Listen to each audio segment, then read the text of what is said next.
Hello everybody, I am Lieven and of course, as probably most of you would have preferred to do this in a kind of live mode, but I'm still very pleased to have the opportunity to give this presentation to you here at GoodTechs 2020 and tell and share you more about what we do, how we look at empowering users in domesticating technology or helping users in finding them a more balanced way between the good and the bad sides of technology.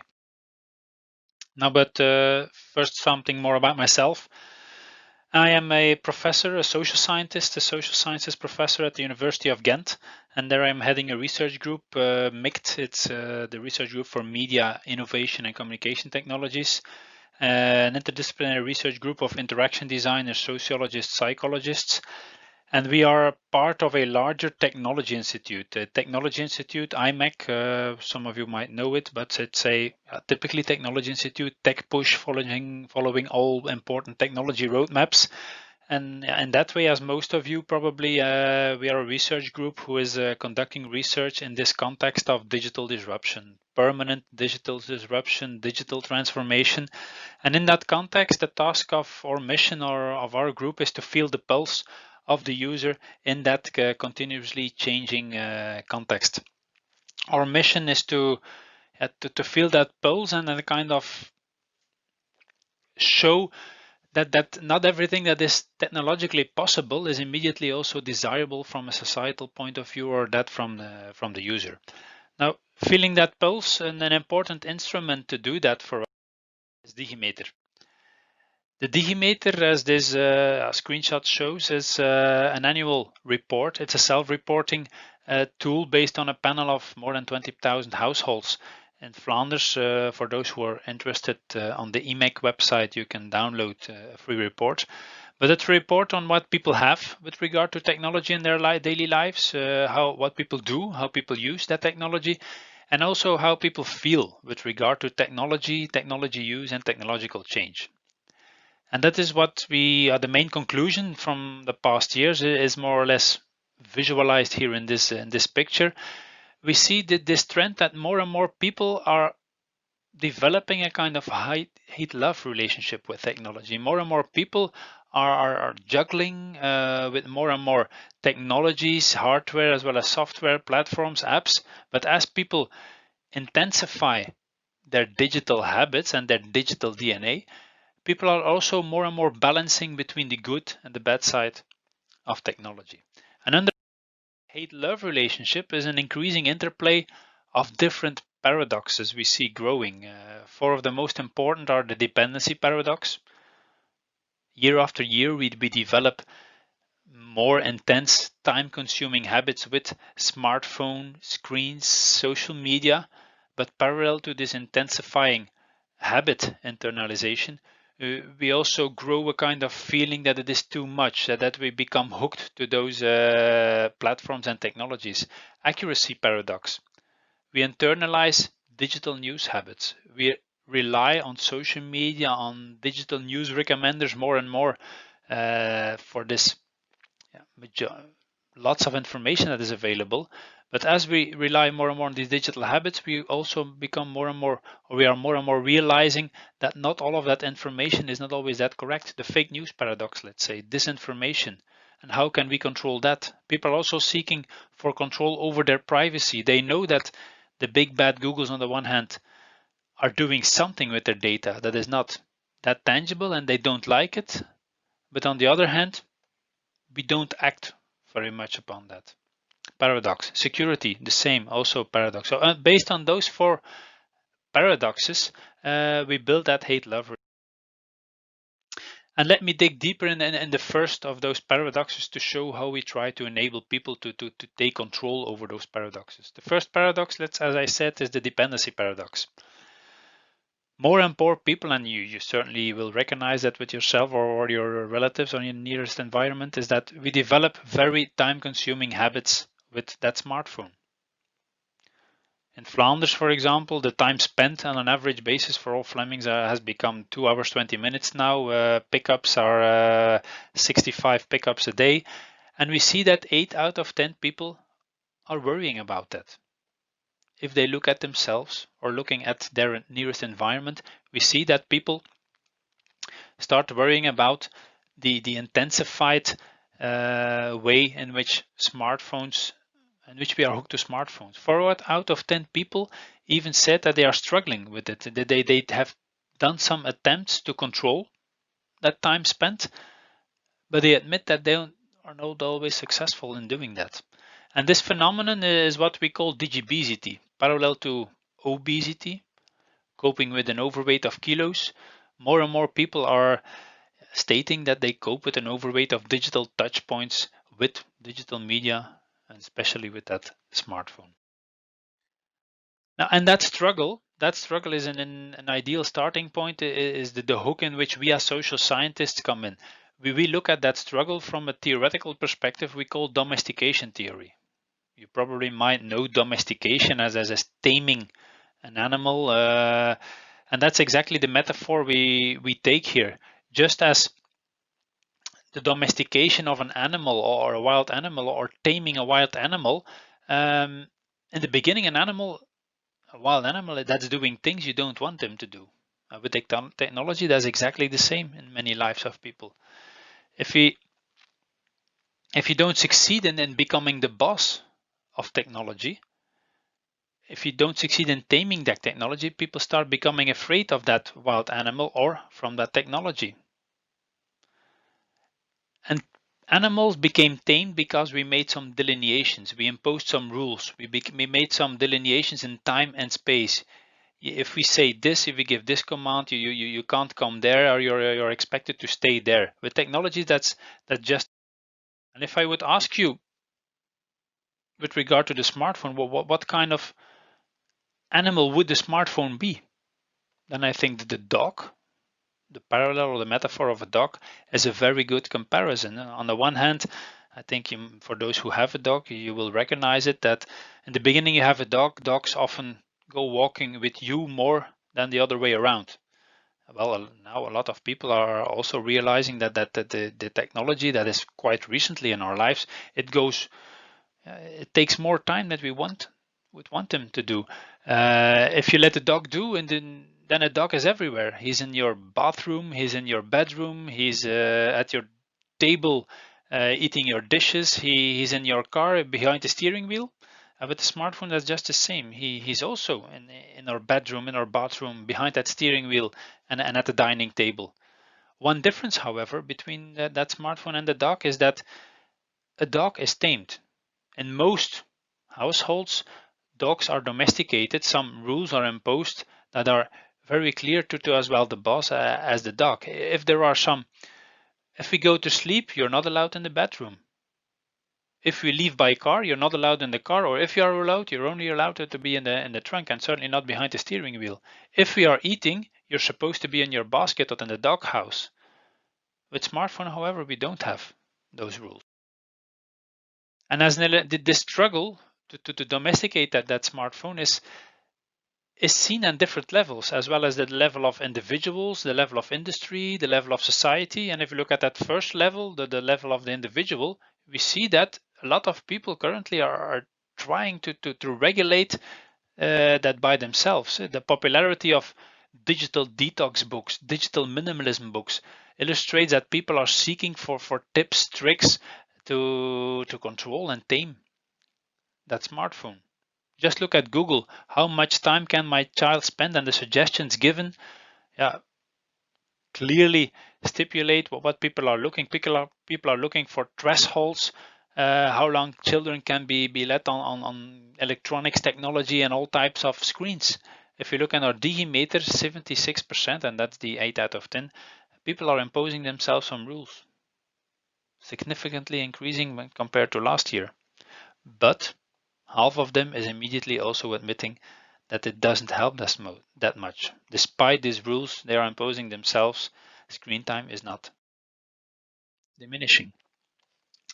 At the second level of industry, we also see some actions to try to limit screen times or to take up that struggle. Practically every technology brand, whether it's now Android, Google's, Apple, Samsung, or Facebook, they all, for the past 2 years, they came with their tools to help their customers to limit screen time. But also that is not granulated enough to really allow or enable end users to act upon. In most cases, it's even limited to some CSR or corporate social responsibility. In the case of Apple, for example, since they had their screen time, they even banned more apps that gave more in-depth insight and screen time than they do with the screen time. Well, no, it's interesting to know, for example, that Elizabeth is spending 2 hours and 30 minutes on social media on her smartphone. But is that good? Is that bad? Well, what does that mean? If you are spending 2 hours 30 on social media while lying on the couch while watching television, yeah, that's not much harm in it, I think, if it's relaxing for the person. But if you are, on the other hand, spending that 2 hours and 30 minutes while driving or while you are in meetings or while studying, that's another case. Then maybe you have to act upon it differently. Third level of that struggle is also in society. That struggle is really moving the debate. And in France, for example, the debate about the decision to ban smartphone schools is still very intense. Artists banning smartphones from concerts. It's all very binary. Should we ban the smartphone from the working place? Is it legal to ban it from the working place? It's an ongoing debate, but not the right debate, I think, because yeah, what works for the one, meanwhile, it's very clear also in France what works for the one is certainly not working automatically for the other. So imposing one size fits all regulations doesn't seem to be the right way to go either. So what is clear now is that everybody reacts to try to control that paradox, but it's not always that efficient. When we do that more efficiently, I think then we can learn a lot from going back to that metaphor by comparing digibesity with obesity. If we look at how people cope with obesity, you see that people are roughly taken doing that in 3 steps. A first step is always, yeah, I'll do it myself, self-regulation. I'll cook healthier for myself. I'll start to run. From now on, 2 times a week, I'll go running. But you see, after a few weeks, a lot of people, they fall back into their old habits again. Step 2 then. I will follow a group structure. I won't do it alone, but I do it with a lot of other, with peers. You can start to run programs, follow a start to run with a group of 20 friends. In 10 weeks, I'll try to build up to run 5K. Or I follow a diet, a group diet. And that in most cases, that works very well, just until that structure vaporizes. Once that structure, that 10 weeks are over, for a lot of people, it's very difficult to maintain that new habit. And then step 3 is often the best step for a lot of people. They go to a dietitian, a professional that first makes an analysis of their eating, their living patterns, and they only identify 1 or 2 elements they need to work upon. And that appears to be, in a lot of cases, far more efficient than following a drastic diet or swearing off some kind of habits. And if you make that parallel to digibesity, step 1, self-regulation, well, that's where we are. 8 out of 10 is imposing themselves rules, but half of them admits it doesn't work that much. Group structure, that's where we are now. Companies, artists, schools, they are imposing rules for everyone the same, but meanwhile, it's clear that what works for the one is not working for the other. A dietitian then for smartphone or the technology, well, that isn't really there, and the tools that are there, they don't go far enough. Then needed to go that extra step, walk that extra mile. That's how we try to, and we have been developing this interface. It's an app, a free app in the Google Play Store, Mobile DNA, currently used by almost 15,000 people. And the purpose is to act as a mobile dietitian, to unravel those unconscious habits. But how can you change a kind of mobile behavior if you don't have the right insights in it? And in that app, if you use it, people get 3 taps of insight. The first tap of insight is not really much different than what the Google well-beings and the the Android Wellbeings and the Apple Screen Times give. It's a kind of tab of how much time I spent every day, how much apps do I use actively, what is the top 3 of apps.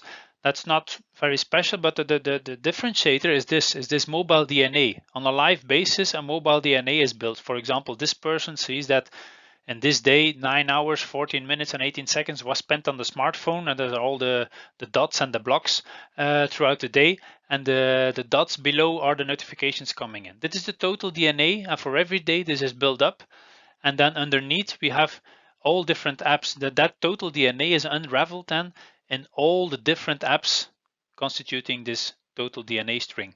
For example, of this 9 hours and 14 minutes, 2 hours and 25 minutes was spent on TikTok in 1, 2, 3, 4, 5 sessions, 5 long sessions. Facebook, on the other hand, 1 hour 25 in this day, but spread over a multitude of much shorter sessions, but then spread throughout the day. Same for Instagram, Snapchat.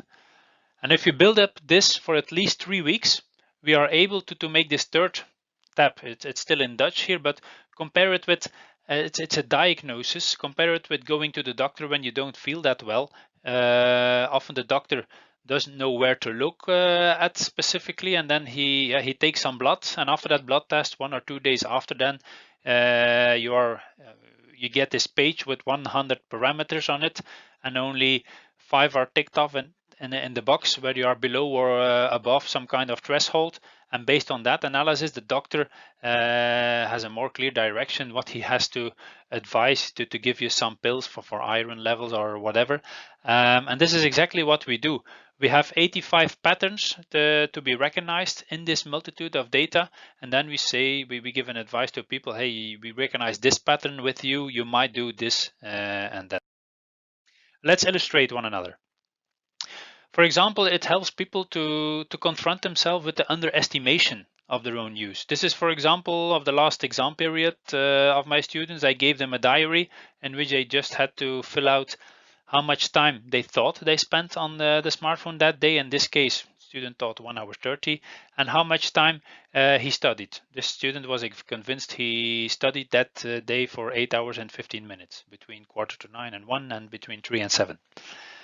Now, if we afterwards confronted the students with the DNA of that day, and we plot that diary on this mobile DNA, you see that that student doesn't spend 1 hour 30, but he spent 3 hours 33 minutes, underestimation of 2 hours. And if we then plot that diary on it, we see that the majority of those 3 hours and 30 minutes was spent in moments in which he was convinced he was studying. I won't say that this might be related to the study, but this gives an insight on which another example of a student who was a severe user of the smartphone, 10 hours a day. You see almost all day long. And here you see that how people, that person in his diary said, I'm waking up at 8 and I'm going to sleep at about 11:30. And indeed, about 8, you see some activity starting. But what's interesting, you see that the day starts here with 3 gray dots. What are those 3 gray dots? These are system notifications coming from the alarm clock. So this is a student who used their smartphone as an alarm clock, as a lot of people do. But every day we saw the same pattern coming back. 3 notifications, snooze, snooze, snooze. And then the person started to do things. What did he started to do? 3 snoozes, and the first thing he did was always immediately going to Instagram for a few minutes, and after Instagram dwelling down to Facebook, and then starting an interaction between Facebook, Instagram and Snapchat. And every day after the 3 snoozes, the first hour of the day, hour and a half, was spent on those 3 social media platforms. Day after, just the same. Snooze, snooze, snooze, Instagram, Facebook, interaction between Facebook and Instagram. In the evening, instead of going to sleep about 11:30, maybe he went to bed at 11:30, but every evening ended with a very long block of TikTok. Also, this helped the students to give some insight in time-consuming habits. Another important, besides underestimation, another important pattern we see, and meanwhile we have millions of sessions, is that 60% of all sessions on smartphones are not limited to the use of one single app. And people develop what we call gateway or train behavior. People take their smartphone, unlock their smartphone for one specific app, email, banking application, a game. But the smartphone is not locked again after the use of that single app. After that single app, people unconsciously always go to the second app, then to a third app, and those rituals keep coming back over and over again. And this is a Dutch article, for example. This is a teacher who came to the insight that, and I will translate it, one message, and before you know it, you scroll to Facebook for half an hour. This teacher, she was a light user of the smartphone. You see it on a daily basis, only 1 hour 33 minutes. She was a teacher, so of course Smart School was an app. That was the first thing to do in the morning, this green dot, and then in the evening, the latest thing to do. But what you saw with that person is that she also uses the smartphone to consult her email, not to write emails, but just have a quick consult. Do I have important messages to process afterwards on my computer? You see here approximately 8 to 10 usage moments of the email application. Very short moments, and in total adding up to 3 minutes and 10 seconds for that day. But it was interesting that after practically every consultation of the email, after a short 10-20 seconds moment, she dwelled down for a very much longer moment on Facebook, adding up to 1 hour and 12 minutes. Email, Facebook, email, Facebook, email, Facebook, email, Facebook. So for every 30 seconds of intended interaction with email, she ended up with 9 minutes of unintended distraction on the Facebook. Same here. The locomotive of those trains, the first application for which people unlock their smartphone, is often a WhatsApp, Facebook, Instagram, those social media application. And this is Tim Verheijden, a famous journalist in Belgium. And he also displayed this pattern without being aware of that. But here you see clearly a notification, a dot coming in on WhatsApp. And as you all know, conversations on those social media applications are not limited to one message forth, one message back, conversation closed. No, we have been internalizing the implicit expectation, and as soon as one message comes in, a stream of dozens of messages starts. And then you see that this person message comes in, he immediately answers in WhatsApp, the answer doesn't come back immediately, then he waits for a few minutes in Instagram, answer comes back, then after a few messages back and forth, he has to wait for a longer period until the conversation retakes. And before he realized, he combined 10 app events, and he spent 40 minutes in a row in that afternoon at work on WhatsApp. The day after, 10 app events or 8 app events, adding up to a train of 9 minutes. So this is train behavior. And in that train or gateway behavior, we also see, and that was also the case for Tim, something what we call Pavlov or checking behavior.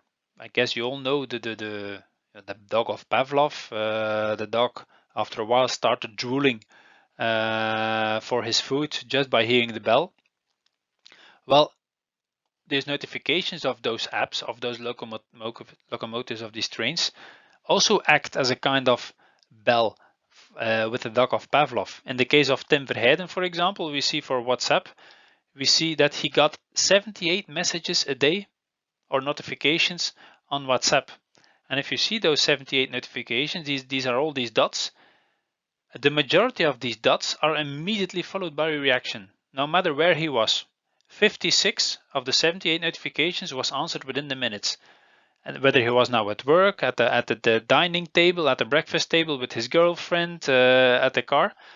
And this is what we call the Pavlov conditioning of the smartphone. The four most important applications in which we see this revealed are Messenger, email, WhatsApp, and Snapchat. Also noteworthy is that the people suffering from these Pavlov conditioning also suffer from what we call phantom vibrations. They think they had a message and they pick up their smartphone, but it was a false message. They didn't receive. And a last example of insights I'd like to share is the use of it in high schools. This is, for example, a screenshot from a teacher who really tries to integrate the smartphone in a constructive way in his class, in a physics class. He uses the app, the physics toolbox. Class starts at 9:10. He asks the pupil to open the app. Very nice example here, 50 minutes in a row, students uses the app without being distracted and going to another app. Nice example of integrating smartphone. But the pupil next to him, this pattern. At the same time, he was invited to open the app, but after 10 minutes, he was dwelled down to Instagram. And only at the end of the class, he was back to the app again. So a lot of distraction here. My telling this that this might be very recognizing for the debate that is currently going on in schools. There's a lot of school directions, teachers are balancing between the good side and the bad side of technology. Should we ban technology or should we allow it? But if we allow it, yeah, then we all know that students are just using it below the bench, and then it's very difficult to start a discussion with students. What I find very nice on this example and this use of mobile DNA, this teacher, Jan Peren, he used it in his physics class, and what he said to his students was a very nice example of how this app could help building up a constructive embracement of the smartphone in school context. What he did was, he said, hey students, I know you will use it in the class. You will go to Snapchat, to Instagram while my class, well, you can. I won't punish you. But on one condition, that at the end of the month, we will have one single confrontation between your mobile DNA, and we will compare that with your school results and the moment you studied in school or at home. And his finding was that just having this constructive approach, not paternalizing, is that 6 out of 10 students, most students are still very intrinsically motivated to have good results. And 6 out of 10, just by being confronted with their underestimation, this confrontation was enough to self-regulate their own behavior. In 2 out of 10 cases, the use remained problematic, but the student had no problem, no discussion to put the smartphone in the basket during class because they knew they couldn't resist otherwise. Only in 1 out of 10 cases, the use remained that problematic that some rules had to be imposed and a contract had to be made with the students. But that's a totally different thing than a school banning the smartphone for everybody. So now using in a constructive way in school. Another finding is that what you see here is all new users that adopted the app in the period of January, February this year. Here you see that, and the evolution of their average use from February to March. So this also overspans the COVID start. So in most cases, for most people, COVID resulted in a heavy increase of use. But with these people, it resulted in a 40% diminishing or decrease of the daily use, just by being aware of and patterns.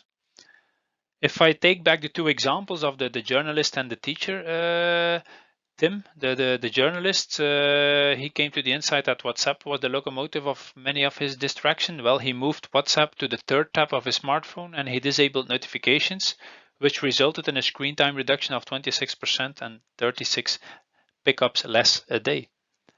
The teacher, she removed, a bit comparable to the dog, she didn't stop with Facebook, she didn't stop with the smartphone, but she removed the Facebook app from her phone to her computer. So she more or less delineated the use of Facebook in time and space. She could only access Facebook when she was at home at her computer. Result, half of the screen time reduced on her smartphone. And what about the student then who used the smartphone as an alarm clock and who came up at 9-10 hours or average 6 hours and a half, I think, on a day? Just by being aware in this unconscious habits, realized that she just had to break that habit of that alarm clock and not using the smartphone as an alarm clock and taking it to the bedroom. And then you see that the average time spent was decreased significantly from approximately 6.5 hours a day to 4 hours a day. So more than 2 hours reduction just by not using your smartphone as an alarm clock. So is this empowering people? developing side? Yes, I think so. Just by helping people to develop a kind of interface and giving them insights, it helps to build up this balanced relationship with a good technology, and make that hate-love relationship vaporize, and building up a better relationship. So mobile DNA is just one example of the things we do in our research group. We also make new diversity-based algorithms, for example, to transcend that fake news paradox. But this is just one example of what we are trying to do. Are we then the only ones? No, we are certainly not the only ones doing that. I think others are doing much better and much bigger things. For example, Tim Berners-Lee. I guess you all know him as the inventor of the internet. But as most of you know, he's currently working on this alternative architecture for the internet, of which he says that solid architecture is he's building this vaults in which every person comes in control of his own data. And he says that, yeah, solid is how we evolve the web in order to restore balance. Balance by giving every one of us complete control over data. The Patti Maas then, for example, the head of the MIT research lab, he is now really taking a discourse in which he says that we need to claim back control over what we have been outsourcing to technology over the past 10 years. And what she is heading to is that the control over cognitive capabilities, what we have been outsourcing to technology, are cognitive capabilities of creativity, capability of attention, capability of memory. And what they are developing at MIT are very nice technologies to claim back control over those cognitive capabilities. So the common denominator in all these efforts is efforts to use technology to enable people, to empower people to take back control over dependency or attention, the control over accuracy of information, control over data or cognitive capabilities. And is that then necessary to take back that control? We truly believe it is very necessary in the context of what I started with, the context of that digital transformation. What is important, that negative feeling or that balancing between hate and love, we need to realize that every thing of dimension underlying, whether it's now dependency, accuracy, privacy, security, or the cognitive capability paradox, all these paradoxes or these impacts are things we derivate from the habits we internalized with these first two waves of technological disruption.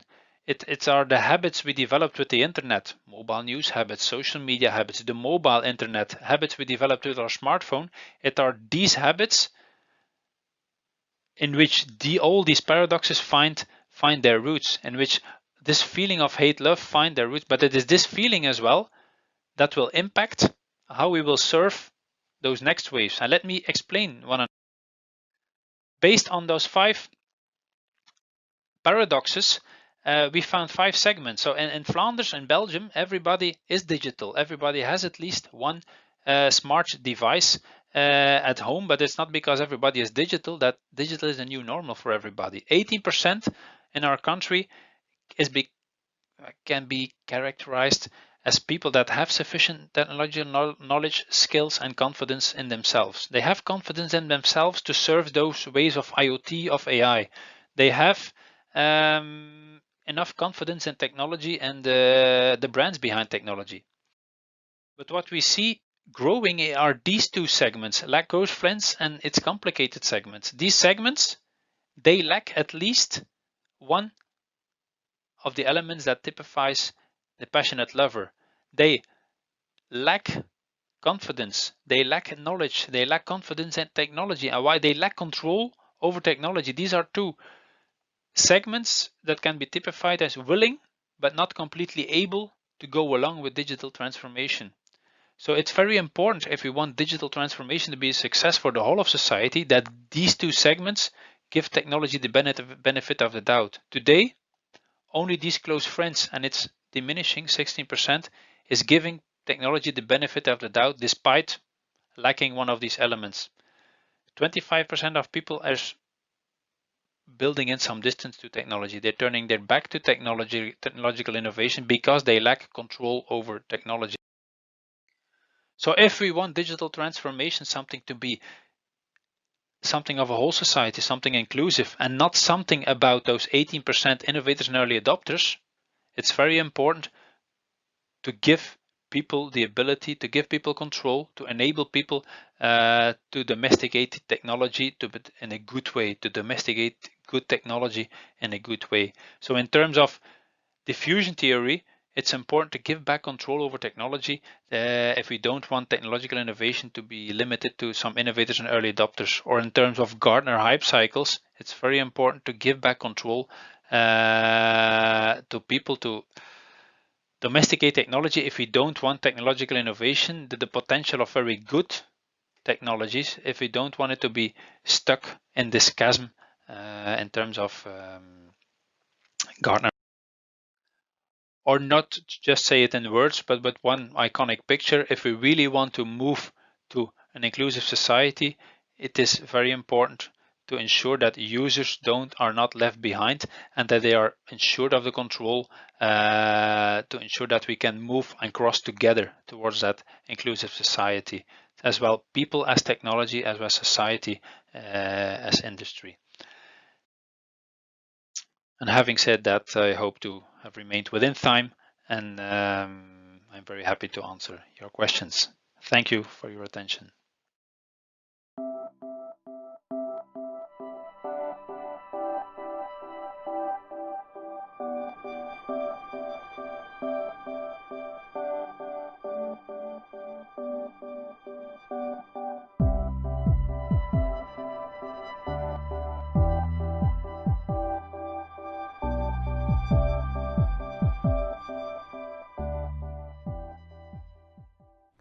Hello, my name is Andrea Michienzi and I will present the paper entitled Evaluating Posts in the Steemit Blockchain, an analysis of topics based on text queues.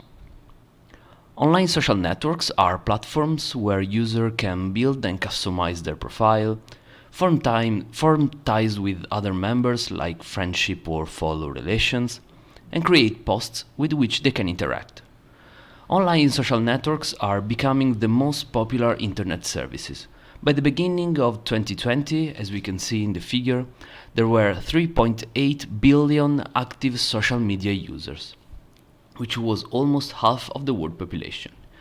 But even more important than that is that social networks are becoming a daily activity for many people, and that people use it for sharing all kinds of information, from daily activities to main events of their life, and from their favorite football team to their political views.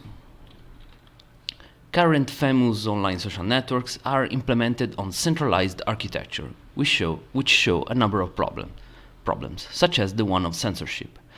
As an example, we can cite that Facebook was banned in some countries, such as China. Additionally, the events connected to Cambridge Analytica are known to everyone, but cases similar to that of privacy disclosure happen very frequently on these platforms. Current proposals also have the problem of value redistribution.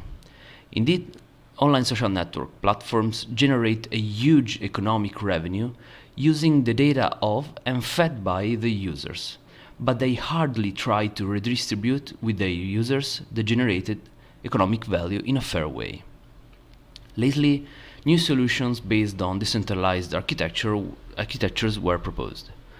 Thanks to its revamp caused by the success of Bitcoin, the blockchain technology is gaining momentum in many research fields, including the one of social network. This brought to proposing blockchain online social media.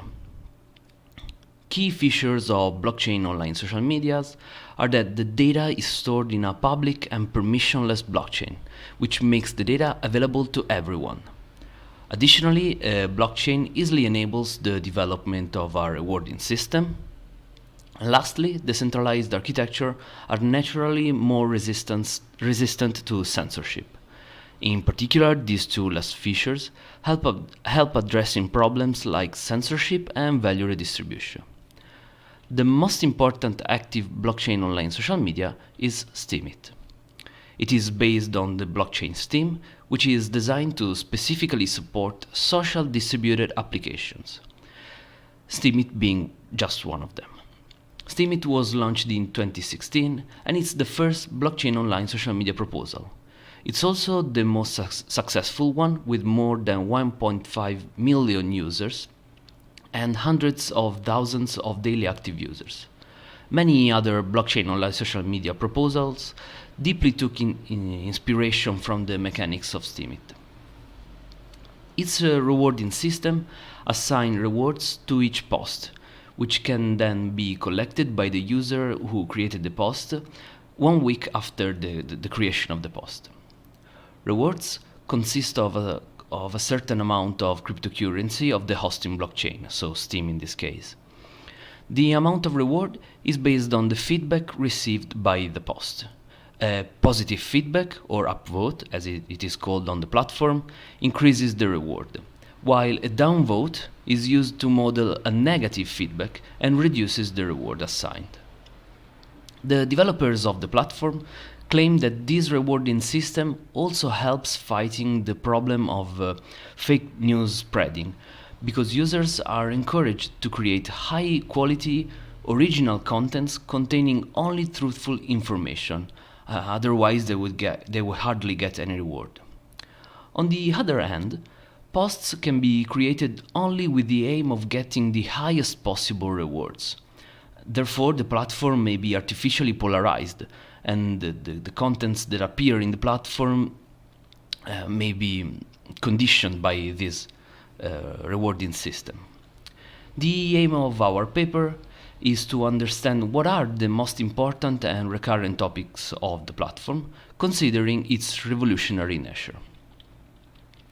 The study started with the need of gathering a relevant dataset, which consists of the posts created between the 1st of January 2017 and the 31st December of 2018.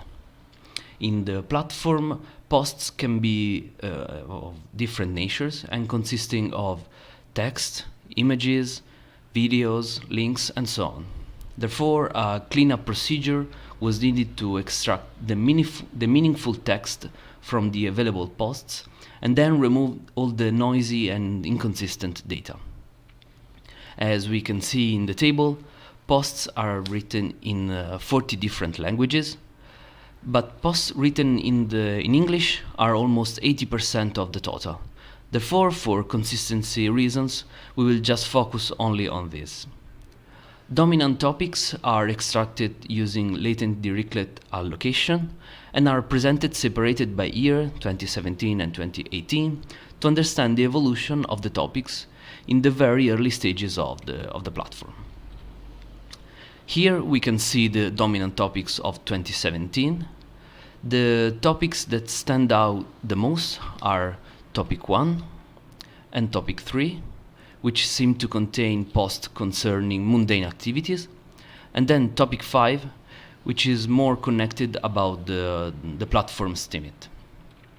If we go more in detail in the words that define each topic and their importance, we can see that there are 3 topics covering blogging, Steemit, blockchain, and cryptocurrency, and those topics are topic 2, topic 5, and topic 8.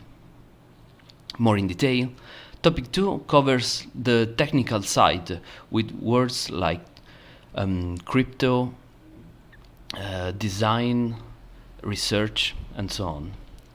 Topic 5 covers more the social side and the social side of the platform and Steemit in general, with words like post, vote, account, and user. While topic 8 covers more the economical side of the platform, with words like market, exchange, price, and trade. Special mentions in these 9 identified topics go to topic 4, which is a topic about food, and to topic 0 and topic 6. In particular, topic 0 seems made of unrelated words, such as original, art, film. But the key word to understand this topic is this word here, welcome. Indeed, it is a common practice for newcomers of the platform to present themselves and their interests to the other users of the platform with their first post. This post is usually called and tagged also in the platform as a welcome post because of its purpose. Lastly, topic 6 with words like day, week, but also words like contest, entry, and win suggest us that this is a topic containing all the posts that were used as daily or weekly contests and lotteries with cryptocurrency prizes, which were extremely common during 2017. Here we see the dominant topics of 2018, where the situation changed a little bit. Indeed, we see that the three most important topics are topic 6, again about mundane information, topic 8, about blockchain and cryptocurrency from a technical perspective, and topic 3, which is more about the internal mechanisms of Steemit. Going more in detail in the words that define each topic, we once again see that there are three topics, namely topic 3, topic 5, and topic 8, about blogging, Steemit, blockchain, and cryptocurrency. Topics 3 and 5 cover aspects connected to the social side of Steemit. Indeed, we can find words like post, Steemit, comment, upvote, vote, but also opinion and blog. Topic 3 seems to be also more connected to the rewarding strategy. Indeed, we also see among the most important words the two words week and reward, and one just need to recall that the rewards connected to a post can be retrieved after 1 week. And topic 8 instead covers more technical aspects of the blockchain. For example, one need to see the words blockchain, crypto, and others. But also, this topic covers also some economic aspects of the platform. One just need to see the words value and price. Important topics in this year are topic 4, which is about sport, and topic 7, which is about food and nutrition. Indeed, we see a similar one also present in 2017. A special mention goes to topic 2, which again seems made of words that doesn't really seem to relate each other. For example, just see the word art, story, and witness. By the way, witness is how the block creators are called in the Steem blockchain. The key to understand this topic is the first word of the topic, exactly, which is the name of an account of the platform, which was extremely active during 2018. And probably, considering its activity, it was also managed by multiple people, not by just a single person. It produced a massive amount of posts covering technical information concerning Steem, Bitcoin, and cryptocurrency in general, but also covering some other aspects such as fiction, literature, and arts. From the results, we understood that mundane information is still largely present in the platform, but other more technical topics emerged and are very common in the platform. It's not hard to find posts which try to explain to people without a computer science background how blockchains in general, but also Bitcoin, Steemit, and Steem work. Moreover, we witnessed to an evolution through time of the dominant topics. For example, welcome posts, contests, and daily activities lost their importance through time, but other topics such as sport and Steemit gain a fair share of attractiveness.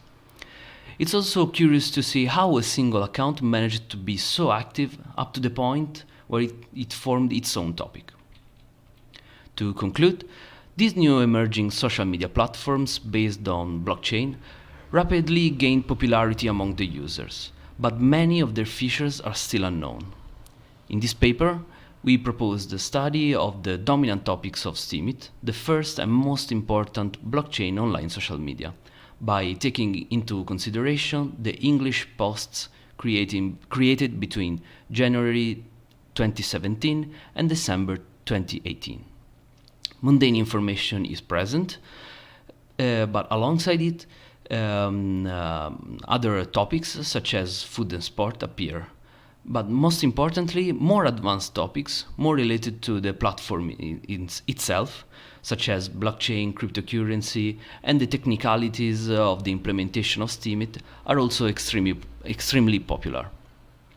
As future works, we propose to study the most recent information produced in the last years, also considering more advanced techniques, such as distributed world representations, to gain more insights about the topic.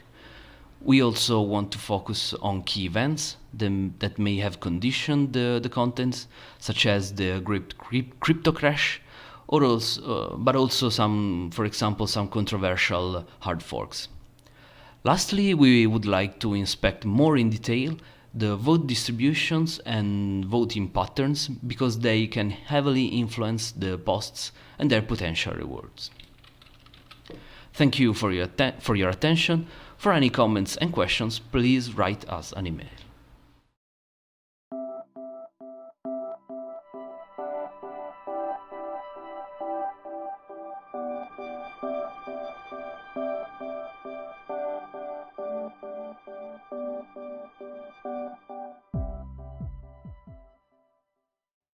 Good afternoon. I'm Barbara Guidi from the Department of Computer Science of the University of Pisa, and I'll present you our work, a rewarding model for the next generation social media. I think that everyone knows the impact of social media on our life. They represent today the main channel to communicate with people. Considering, for example, during the COVID, during the virus, they represented the main channel to communicate with family, with friends, to stay in contact with other people. So they are today part of our life. And if we consider that in January 2020 we had about 4 billion of social media users, and this number has increased since the last years, but the number increased day per day. And thanks to the 5G, thanks to the increase of the usage of mobile devices, we spend a lot of time on social media. Indeed, if we consider it, if we spend more or less 4 hours on mobile devices, we spend an average of 2 hours and 24 minutes on social media. So we spend a lot of time on social media every day. And so they are part of our life. They are probably one of the most important part of our life today, to stay in contact with other people, to communicate with other people, and to share information about ourselves. But this impact is not only positive. It's clear, and I think that everyone knows the famous scandal, so the Cambridge Analytica scandal. Only to say one of the scandals happened in social media. The problem of social media, probably related to the centralized structure, but not only to the centralized structure, is related to the data disclosures. Our data are stored in servers, and the owner of these servers are someone like Facebook or Twitter or Instagram, and we are not able to manage our data. So this is one of the most important problems of these platforms, and this is the main motivation to think an alternative.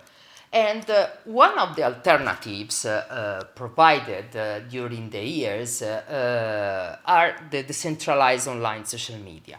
Decentralized online social media are social media implemented by exploiting decentralized networks, such as peer-to-peer network or mobile network. The main goal of these platforms is the privacy. Why they were proposed as an alternative to manage the privacy issues, So they provide solutions to preserve the privacy. So data are decentralized and people are able to manage their private data. But we need to consider that during the years we had others important problems concerning social media. For example, fake news and censorship. And so privacy, yes, is one of the most important ones, but to manage also the others problems, researchers try to figure out another alternative as a combination of social platform with the blockchain technology. The blockchain technology is today, represent today the most well-known decentralized technique, and it has been applied to several research fields, IoT, health, and others. And in terms of social media, the platforms which are using blockchain as a tool inside the system to manage to manage social data, so to manage the platform, are called blockchain online social media, BOSM as acronym. These platforms are characterized by 4 common points: no single point of failure, no censorship, rewards for valuable content, and content authenticity. We had several proposals, and they are completely new and unknown in terms of social communication and how people communicate, etc. But one of the most important platform in this term is Steemit. Is the first and is one of the most used ones today, and it represents an important example to provide a new platform in these directions. Only to briefly explain what is the blockchain. Blockchain is essentially a public distributed ledger of records. It is described as a chain of blocks where each block is built on top of the previous one. Usually, they are classified as permissioned and permissionless blockchain. A permissionless blockchain is public, so everyone can read, write, and validate transactions. Bitcoin and Ethereum are part of this category. A permissioned blockchain, instead, requires access to be part of. The most popular in this category is Hyperledger. As shown in table, both categories present pros and cons. Principally, if we consider the permissionless, we can say that the problems of this category is related to the efficiency, the lack of speed and efficiency, and also they are hard to maintain. Instead, considering the permissioned, they are less anonymous, more efficient, but less anonymous. To have an overview of, we have a lot of blockchain today. To have an overview of a set of blockchain that we analyzed during the work, here we propose an overview of our analysis and some characteristics of this blockchain in terms of languages, the consensus algorithm used inside these blockchains, the transaction cost when it is applied, and the speed. Transaction speed, the block time, the time spent to generate a block. I'd like to highlight Steem. I said before that Steemit is an example of a blockchain online social media, and Steemit is built on top of Steem. Steem is a social blockchain provided to manage social application. It is free, so we don't need to pay for transaction, and the transaction speed at the time to generate a block is efficient also in terms of the time to generate a block and the speed of the transaction. To introduce our work, I'd like to summarize the aim of this work. So, in this work, we design and define a rewarding system to reward user in the new generation of social media. We propose our system for Helios. So Helios is a social network, will be a social network, and this model, this proposed model, will be used inside Helios to reward users for their contribution, for their social contribution in the system. How? By also provide a token. So we provide an Helios token that will be used as a unit for the reward. But what is Helios? Helios is a European problem, and the mission of the project is to propose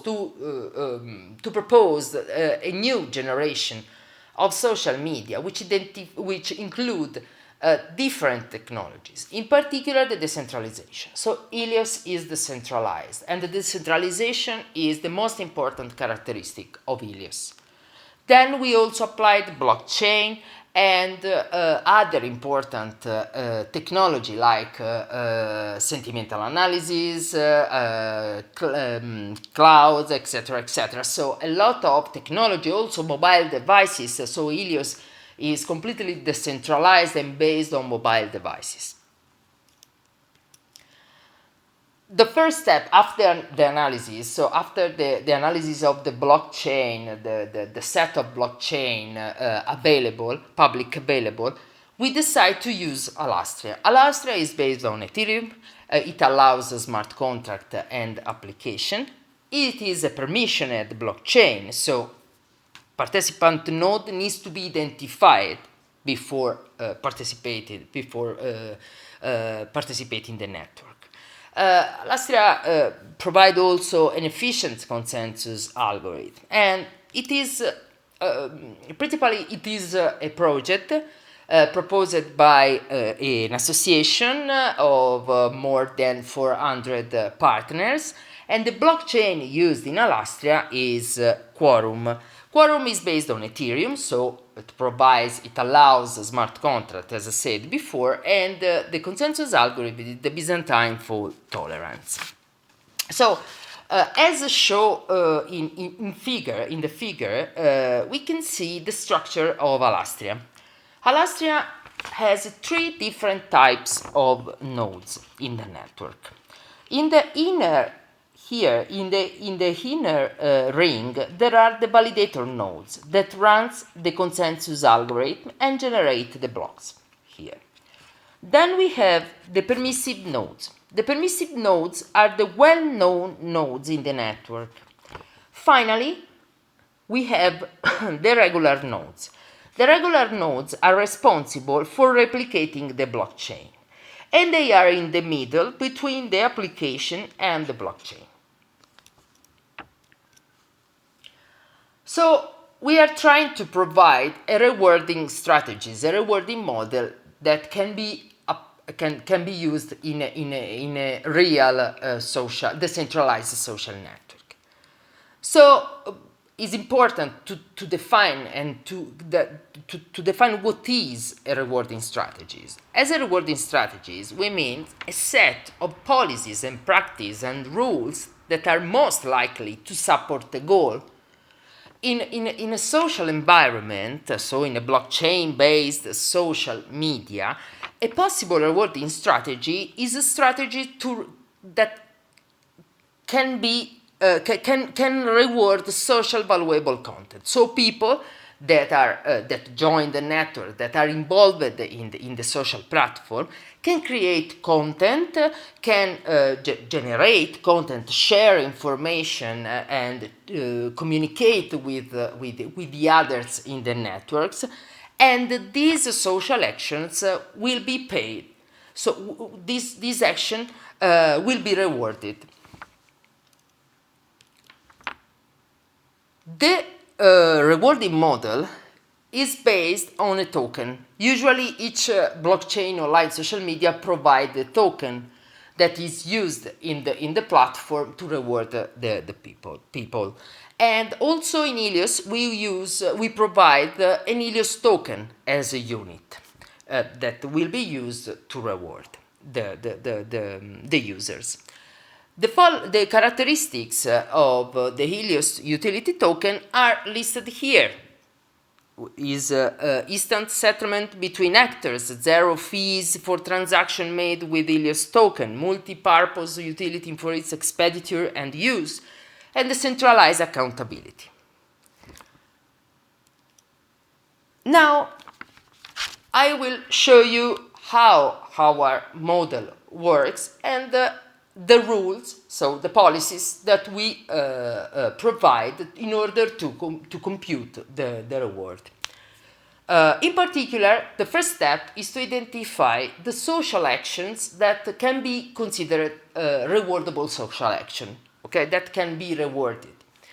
Here, in the first table, we listed here the social action in Helios that will be rewarded. We have here, for example, join the network, profile registration, share content, content view, and each of these actions has a weight. The weight is a score that will be used to compute the reward.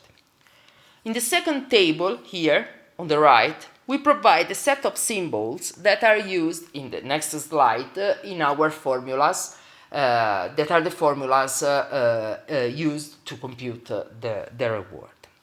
It's important to highlight in particular the contribution that in the next slide is explained as a formula, and the relevance. In particular, relevance is a factor determined by the contribution of a user related to the entire community in the rewarding period. And as we can see here, in the system, we provide a rewarding period. Our rewarding period is 24 hours. After 24 hours, we compute the reward for each active user in this specific rewarding period. These are the policies applied in our model.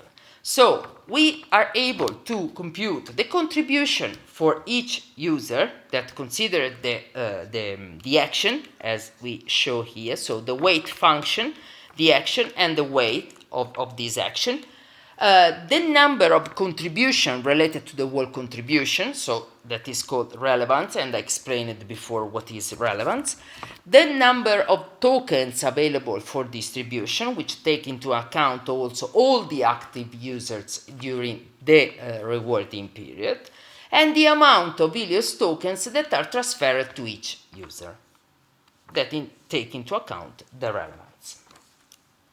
So, given these policies, let's start to introduce how the system works. So, given a user, in this case Sarah, and an event, like this event provided by Sarah, is stored in the system, in Helios, and every 24 hours our APIs calculate the number of tokens that correspond to Sarah in this particular example, and generate a card with the token 1.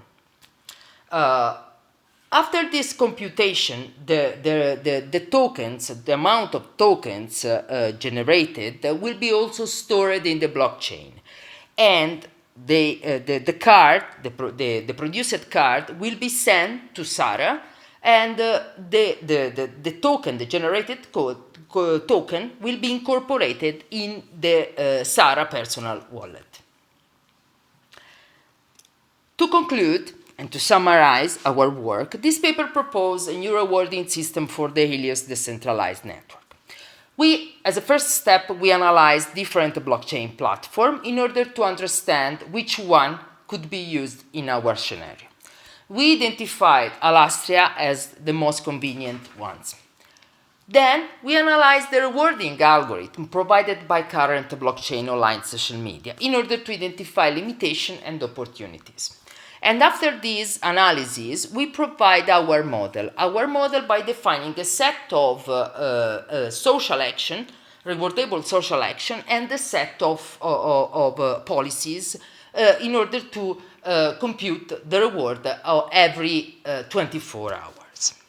So we provide our model and we plan in the future to investigate more in detail the current model in order to improve it, in order to understand well the limit and how we can improve the model in order to implement a tamper-free rewarding process. We plan also to provide an implementation of the framework of the model on Quorum by using smart contract in order to reward user in a real scenario. So thank you so much for the presentation and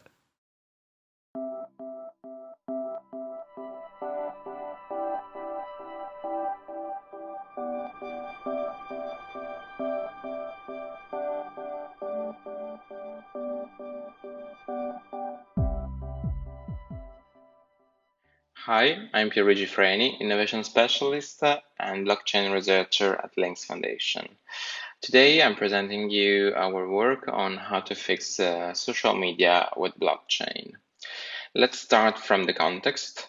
Last April, 3.81 billion people were active users on social media. That means that almost half of the population is online using social networks and social media. That means that they are exposed to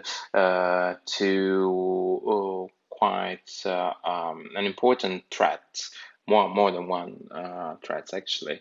All of you for sure remember the Cambridge Analytica scandal that revealed how a company harvested data of more than 50 million Facebook users to create targeted advertising that actually had an impact and altered the last US elections and the Brexit referendum.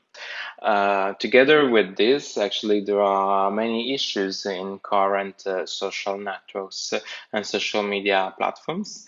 In fact, all of them are centralized, so they are exposed to a single point of failure risk.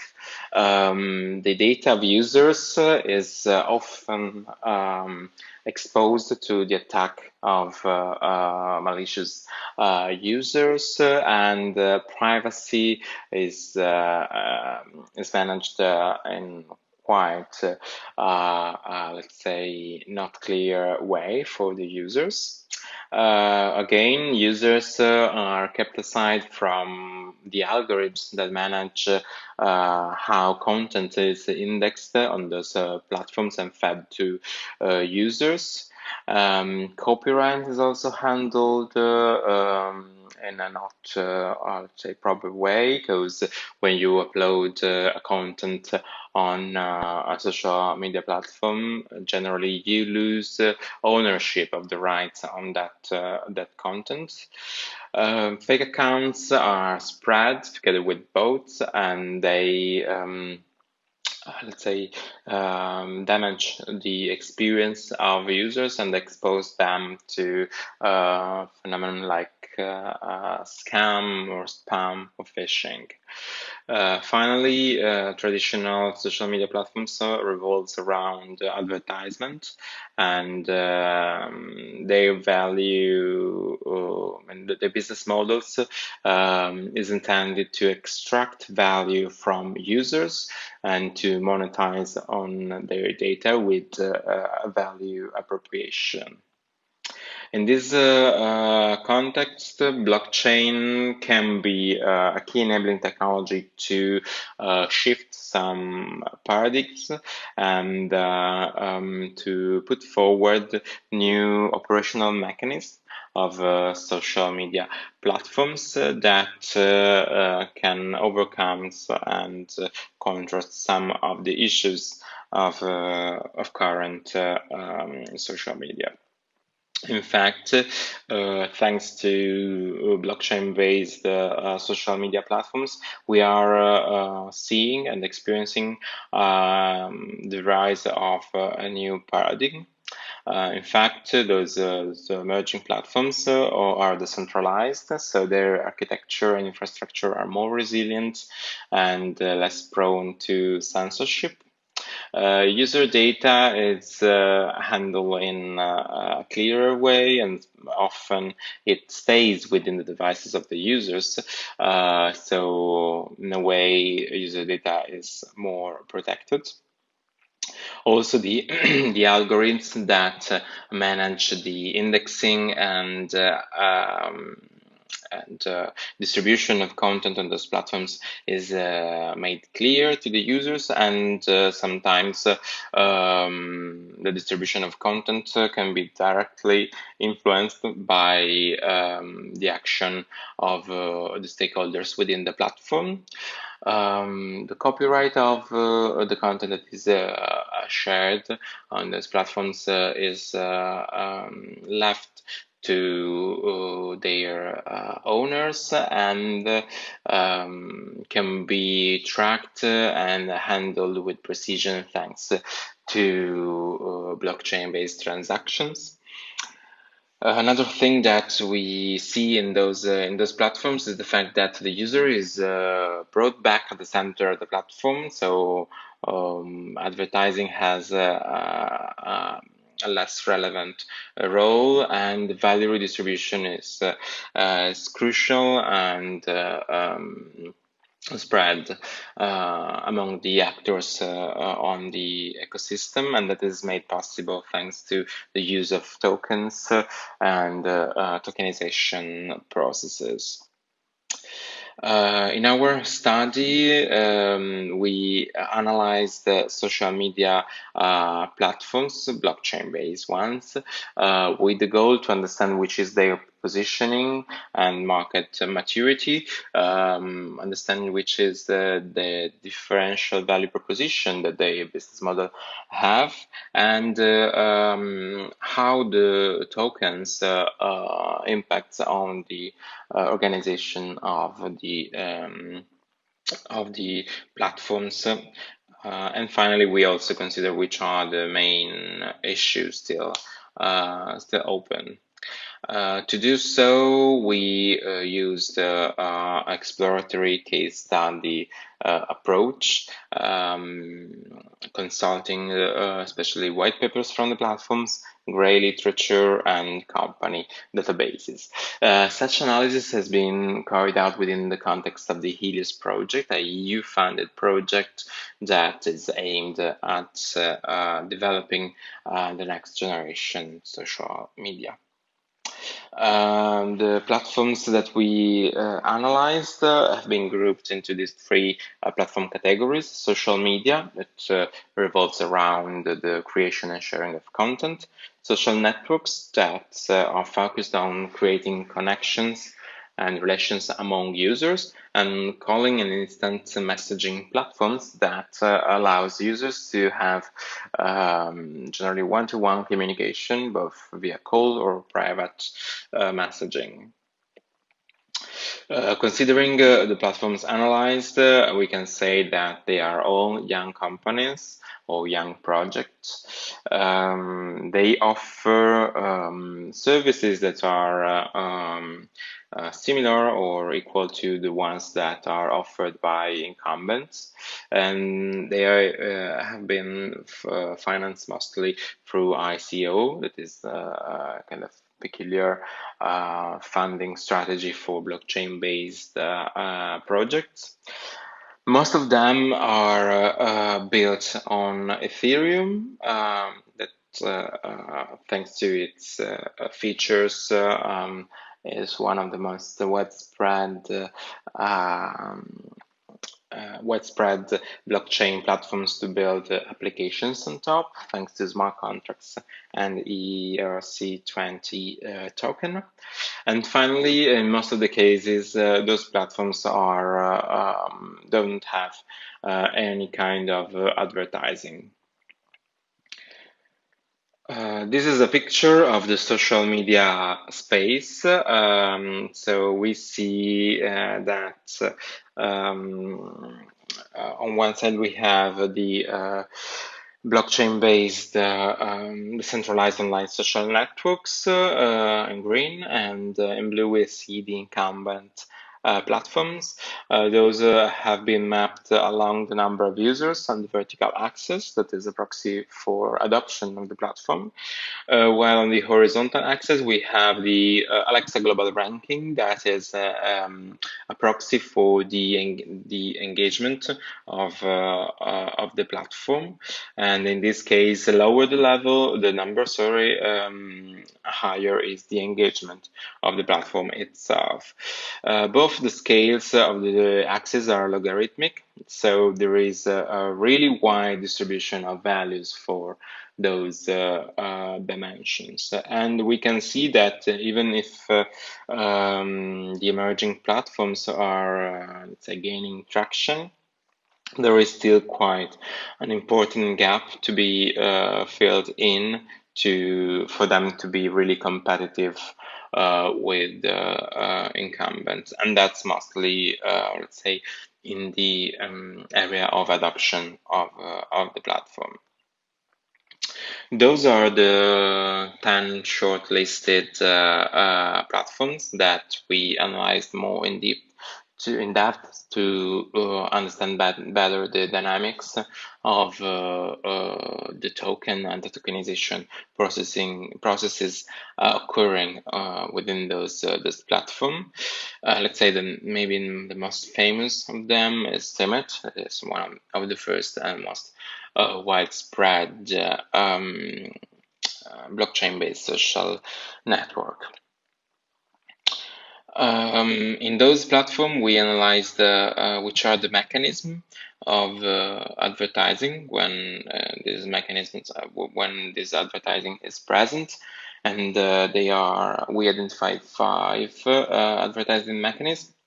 In the component income, one, the platform orchestrate the multi-sided engagement of advertising and users to directly generate revenues, and it's similar to what happens in current centralized social media platforms. Then we have token pool creation freemium. In this case, advertisers pay their promotion using tokens, and those tokens are collected within pools that are afterwards used to distribute rewards to users for their contribution and actions within the platform. In the freemium alternative, there is the possibility for users to pay a fee in tokens, so not to see any kind of advertising. Then we have the influencer reward that is similar to what happens in let's say current platforms. So influencers are rewarded using tokens.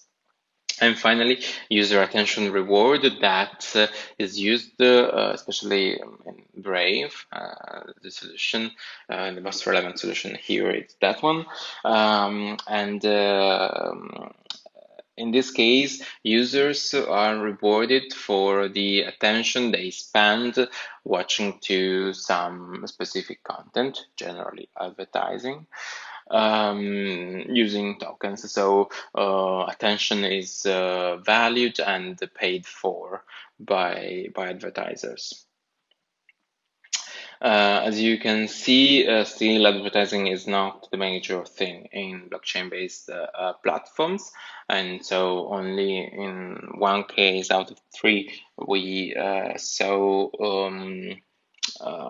some kind of advertising, and the different mechanisms are quite evenly distributed. Apart from advertising, a very important role that tokens play within blockchain-based solutions and platforms, sorry, are incentives systems. In fact, in those platforms, there are many users that must be, let's say, induced, incentivized to behave in a certain way to optimize the functioning and services of the social media platforms.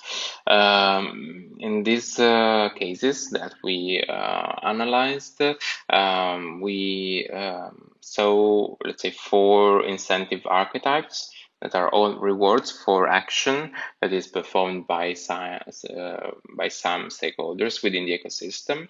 We have content rewards, so users are remunerated using tokens for the production and publications of quality and valuable content. Curation reward, we have users that are rewarded for their contribution to the platform in upvoting, downvoting, detecting fake news, so curating the content that is produced and published by other users. Attention reward is a reward used to pay for the attention of users that are exposed to some content, and this is actually mostly related to the advertising mechanism. Stake reward, in this case, the token is used for granting to users the possibility to participate in the governance of the platforms by voting and participating in decision making. Apart from those 4 archetypes, tokens are also used generally as a value transaction support. So they are used as a kind of internal currency of the platform to allow for transaction with low fees or free transactions. Still, there are quite a number of issues that are open. So even if blockchain can be considered a game changer in the arena of social media, still there is quite a massive presence of bots that is not yet well addressed. But there are some solutions like Voice that is introducing the concept of digital identity and KYC that is, let's say, mutuated from bank context to identify people acting and posting on the social media platform.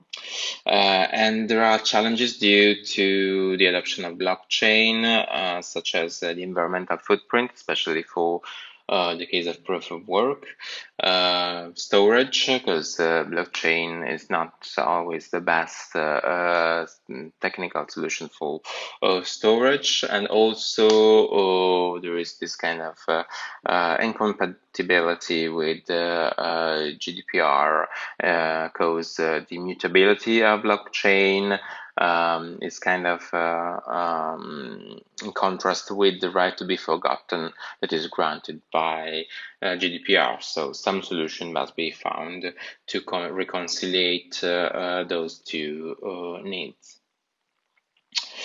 This work has been carried out within the Helios project, as I was saying before. It is an EU-funded project aims to develop next generation decentralized social media platform, and has been carried out within the context of Over the Block, that is the Links Foundation blockchain observatory. And that's all. So thank you for your attention. And if you have any question, please.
Hello, this video presents a study named on the usage of smart speakers during the COVID-19 coronavirus lockdown.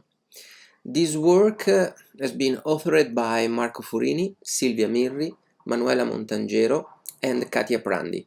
Marco Furini and Manuela Montangero are from the University of Modena and Reggio Emilia in Italy, whereas Silvia Mirri and Katia Prandi are from the University of Bologna in Italy. The motivation of this study has its root on a news that we read on April 2020.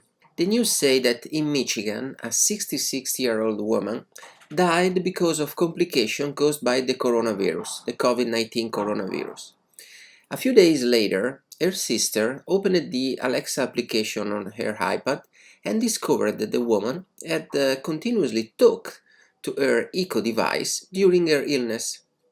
She was asking for advices and she was sharing doubts and fear about her health.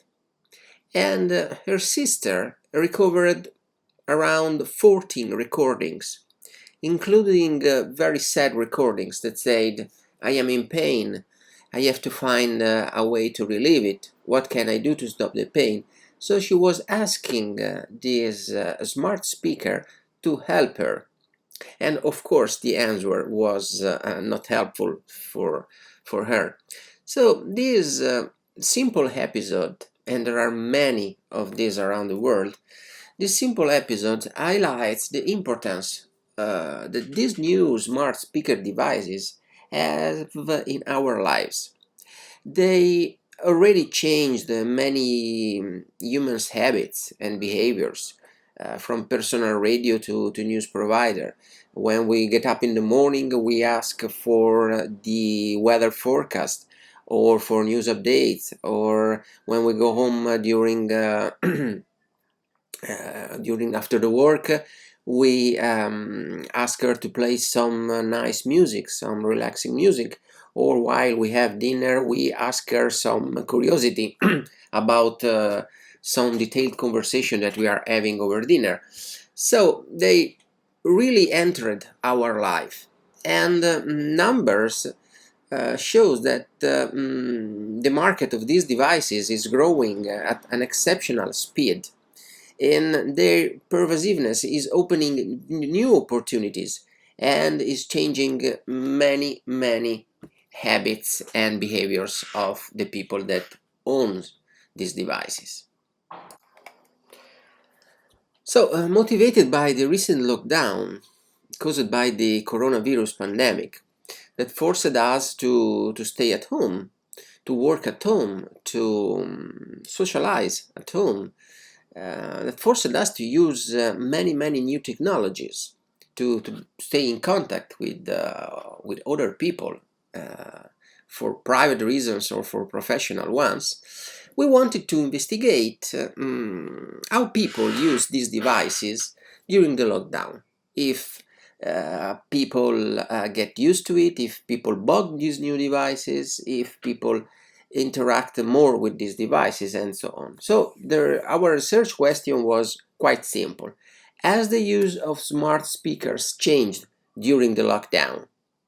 Well, to address this question, we designed a questionnaire with 18 questions, and these questions were focused on and grouped on 5 different aspects. The ordinary scenario. So first of all, we wanted to understand the normal scenario, the ordinary scenario, if people have this smart speaker at home, if they have in the living room, in the bedroom, and so on. Then we wanted to investigate how people use this smart speaker. Do they use it for music play, or do they use it for news update, or to turn off the lights, or the oven, or the coffee machine? Then we wanted to understand the interaction, the way people interact with this smart speaker. Then we focused on the lockdown scenario, and we wanted to understand if people changed the way they approach these devices during the lockdown. And finally, we focused on the privacy aspect. When technology is involved, privacy is always involved. So we wanted to understand if privacy might be a burden for the usage of these devices, or if they are not, or the privacy is not. We asked for volunteers, and we got contacted by 81 students in the age of 16 and 30 years old. These are the 5 questions that we asked to understand the ordinary scenario. Some questions were very simple. For instance, the number 1, do you own a smart speaker devices? The answer was either yes or no. Or they have multiple choices. What device do you own? Amazon Echo, Alexa, Google Home, Apple Pod, or other devices. Did you buy it during the lockdown? We wanted to understand if they buy new technology during the lockdown. The answer was either yes or no. Where did you place the devices? Living room, bedroom, bathroom, hallway, and so on. And finally, we wanted to understand what was the main reasons to not buy these smart speak devices. So, not interested or the cost. These are the main results that we obtained. 48% of the participants own a smart speaker, 56% are male and 44% are female. Most of them have the Amazon Alexa Echo, 64%. The remaining one has Google Home. Then we have very few people who has different devices like Apple or something other. The female participants prefer Amazon Alexa Echo. 82% of the respondents, of the female respondents, has Amazon Alexa Echo, whereas male participants are almost equally split. 50% has the Amazon Alexa Echo and 45% has the Google Home. 36% of them acquired the smart speaker during the lockdown. So it is quite impressive number. The preferred place to put the smart speaker is the living room, 61%, and the bedroom, 38%. The reasons not to have one are in the order are no interested, the cost, and the privacy issue. These are the questions that we asked to understand how people use these devices. Do you play music with the devices, either yes or no? Which music service did you link to your device? Spotify, Amazon Prime Music, Apple Music, or Google Music? Do you use it to control other devices? This smart speaker can control coffee machine, lights, and blinders, and many others. The possible answers was no, the TV, the lights, and other. And then we asked to rate on a Likert scale, 5-point Likert scales, to rate the interest in different features, reading audiobooks, remind appointments, reading news, shopping, or just conversation, just to talk. 89% of the participants use it as a music player, so the use is very limited. The preferred music service is Spotify, 59%, and Amazon Prime Music, 41%. Male prefer Spotify with respect to the music service, whereas women prefer Amazon Prime Music. Not useful for audiobooks. Participants do not think these devices are useful for audiobooks, 67%. But they are very useful to remind appointments. 75% agree on that fact. They are very useful for news update, almost 90%, 89%, whereas they are not considered useful for shopping, 64% of them. And very few of them, 20%, thought that these devices might be useful, might be considered a friend, might be considered devices to talk with. So just 20%. To understand how people interact with these smart speakers, we ask them to use a 5-point Likert scale to rate the importance of the device with respect to the interaction with the elderly, to rate the importance of the device with respect to the interaction with children, and to rate the importance of the device with respect to the interaction with live-alone people.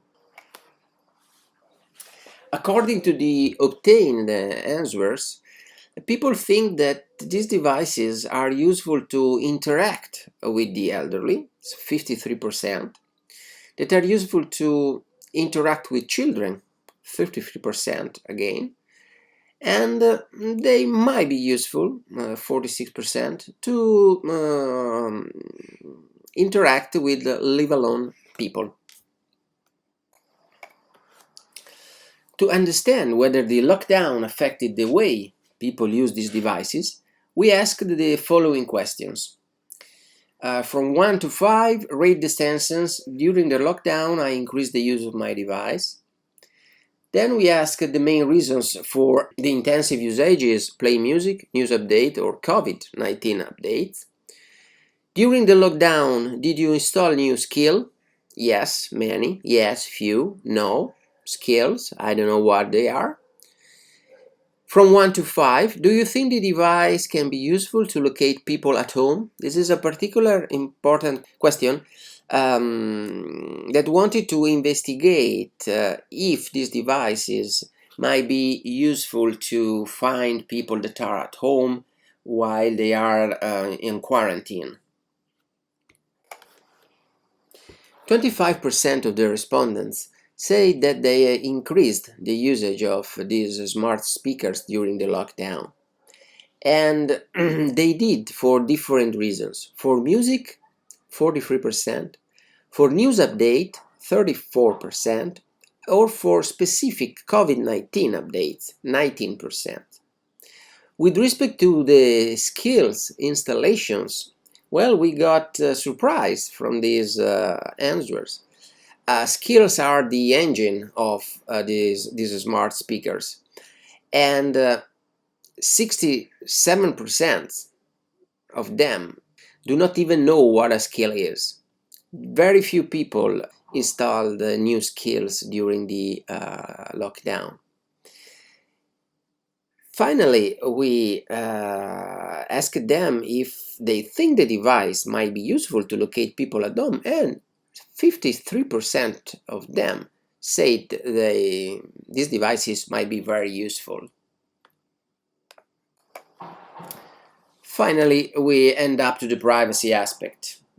Privacy is always considered a very important topic when talking about personal technology. And so we ask the participant to rate the importance of personal privacy in general from 1 to 5. And then, if they would agree to use a service to locate people at home. So in the previous question, we asked them if they think the device might be useful to locate people at home. And in this question, we asked them if they are willing to use this smart speaker to locate people.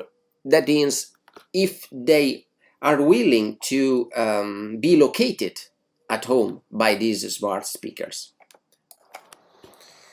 According to the obtained results, privacy plays an important role. It is extremely important for people, 38%, and very important for the 48% of the people. And as you can see, it plays a very important role when these devices touch the personal life. If in the previous question the majority of the respondents were okay to use these devices to locate people at home, when asking if they are okay to locate them at home, they say no. Only 5% of them agree on that kind of service. So privacy plays a a very important role in the diffusion and on the usage of this smart speaker. These are the main findings that we got from our questionnaire. So the main usage of this smart speaker is music play and news update, so very limited use. The potential of these devices are incredible, but are barely known by people. Skills are not known by people. And we found out that privacy might be a burden from the diffusion or the pervasiveness of these devices. In conclusions, this study highlighted that 1/3 of the respondents decided to buy a smart speaker during the lockdown period, but we also found out that the usage of this smart speaker are very limited and is usually confined to music listening or to news updates. We also found out that many owners do not have a clear idea of the potentiality of these devices. They do not even know what a skill is. So they simply buy these devices, they install it on the living room or on the bedroom, they plug in and they simply listen to the music. We also found out that privacy preservation is very important. It might prevent the use of smart speaker for social good. Even when a dramatic event happens, as for COVID-19 outbreaks. Personal privacy comes first, as happened in many new technologies, also with these smart speakers. This study was just a preliminary study of the smart speaker scenario. It might be expanded with many other questions, and it might give useful insights to producers, to manufacturers of these devices to expand their market, and also to understand what scares people, like privacy, for instance. So privacy should be more clear in this scenario.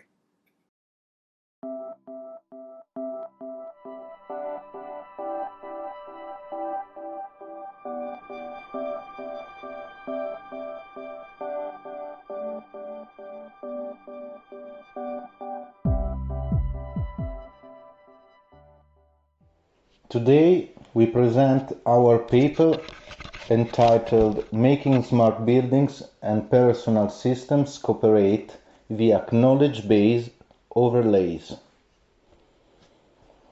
In this presentation we will talk about context-aware reactive systems, CARS, based on semantic models. The main contribution of this work is the introduction of the concept of knowledge-based overlays. We show how these overlays can be used for realizing CARS by presenting a case study in a cyber-physical context. We also describe the reference architecture proposed for making reactive semantic systems cooperate and the prototype developed to test our approach. Finally, we will discuss the main open issues of our approach and some future works. Internet of Things, smart cities and cyber-physical system propose several scenarios characterized by a high level of dynamism and heterogeneity. Applications supporting these scenarios should be context-aware, since this property has been widely acknowledged as an enabler for software adaptation to dynamic changes. In this work, we focus on context-aware reactive systems which are able to sense changes in their environments and also respond by changing their behaviors and or their structure appropriately. IoT applications often have to deal with the data source babel. arising from their need to operate on context information originated from different data sources, that is, environmental, sensor, personal devices, and so on. Semantic knowledge bases can be fruitfully deployed to alleviate this problem. They provide a unified access point for context information, including both long-term, such as the structure of the environment, and transient, such as sensor readings data, thanks to their ability to host elements responding to different schemas within the same container. In this work, we focus on two main requirements for this kind of application. Context awareness, that is the ability of a system to gather information about its environment, which is usually reflected as a dynamic model within the system. And also reactivity, that is the ability of a system to react to stimuli coming from its environment. In previous works, we introduced an architecture to create reactive IoT systems based on a semantic knowledge base that also hosts the definition of their behavior and on an accompanying reactive machinery. In this work, we introduce the concept of knowledge base overlay, that is a container providing a live unified view over different underlying knowledge bases, enabling the interoperation between multiple IoT semantics-based systems. In this work, we will focus on a cyber-physical context in which systems such as the one managing a smart building and the ones hosted in personal mobile devices get in contact.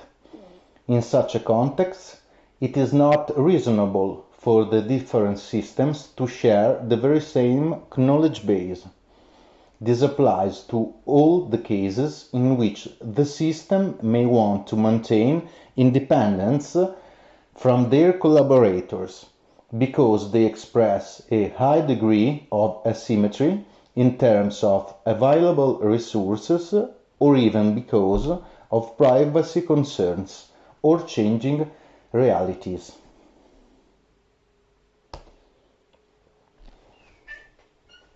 We use a case study to justify the rationale leading to the design of our solution. It consists of a smart building and a user, both equipped with the knowledge base.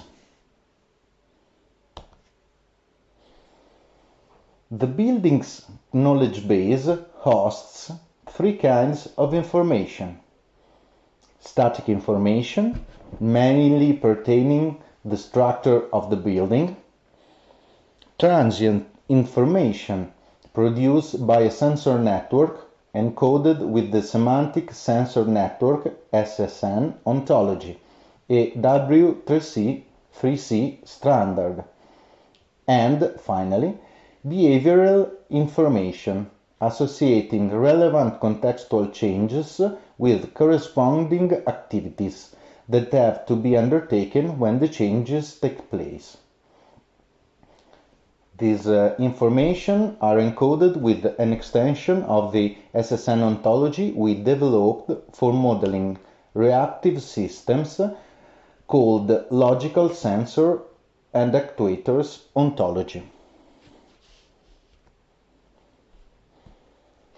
Each user smartphone hosts its own knowledge base containing, also in this case, static information about its owner, such as personal data, user preferences, and so on.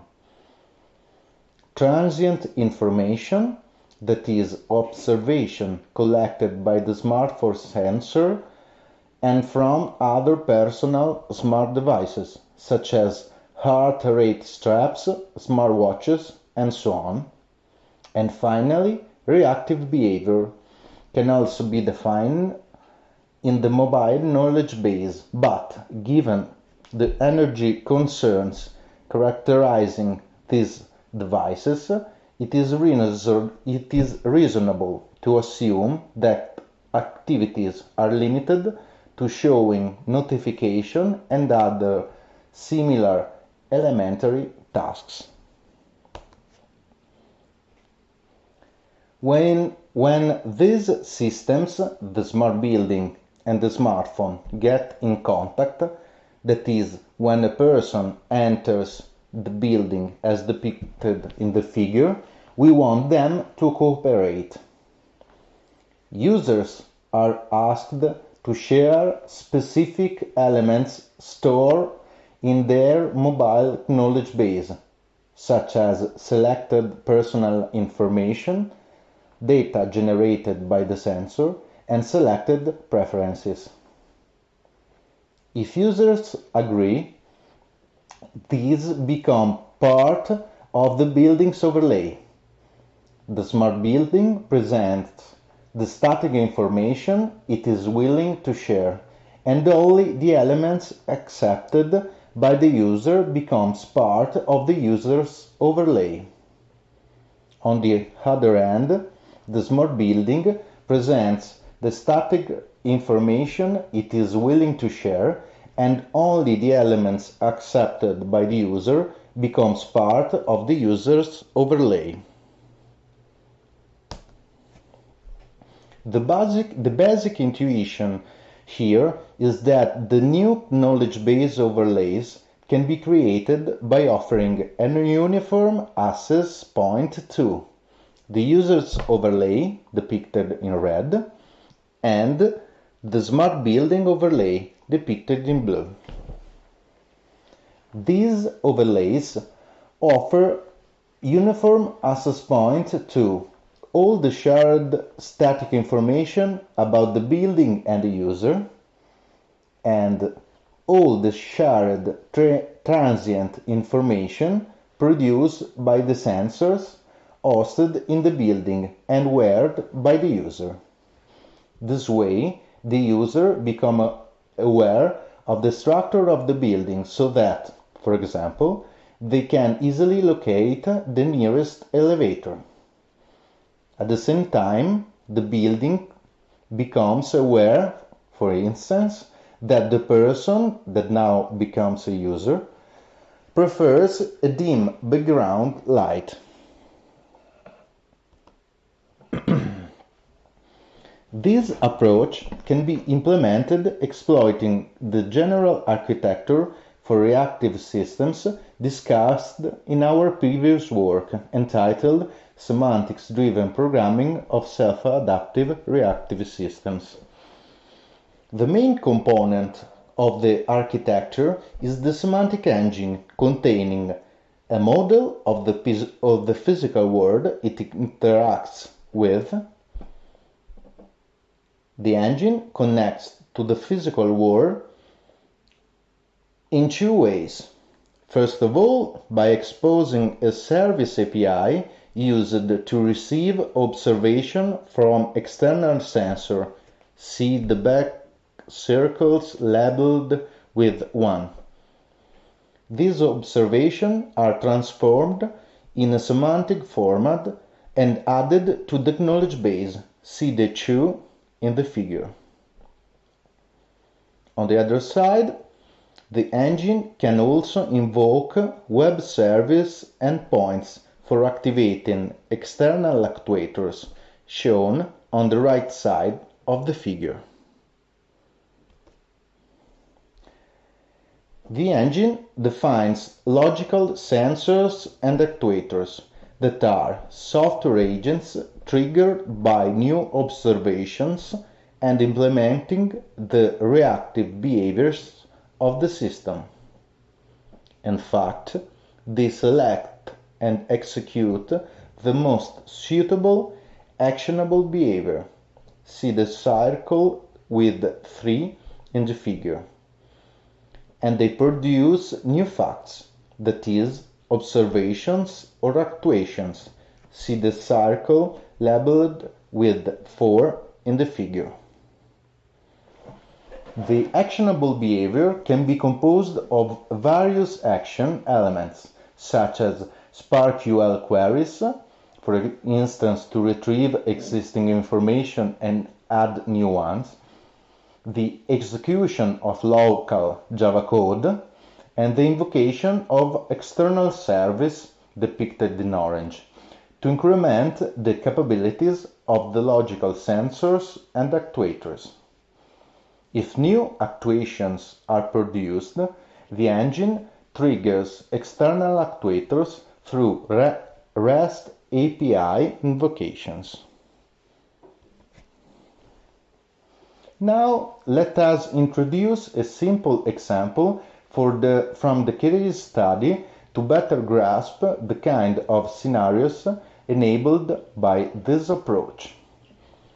Suppose that a user encodes in her mobile knowledge base the preferences about ambient heating, 21 degrees when the activity level is low and 19 when the activity level is high.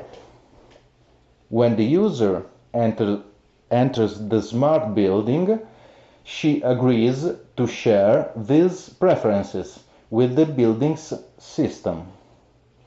She also agrees to share the observations from her smartwatch's heart rate sensor. Finally, she agrees to let the beacon presence sensor locate her in the building. Now, this information becomes part of the building's overlay and is thus made available to its reactive logic. The heating system is managed by logical actuators. They are fired upon the periodical reports from the temperature sensor in the various spaces. These actuators assess the knowledge base to retrieve all the information needed to decide whether the heating for a specific place has to be increased or decreased.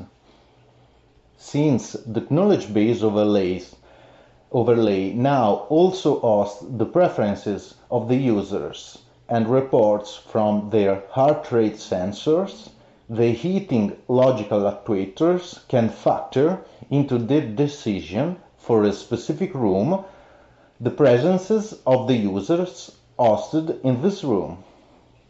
They can also consider users' activity level that can be derived from their heart rate, which is also available in the overlay knowledge base. For example, the reactive logic can query the knowledge base to retrieve, first of all, the temperature preferences for all the persons hosted in a given room, and second, their average heart rate for the last 5 minutes. It can then combine this information to decide whether the heating should be raised or lowered.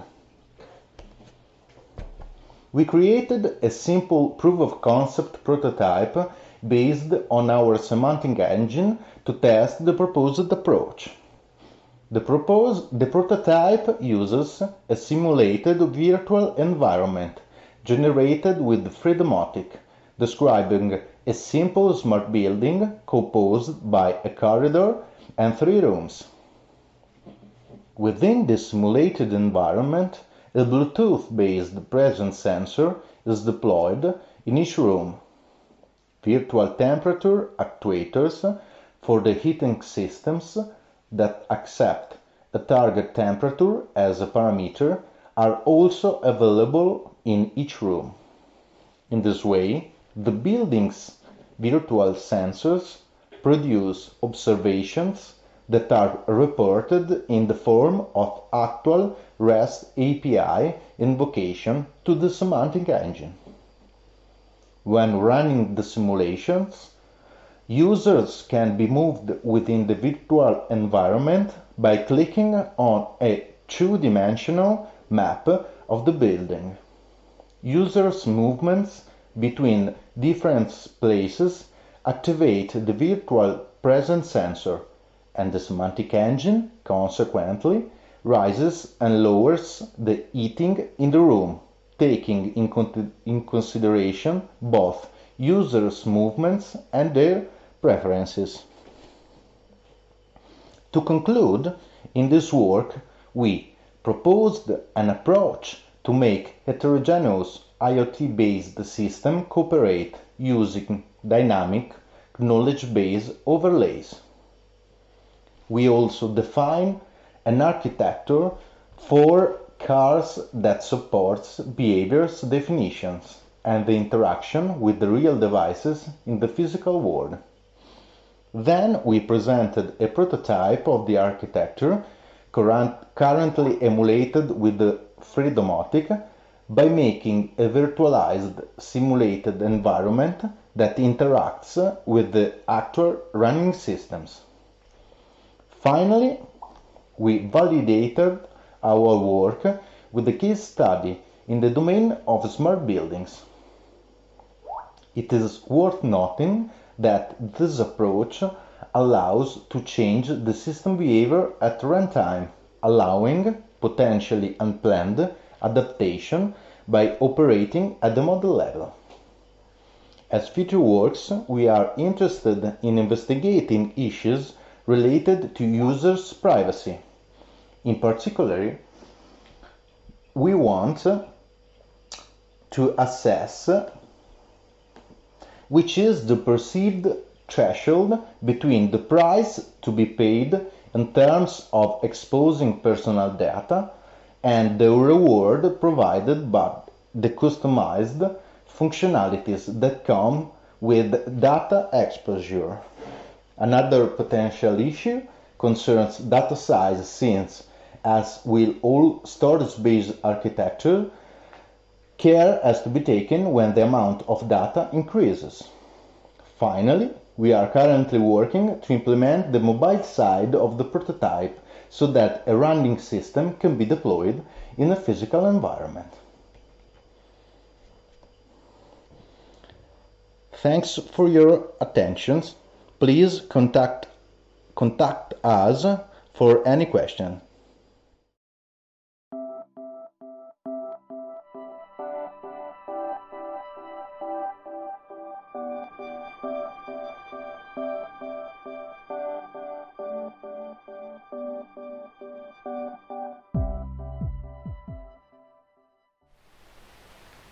Hello everyone! Today I'm going to present you our paper Graphics Interfaces in ADAS from Requirement to Implementation. The contents of our paper. First of all, we introduce the motivation and the requirement that lead us to create these interfaces. Next, we integrate with our European project and we will talk about homologation and the actual implementation for the 2D and 3D visualization. Let's dive in. Motivation. From advanced driver assistance system to autonomous driving. From partially to fully autonomous vehicle, the driver must know what happens, always. Not only a passive user inside a vehicle, because passivity could rise up the probability of more sickness, but also for unchanged perception and for a level of shared threaded control and automation. And also the HMI, human-machine interfaces, for ADAS must be properly designed. Let's see our projects. MASA Pristine and Class. MASA is the Modena Automotive Smart Area. It is a pilot research project developed to a public-private partnership aiming at the development of smart mobility and autonomous driving. MASA was born in Modena, in the heart of the Motor Valley.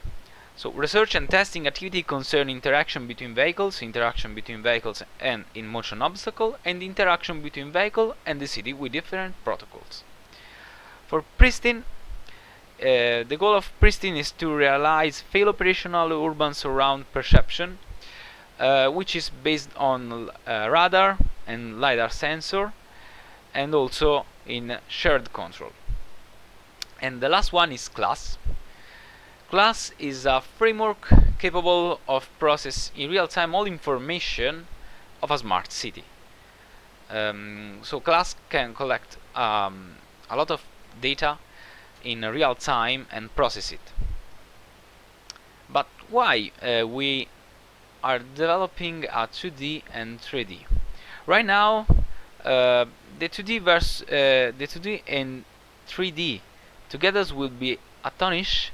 Who knows? But right now we can have the 2D part, also called cockpit, situated behind the steering wheel, and then the 3D part could be situated on the right of the driver. 2D is critical evolving, but the 3D probably will be the cockpit of the future. So right now we could also have a hybrid visualization with 2D and 3D on the same display. Our requirements that guide us. First, we aimed at balancing the cognitive workloads. What this is meaning? In the modern vehicles equipped with digital dashboard, we are able to inform the driver with a lot of information, for example, coming from vehicle sensor and the surrounding city infrastructure and so on. And this raises a new challenges. One of the challenge is related to calibration of the amount of information to be provided to the user. According to different situations, the vehicle should be able to adapt the level and the complexity of the information. For example, when no danger is expected, the vehicle could provide the user with more details about the surrounding environment and allow him or her to activate and handle the infotainment feature. But otherwise, in a dangerous situation, the vehicle should minimize the information provided in order to focus the driver's attention on the action that need to be accomplished. And also the other requirement is the negotiation-based interaction for autonomous driving. In vehicles equipped with automated driving functions, the HMI continues to play an essential role. It shall be able to promptly inform the driver about the responsibility related to each agent, to keep the driver in the control loop when his or her attention is needed, and to support the transition of control. For example, when the human is expected to resume the vehicle control due to a vehicle request, or also called takeover request. We also read about several studies that show that informing the driver about the rationale of the decision making is able to increase the acceptance and the trust in the automated system. And the last one is 3D mapping for achieving spatial awareness. A 3D view is able to improve the recognition of the semantic of spatial information, because it could provide a better representation of vehicle surrounding.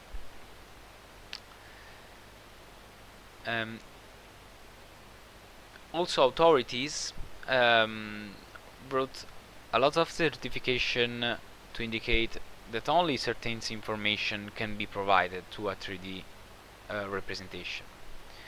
And so we right now we see the regulations that guide also us in this 2D and 3D visualization for an HMI.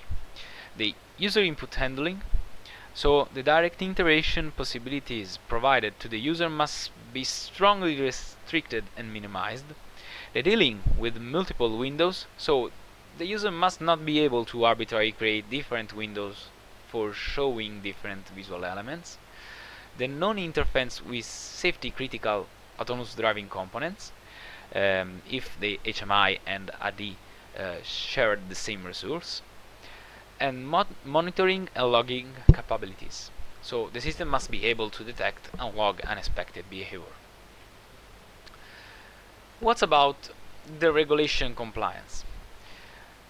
In every condition, the driver will be able to monitor the most relevant things. We also focus on legibility of textual information.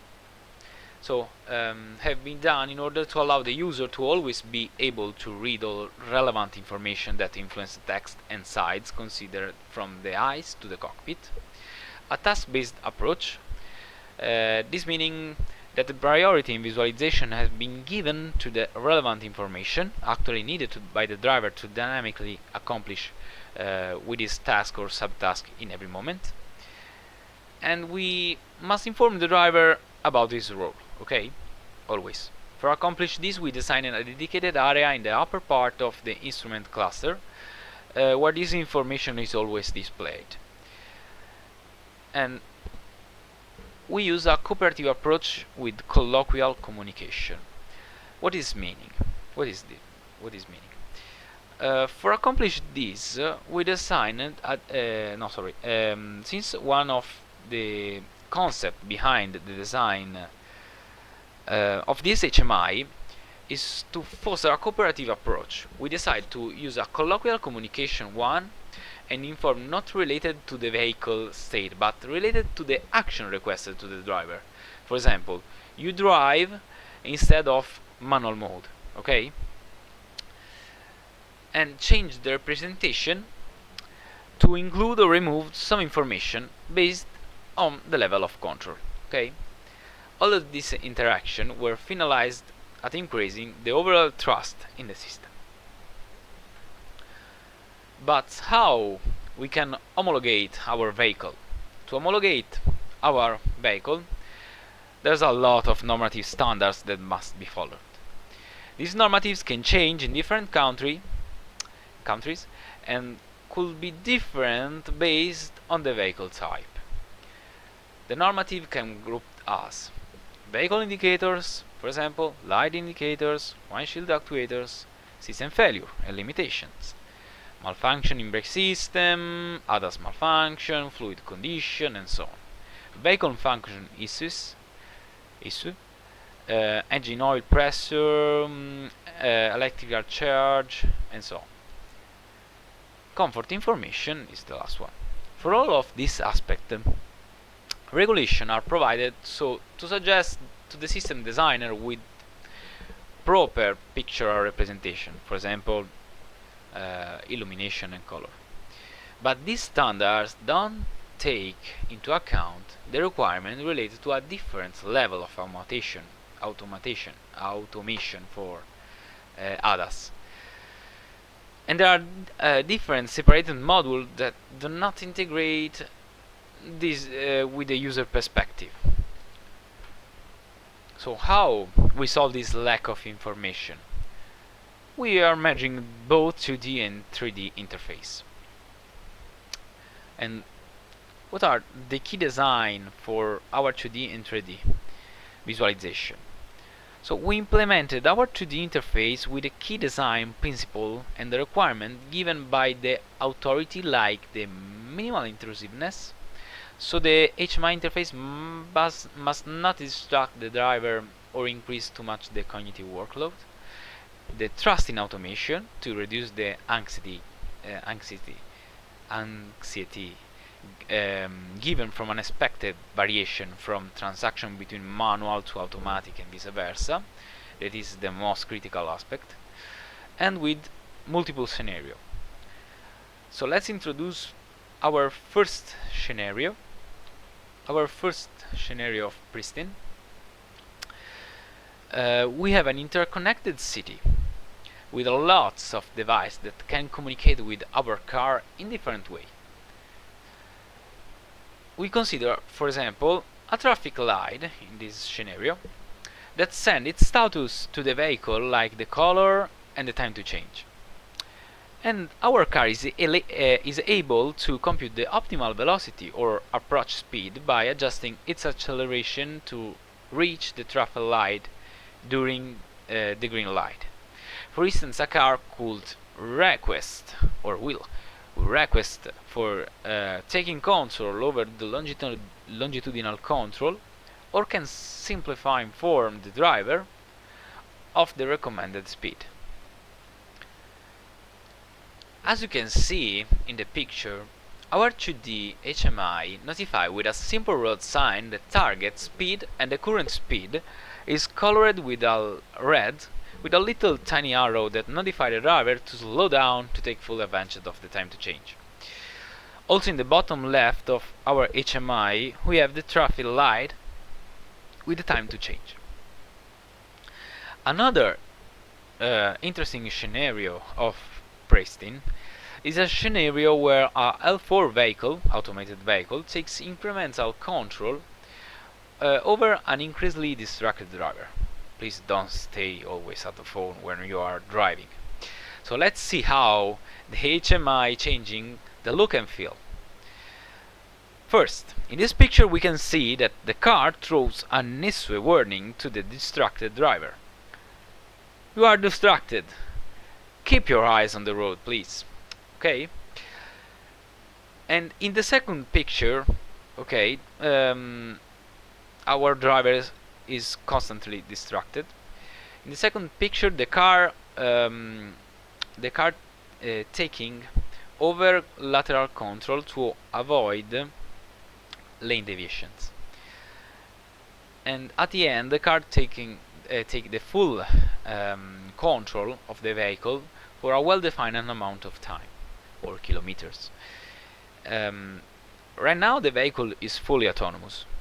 In this one, the information on the current speed and the gear are removed for a different layout that provide more information about the time to control with a relaxing layout with green and white color. What are our technical design? The HMI may run or on a dedicated board, for example tablet or touch screen. HMI receiving from the ADI stack autonomous driving the meta information, and there is no interference from HMI to the autonomous driving stack. And also the 2D HMI is developed in Qt graphical library, and the 3D part is developed in Relief because it's a light library. Our 3D view. Recent advancement in embedded and integrated GPU device allow the system to provide a 3D render of the surrounding area. So the 3D permits our representation of information normally hidden to the driver if the car is also connected through a smart city infrastructure. To this purpose, we designed and implemented a virtual cockpit able to leverage 3D graphics for rendering information related a really exciting instrument urban area in the Masa. In the figure, the data collected by the car is rendered in our 3D view in order to show road user, dry line of sight, or car sensor, traffic lights timing, driving direction, and the hazard situations are depicted by shading nearby road users using a heat maps scheme. We also implemented a extended safety ellipse. So this scheme wraps a needle ellipse centered on the vehicle. If an agent is near the car, its color will be orange or reddish, and if the agent isn't very close to the vehicle, its color will be a transition from a natural white or blue tint to a yellow-orange tint, according to the distance that this object has from the car. We also render the state of the traffic light to inform of countdown with transaction from green to yellow and red for the time to change. For avoid excessive cognitive workloads for the driver, we provide a simplified and non-realistic render of a small subset of objects that surround the ego vehicle. We refer to the ego vehicle as the visual representation of the currently driven car. So the ego vehicle has a higher triangle count mesh compared to the other agents, and also, for example, we can see here that pedestrian and bike has a very low triangle count mesh. Okay, and also we have a placeholder of the car, the motorbike, and the bus, and we could have also other ego vehicle with high triangle mesh. Another scenario. We also rendered the path of our ego vehicle. For example, in this picture we have another scenario over we show a situation where the driver hasn't had direct visibility of the pedestrian situated behind the building, but our 3D viewer, our 3D visualization can inform the driver about the hidden pedestrian. The conclusion: in this paper we described our experience in designing an HMI in autonomous vehicle. With this work we aimed to provide useful insight for system designer in a way in which such regulation might be interpreted from various certification authorities, and our work is based on both 2D and 3D graphics interface that were specifically designed to maximize the visual appealing without resorting to excessive computational load for the in-vehicle computer or excessive cognitive load for the human user. This is a real working solution of pristine and class in the smart urban area Masa at Modena, Italy. We hope that this paper will inspire and guide other people in designing HMI, and thank you for your attention and stay safe.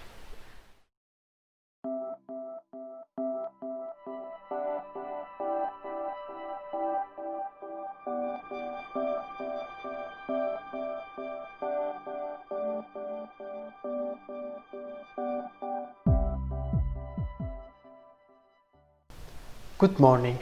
In this presentation I'm going to present our work, exploiting traffic lights to manage auction-based crossings.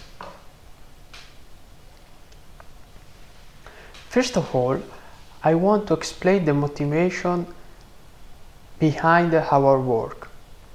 I want to explain the transitional period in the context of smart city and why we have chosen to exploit traffic lights infrastructure.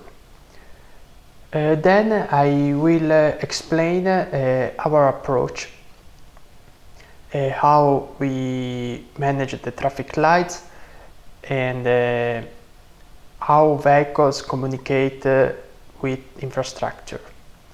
Finally, I want to show the experiments we have conducted and the results.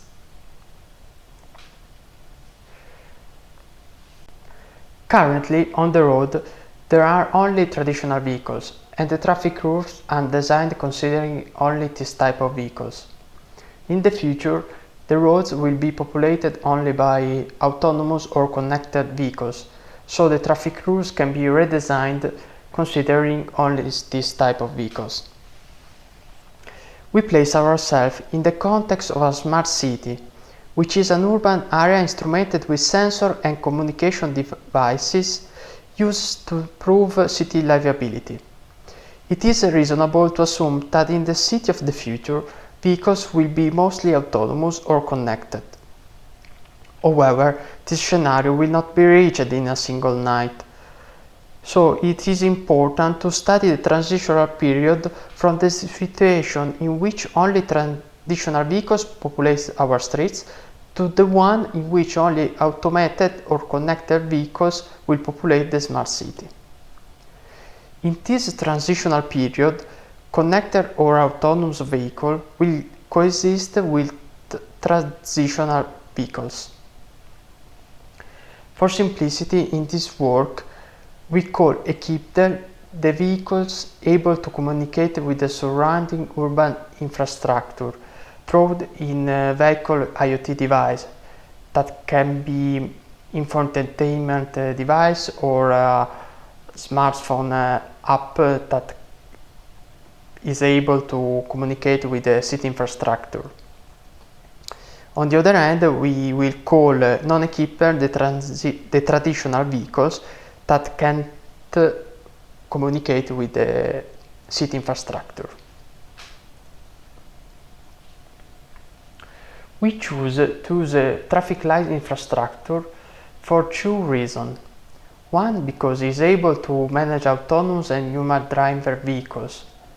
And second, because it's already present in our city. We have chosen to use an approach proposed by Cabret in a recent paper. This approach is able to exploit traffic lights infrastructure. It considers both types of vehicles, and it uses auction-based approach in order to manage the priority of the traffic lights.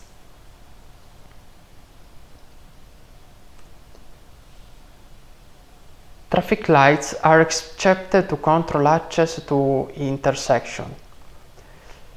So they choose which lane will have green in the next time slot. In this approach, the system collects all bits from vehicles that needs to cross the intersection. The system calculates the lane with highest bit sum and then set the green lights to this lane for the next time slot.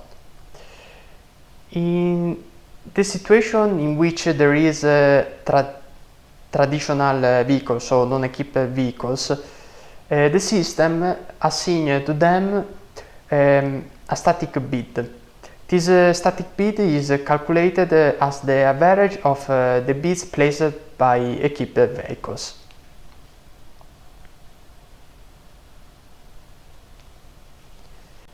On the vehicle side, it is necessary to define a budget for placing bids. In this approach, it is the driver that can allocate a part of his total budget for the coming trip. He can base his choice according to his needs, like the grade of hurry, if he needs more budget for the next trip, or an estimated arrival time. Another aspect is how budget can be distributed or rechanged. But this aspect is not the focus of this work. In a smart city scenario, it is going to be subject to city administration policy. But the vehicle have an amount of budget. But when he must bid at the intersection, how much he bid? In this approach, the bid is static and is calculated as the budget allocated for the trip over the number of intersections with traffic lights of the trip. This is a static method of bidding and it's not adaptive, but it guarantees that the vehicle will not exhaust the allocated budget before the end of the trip. If during the trip a reroute is needed, the bid amount is calculated again, considering the remaining allocated budget and the number of intersections of the new route. Rerouting may be necessary in case of traffic congestion or accidents, or may occur simply because of change of mind. We have experimented this approach on the Matzing Urban Simulator. First, we have extended Matzing with some additional module for communication and perception at intersection. Then, we have reconstructed a really instrumented urban area in a city in northern Italy, Modena. This area is called MASA, as in Modena Automotive Smart Area. We have also added 3 semaphores that are not present in the real area, in order to make the simulation results more interesting. In this figure, we can see in red the place of the 3 semaphores added, and in blue the real semaphore.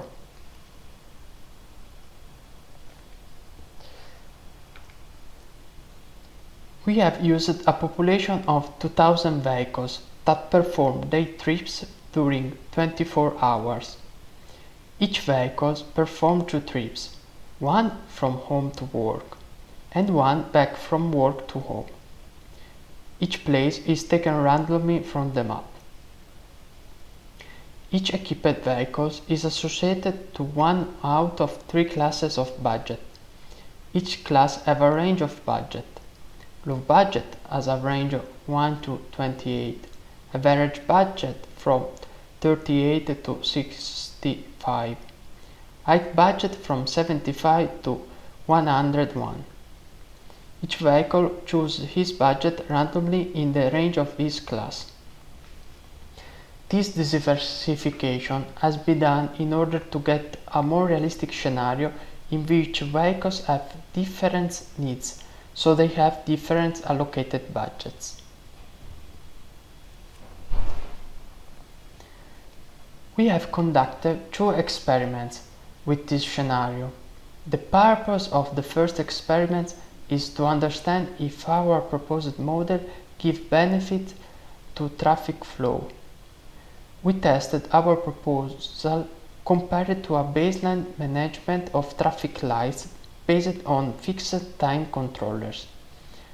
This type of system changes the green lane in a fixed periodic cycle. Each lane will have the green light for one slot every cycle, so this system does not depend on the traffic state or communication. We have performed several trials varying the number of equipped vehicles. We have measured the time that a vehicle spends to cross the intersection. We have also performed the same experiment, but with a population of 500 vehicles in order to simulate a scenario with less traffic.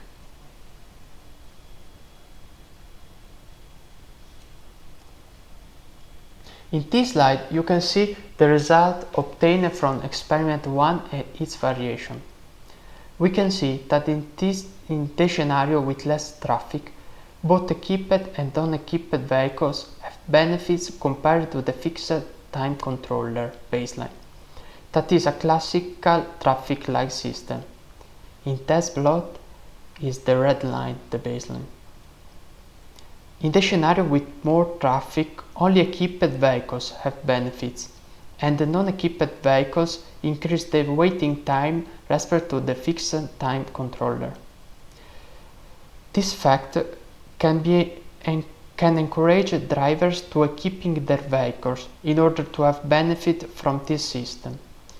On the other hand, we can see that if the system has a lot of equipped vehicles, the performance is practically comparable with the one of fixed time controller.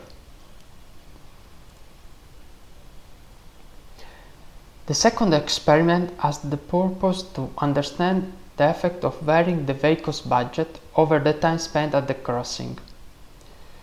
We have measured the time spent by vehicles at the intersection with traffic lights.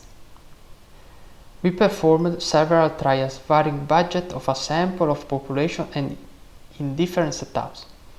First, with the standard population of 2000 vehicles, half equipped and half not equipped.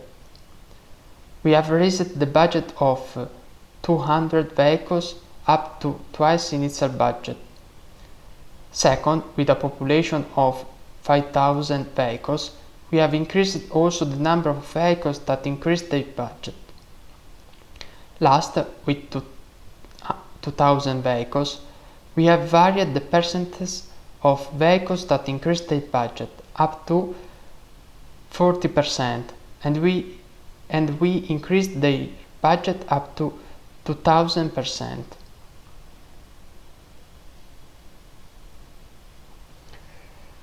The result of second experiment shows us that even if a vehicle increases its budget, it is not guaranteed that this time spent at traffic light decreases. We can see in the plots of experiment 2.1 that there is not a common pattern. Some vehicles have benefited from increasing the budget, others don't. For example, this agent or this agent have benefits, but these or these have not benefits. In experiment 2.2, we can see that there are some benefits in waiting time when the number of vehicles that increase budget is small and when these vehicles get a lot of increment. On the other hand, a small increment has negative effect on the waiting times. This may be determined by the heavy traffic condition of this simulation or on the fact that the heat maps show average delays.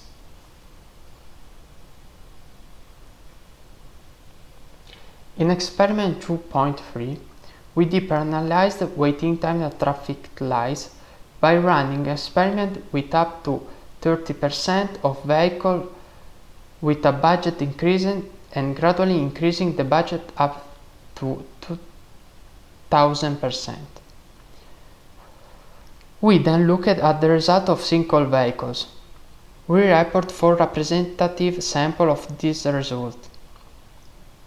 Also in this case, there is not a common pattern. Some vehicles benefit from increasing budget in certain conditions. Others seem to benefit only from number of vehicles that increase their budget. Others seem not to benefit in any way.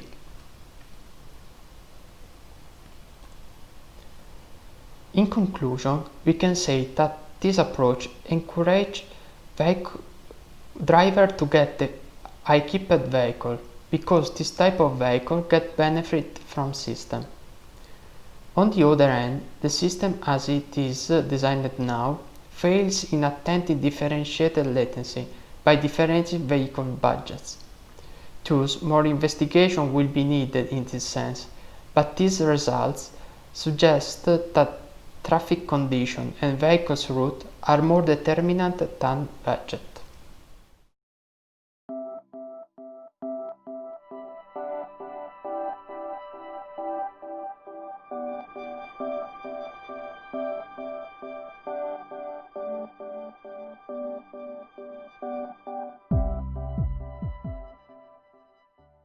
Hello everyone, my name is Michael Bosello and I'm a student at the University of Bologna.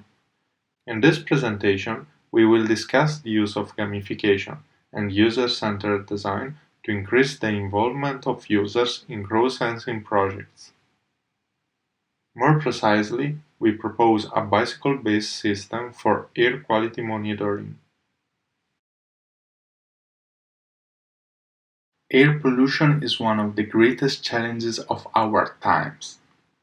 It affects public health and it has negative effects on the everyday life of more and more people. Data and information could be very helpful in facing this threat. One method to collect environmental information is crowdsensing. This technique involves a large group of individuals using their mobile devices to collectively sense data of common interest. On the one hand, crowdsensing allows citizens to monitor their personal exposure to pollution, increasing the awareness of the problem in the single person. This possibly enables protecting behavior like taking a different path to work or deciding when to wear personal safety equipment. On the other hand, policymakers can exploit such data to take targeted action when really needed. In the case of air pollution, crowdsensing acquires particular importance because air quality sensing should be fine-grained as measurements are meaningful for the very local area and they could show rapid changes. Compared to fixed devices, it allows us to disseminate and keep moving the measurement devices, resulting in a large proactive sensing network.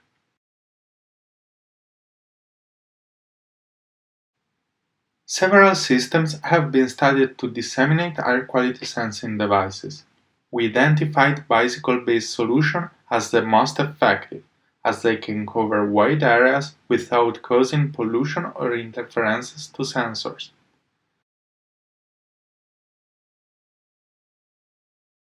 These kind of systems have three main challenges: privacy, scalability, and user engagement. In our work, we are mainly interested in increasing user engagement. Without user involvement, crowdsensing will fail. We have two tools to tackle this: gamification and user-centered design. The gamification approach uses game dynamics in non-game context to engage users. The user-centered design processes give extensive attention to user needs during each stage of the design process to enhance user satisfaction.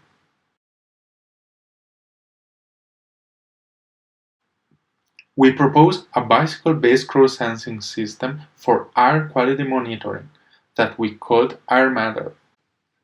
It is composed of a low-cost sensor and a web app developed to involve users as much as possible by combining human-computer interaction principles and gamification elements. The sensor collects particulate matter data and sends them using Bluetooth Low Energy to the user's smartphone, which, in turn, forwards them to a server. The use of the user's smartphone is necessary to take advantage of its internet connection and GPS function, resulting in the reduction of the sensor expenses and dimensions. The sensors employed in participatory sensing have four requirements. They should be accurate so that data could be meaningful.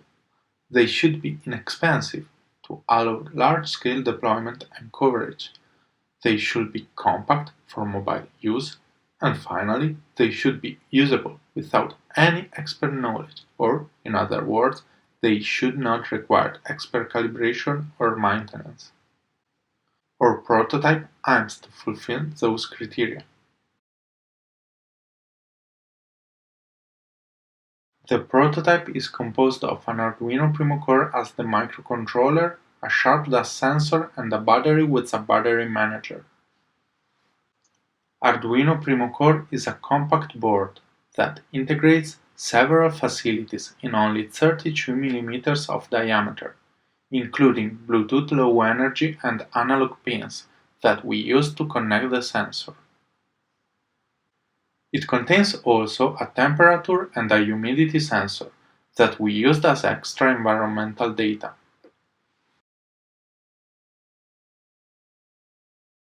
The sharp optical dust sensor employs light scattering. Inside the measurement chamber, a light emitter produces incident light, while a photodiode detects the light reflection.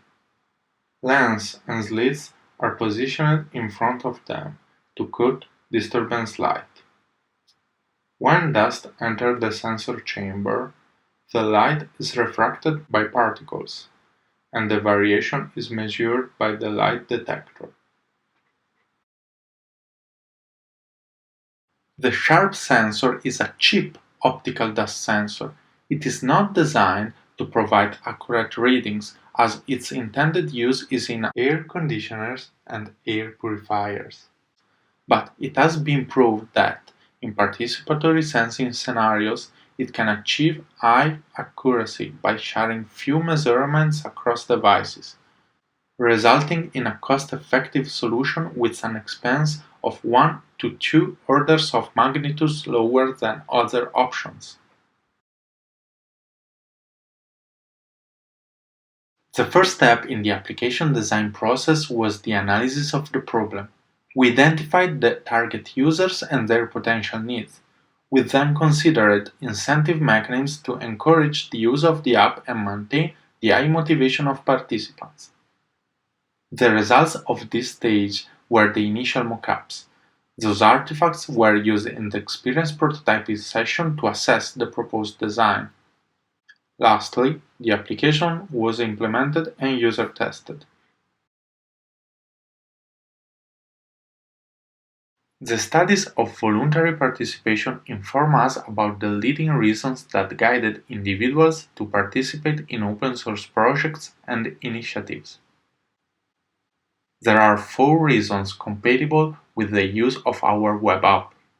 Fun, so taking part in the initiative is actually fun. Value, the person wants to show his participation to others. Ideology, the person desires to contribute to the good cause. And finally, personal needs, the activity brings benefits to the participant. In our case, gamification has the first 2 motivations, fun and value. The resulting target group is composed of individuals who want to make the bike trip more enjoyable, the fun reason, individuals who want to contribute to the collaborative air quality project, the ideology and value, or individuals who want to monitor their personal exposure to particulate matter, the personal need.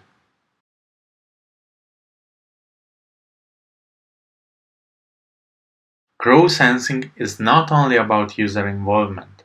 We want also the users to perform specific tasks: coverage, touchpoint of interest, rendezvous, or in other words, co-location of participants, and correct sensing. Gamification has proven to be crucial to support those tasks. In our web app, level and experience are proportional to the distance and area covered, supporting the coverage task. The achievements require the user to reach a point, setting the stage for touchpoint and rendezvous. Finally, correct sensing is ensured by notifying users that they will not gain experience nor unlock achievements if they are not connected to a working device.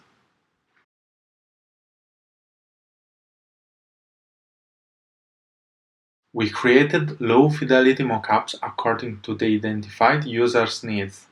We used Balsamiq, a software that allows quick UI production and quick changes. The sketch appearance makes the users focus on the design rather than the look and details. The artifacts for the experience prototyping session were produced by printing and gluing on cardboard the sketches.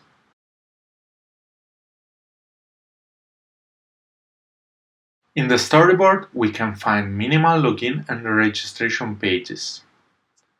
After the login, user can connect to a device or they can enter the app without connecting, but in this case, the bottom pop-up will inform the user that he or she will not progress in the game.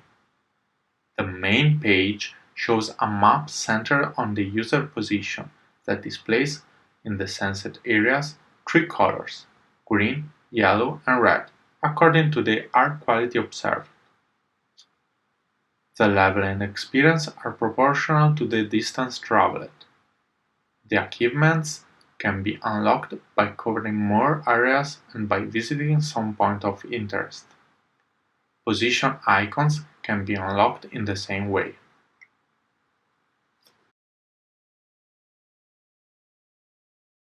The experience prototyping method proposes several activities. The activity applied in our session was exploring and evaluating design ideas.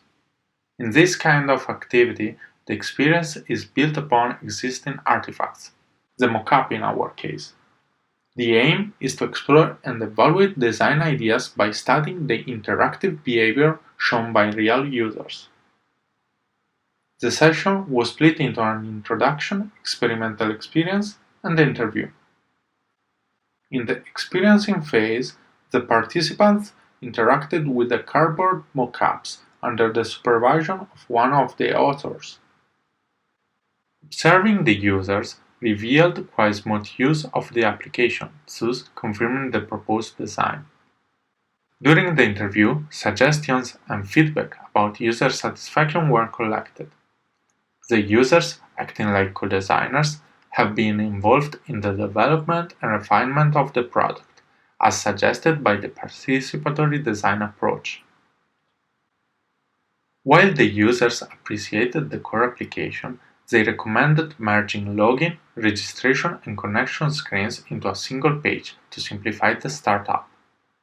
They also suggested adding more gaming features like earning titles. Lastly, they agreed on the application name. The web app has been implemented using the Mean stack that supports the development of efficient single-page applications. The presentation and the application logic layers run on the client, while data are stored in the server, which exposes REST APIs. This architecture is scalable with the number of users as it shifts the burden of the computation on their devices. If the user is moving, at each time interval the dusty density, the temperature, and the humidity are obtained from the device and sent to the server along with the time step, latitude, and longitude. The user interface is designed following the web UI best practices. The design is mobile first and responsive. The material design was easily embraced thanks to Angular material. The layout and the dynamics are the same explained earlier, but take into account the tester's feedback. The prototype has been user tested. We have followed the Think Aloud protocol, asking the user to describe their action and thought. The participants didn't encounter difficulties and they appreciated the features, but we identified frustration in both users when they try to swap on the map, but it keeps relocate the center to the user position.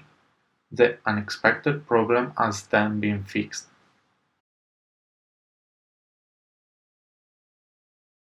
The application is in its early stage. First, it misses several common features like social login, ranking, and sharing. Second, the app should be evaluated in depth to verify the effectiveness of the overall design process and quantify the effect of gamification in improving user engagement. As future works, the app could be compared with other similar systems and analyzed through user questionnaires. Thank you for the attention.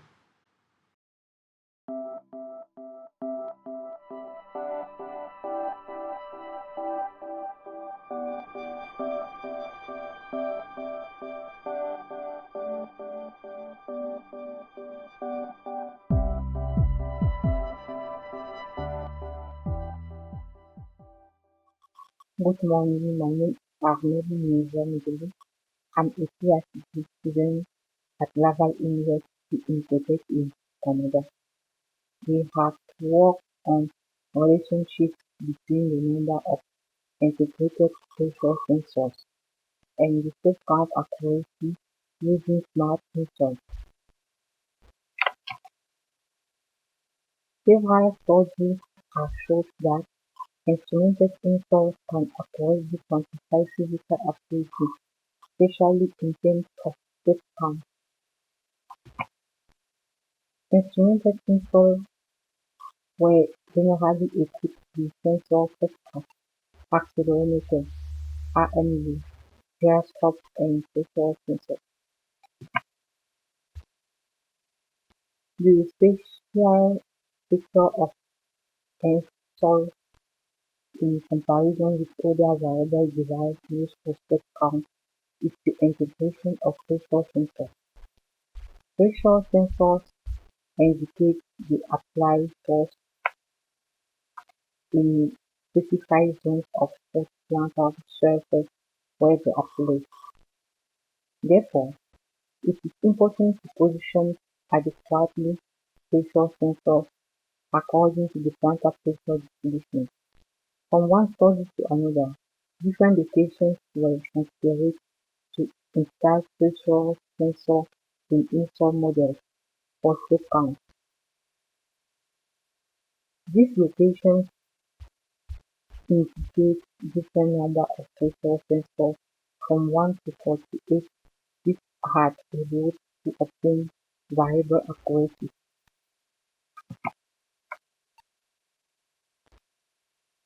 A systematic review suggests that many studies have achieved adequate text detection accuracy of more than 99% with 5 pressure sensors or more.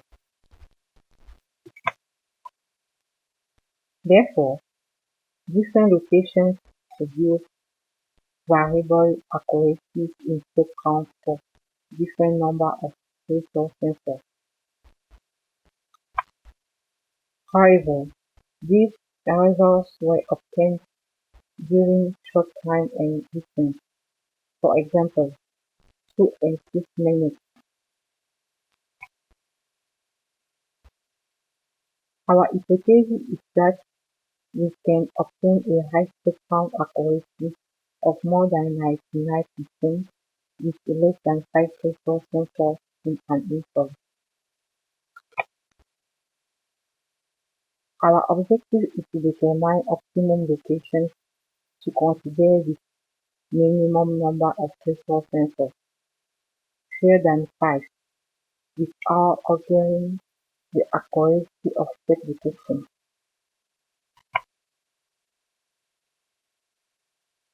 Considering the area of pressure space in literature, we have placed the pressure sensors in 5 zones under the Lieven: the first, the third, and the 5 metatarsal edge, and into the grid 2.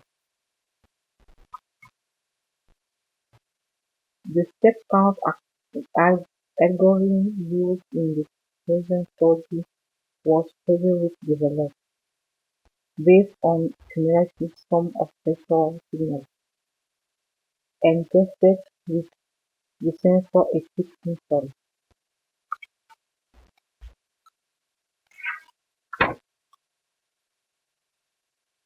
Data were collected from 12 healthy adults without working limitations, age of 28 years in average.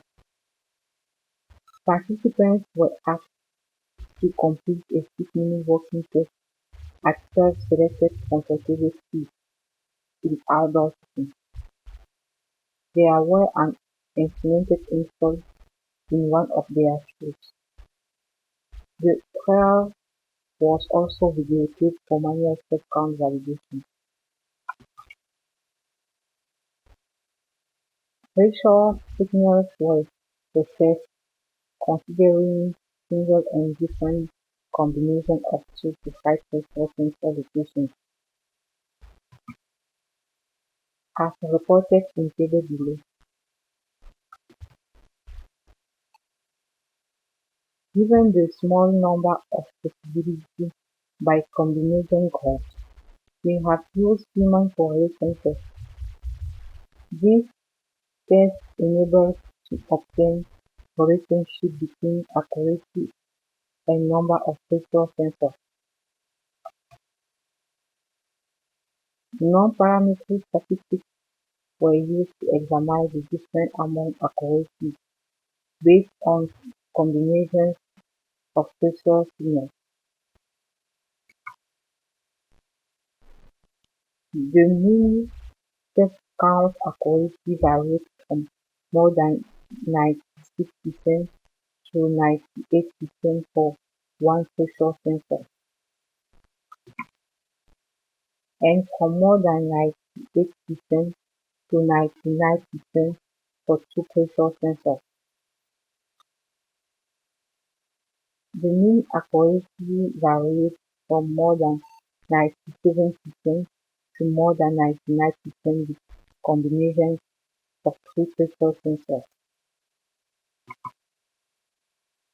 With 4 pressure sensors, it varied from more than 98% to more than 99%. Finally, the step count accuracy of the insole was more than 99% for the combination of all 5 pressure sensors.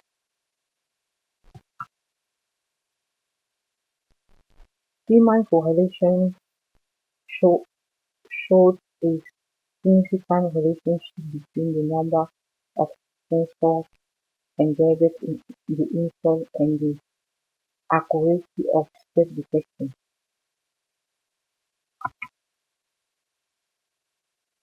Cross-firewall tests revealed a statistically significant difference in accuracy levels across combination groups of facial sensors. This figure illustrated variation of step count accuracy according to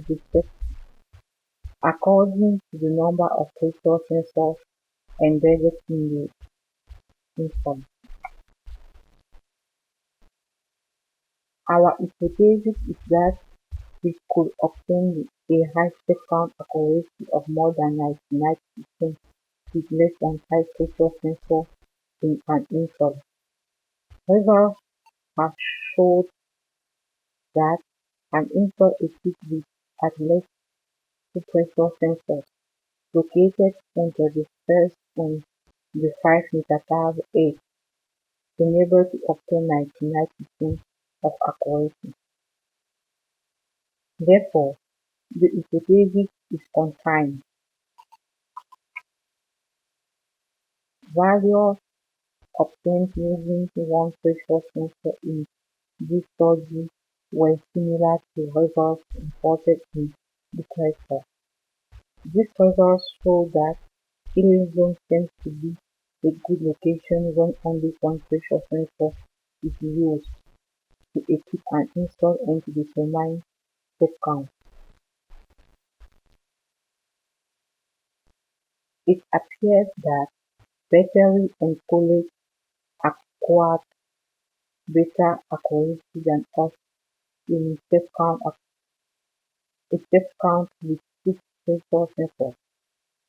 No study has reported insoles equipped with 3 or 4 pressure sensors to quantify steps in the literature.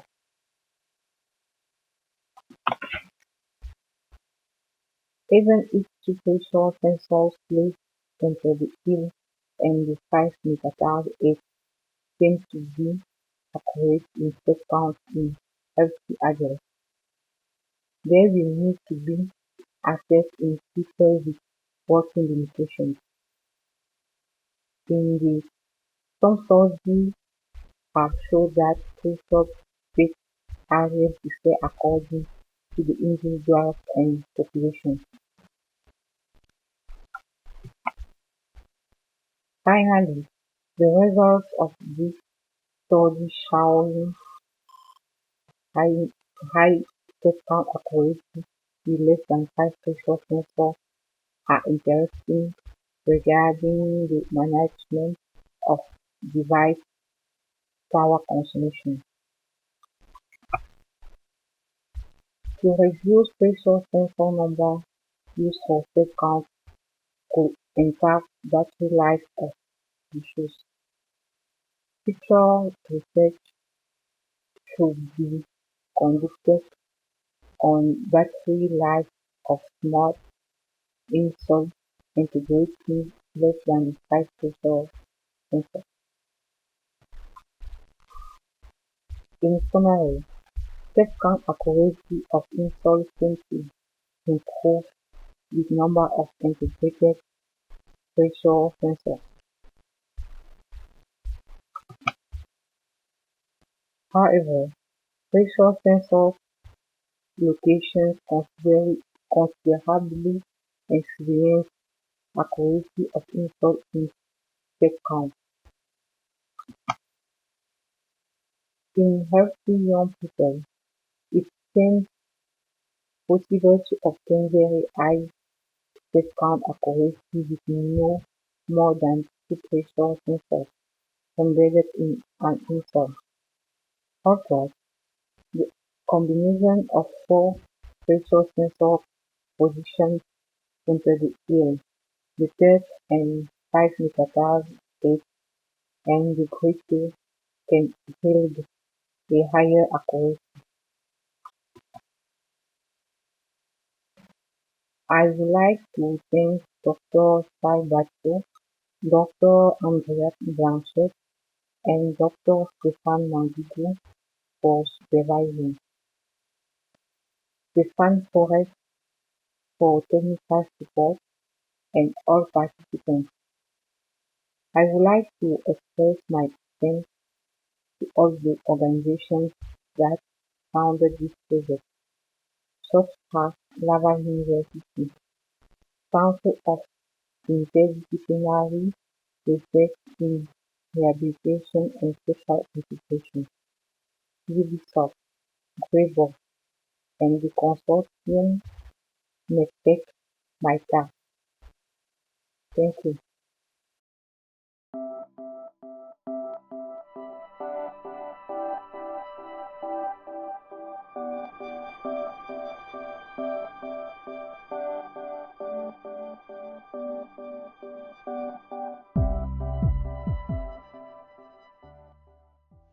Hello everyone, my name is Luca Casini. I am a PhD student at University of Bologna and I'll be presenting potential and limitation of designing a deep learning model for discovering new archaeological sites, a case study with the Mesopotamian floodplain. This is a joint collaboration between the Department of Computer Science and of Archaeology at University of Bologna by Marco Roccetti, Giovanni Del Nevo, Valentina Orru, Nicola Marchetti and me. So let's start by talking about remote sensing and how it connects to archaeology. Remote sensing refers to the use of data sources like satellite imagery to monitor or identify some phenomena or point of interest in a certain region. And in the context of archaeology, we are talking about using satellite or aerial images captured with different techniques, so photographs, infrared sensors, and LiDAR, that is techniques that can create 3D representations of the ground, and use these images to identify potential archaeological sites that maybe are not easily identifiable from the ground because we lack the contextual bird's eye view, or maybe because they become apparent when seen through a different kind of sensor. These operations are usually carried out by experts manually, so they have to look at these big images of big areas and find what they're looking for. And this is very time consuming. So there were many attempts of using classical computer vision with approaches like pattern matching in order to identify these points of interest. But since what constitutes a site can be very different, can have a very high variability, this problem is very challenging. And also the scale factor is a big problem. With the advent of deep learning, that is a technology that revolutionized image classification and object recognition, there were a few new attempts, but the problem is still very challenging, as we will see. In our project, we are trying to automate the remote sensing phase of the CADIS project. This is an archaeological mission of University of Bologna in the Qadisiyah region in Iraq. There, our archaeologists are looking for a characteristic type of site called tell, and the area that they are surveying is 1,830 kilometers wide. The archaeologists provided us with 166 polygons representing the shape of the archaeological site. Of those, 145 were confirmed to be actual sites upon visit and are represented in green, and 21 were found not to be actual archaeological sites and are represented in red. Besides those, there are 415 archaeological sites that were previously surveyed by Adams in 1981, but we did not use those because they are represented as dots and not as shapes like the others. Let's see how we built our dataset then. We started from high-resolution raster images provided by the archaeologists, where each pixel corresponds to 0.6 meters. And starting from the extent of the investigated region, that is the blue rectangle, we divided it into a grid of 179 meters squares. And this value corresponds to images of 299 by 299 pixels, and this depends on the model input size. We filtered out all the tiles that did not fall inside the purple area because they were not interesting to us. It's also worth noticing that the tiles are overlapping in a shingled fashion, and this is to avoid blind spots where sites falls across two different tiles. The total number of tiles yielded by this procedure is around 300,000. Tiles that have a significant overlap with the shapes of sites marked by the archaeologists are considered positive examples. They have to have an intersection that is greater than a certain threshold, which goes to 10% and 30%.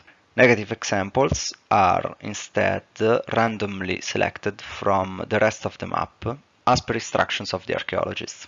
And the next step was framing the problem of finding the sites as an image classification problem. So we want to label each tile as a site or as a non-site. And to do this, since the dataset is so small, we tried to use transfer learning. That is a technique that employs a pre-trained model to solve another problem. And to do this, basically, the model is fine-tuned on new data. And we chose Inception v3. It's a popular image classification model by Google. And we also used the Keras deep learning library. And in the library, there is also the possibility to do data augmentation. And this was done to help the model generalize, also to combat the fact that the dataset is small. So all the examples for sites were used in the dataset. And depending on the threshold, we end up with 2,211 sites for 10% intersection, or 1,597 sites for 30% intersection. And the same number of non-sites was used in the dataset. But we also experimented with a ratio between non-sites and sites that was 2:1. So combining these possibilities, we end up with 4 experimental settings. The first model, the first experiment, has a balanced dataset, so 1:1 ratio with the 10% overlapping rule. The second model has a 1:2 ratio with 10% overlapping rule. The third model is like the first one, but with 30% overlapping rule. And the fourth model, it's like the second, but with the 30% overlapping rule. And to the right, you can see the performance of these 4 models. They're all very close, but we can clearly see that the 30% overlapping rule is actually better.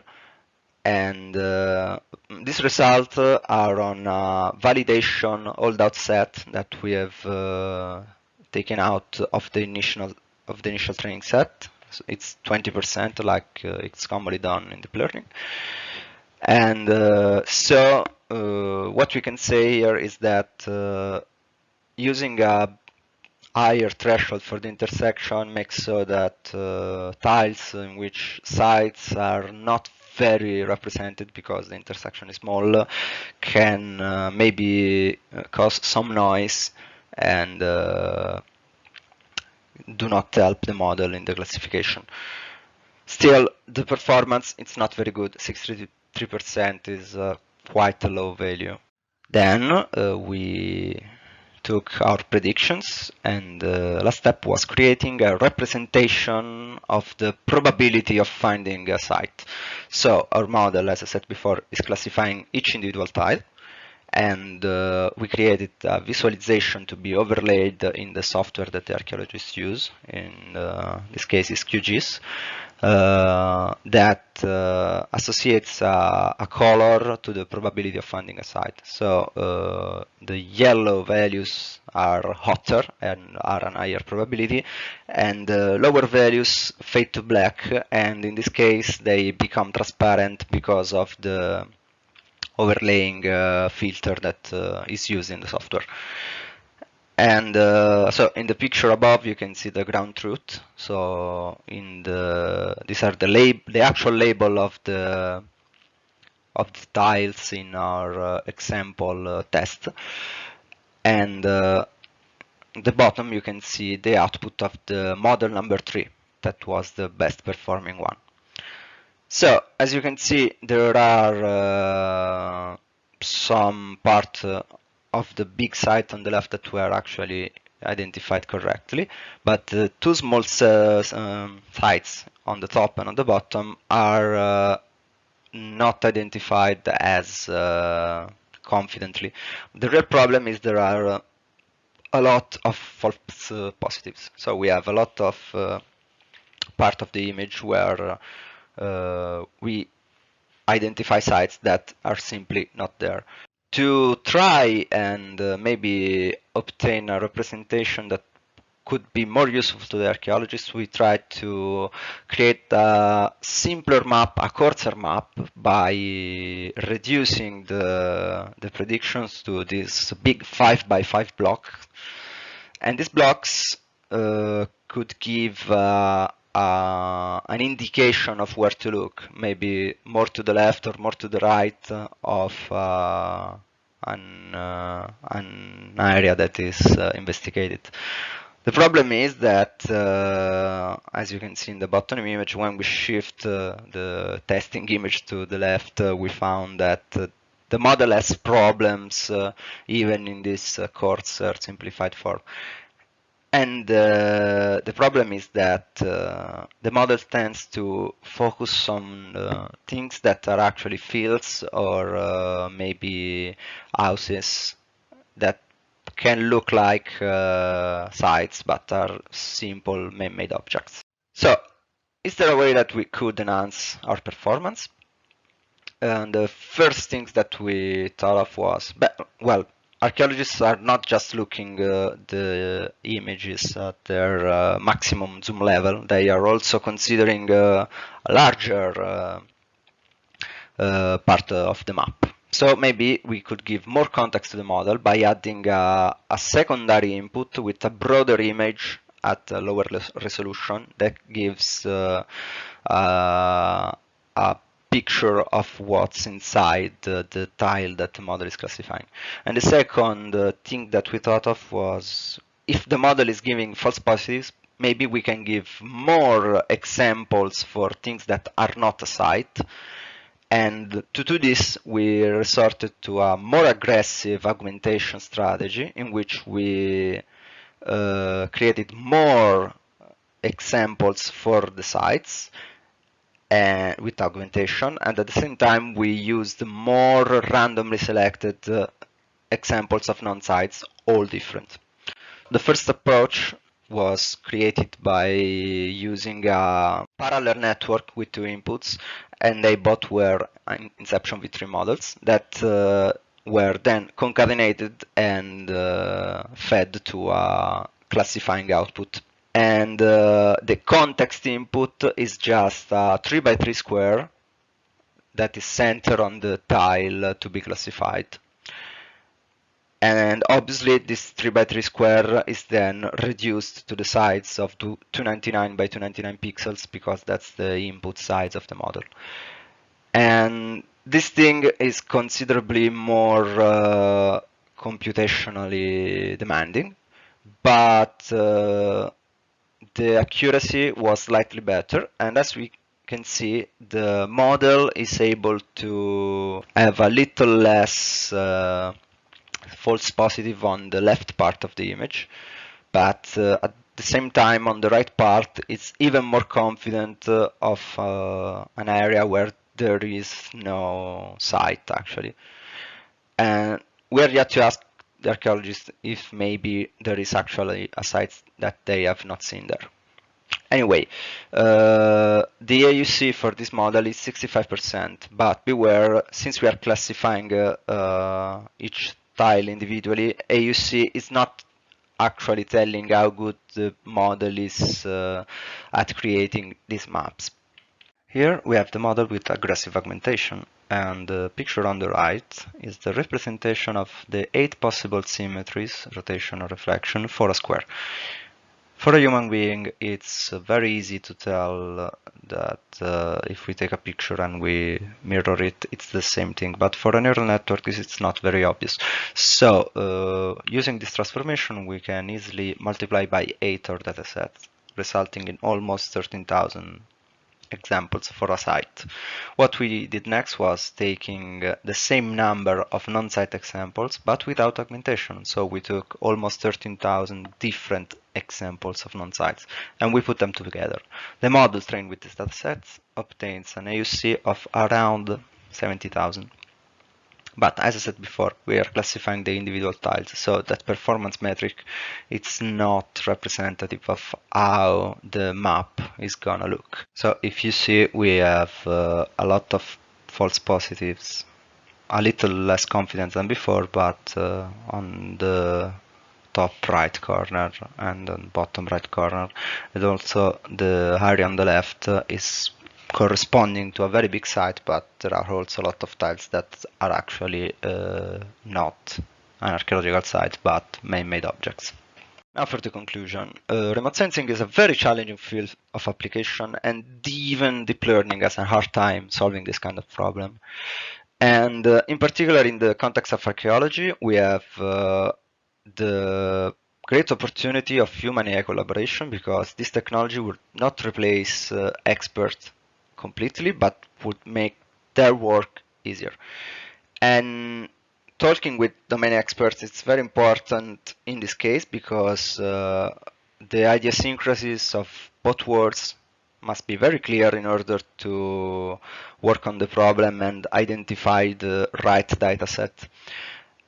Especially because archaeological data, it's not very available, and so data is very precious. As we've seen, transfer learning methods are not as beneficial in this context as it is in others. Maybe because the features that pertain to classifying satellite images, it's not the same features that help with classifying common objects. Some further development of this project could be trying interactive machine learning techniques to label new data. We have developed a web interface to do this, so maybe crowdsource a bigger dataset can help. And self-supervised learning could help with pre-training, and this would solve the problem with transfer learning. And we could also try, since we have the shape of the sites, to frame the problem as an image segmentation problem, but this could be even more difficult because of pixel level classification that is very challenging. And finally, we could maybe try the unsupervised route. So we could use methods that do not need to know what is a site and what is not, and just try to find the differences. Thank you for your attention. I am Luca Casini from University of Bologna. There is my email if anyone wants to ask some more questions about this project.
Good morning, my name is Umberta Gaggi. I'm one of the chair of the special session on a serious game, together with Antonio Rodà from University of Padua.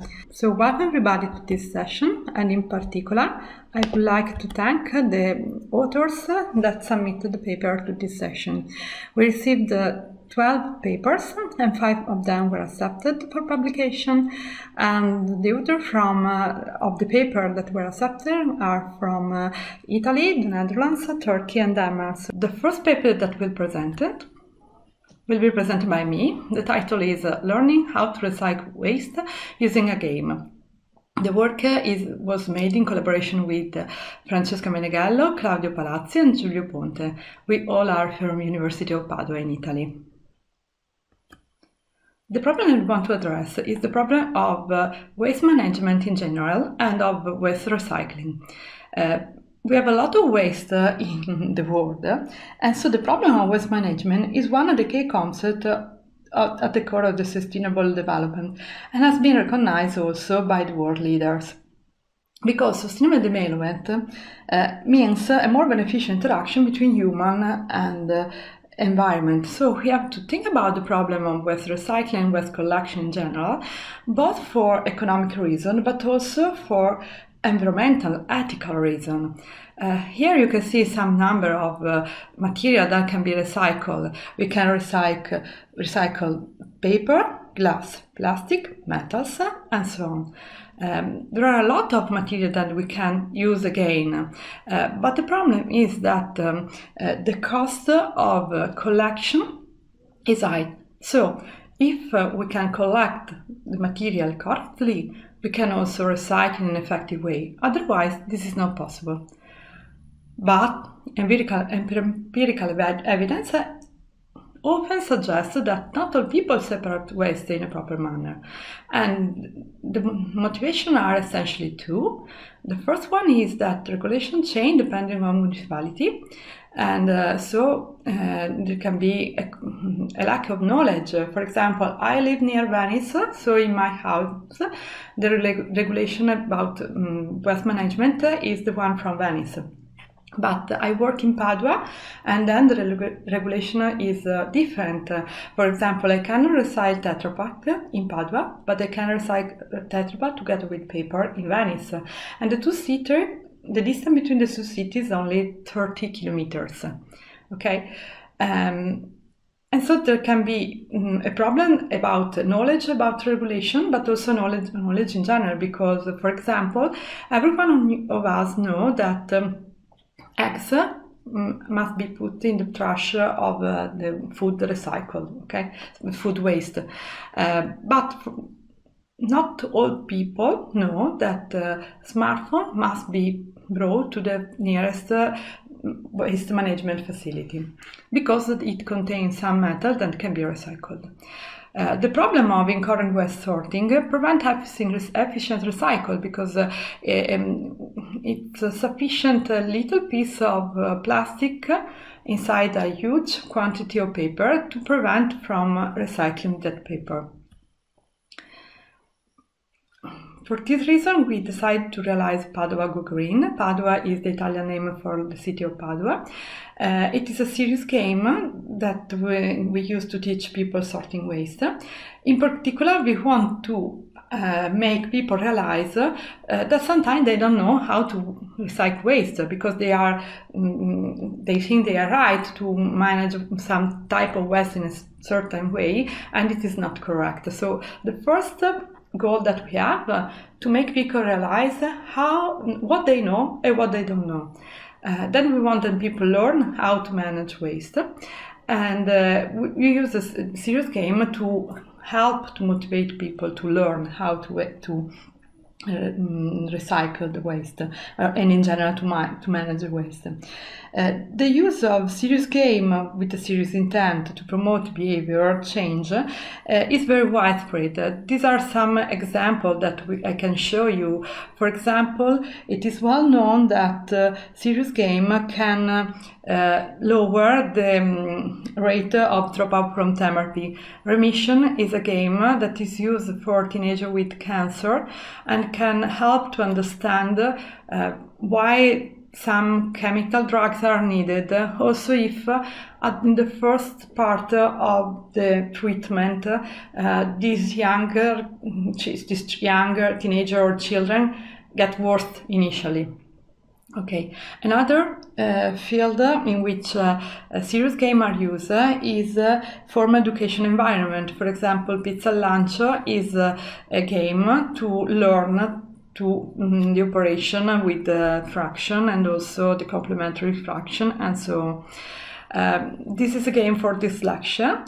It is a rehabilitation process in which the game helps to combine sound of the letters and the shape of the letter. And this is the last one. It is a game to help younger people to have a better lifestyle. In this case, the game suggests you use you can use the game if you use stair step instead of elevators. There is another application that can be used by citizens of Padua. Its name is Irrefutologo. It's something like Dr. Waste in some way. It is a simple application that has a simple form for inquiring objects and find how to manage them. It is very simple. It's sort of a dictionary. The objects are alphabetically ordered, and you can find the object, and clicking on this arrow you can understand how to manage that waste, or you can input the name of the object in the search in the form. Obviously, this is not something that people use to have fun, so it uses in that particular moment when they have an object, a waste in their hand, and they have to understand how to manage it. On the right part of the screen you can see Padua Go Green. It is our game. Then I can show you a video.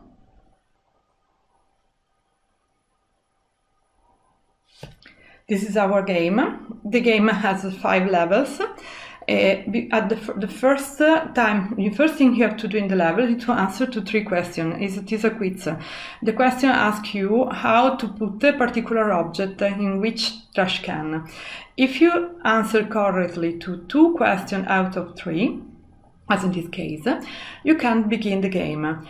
You have 3 trash cans, and there are objects falling from the ceiling, and you have to put the object in the right trash can. This is the tutorial, and now we have the game session itself. If the objects are put in a wrong trash can, a mountain waste below mountain waste grow in the background. The message is, if you want to keep clean your city, you have to understand how to manage the waste. The trash cans are the one that you can find in your street to manage the waste. The game also contains a manual that is the same thing of the app Irrefutologo. So the objects are ordered alphabetically, and you can also search for the correct object.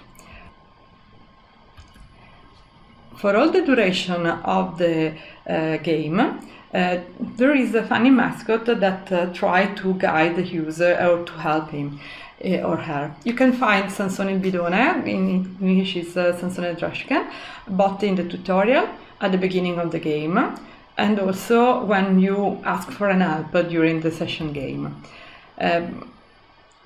We implement Padua Go Green with using a cross-platform framework for cross-platform development because we want to develop the game once and then distribute it in all the platforms. The name of the chosen framework is Corona.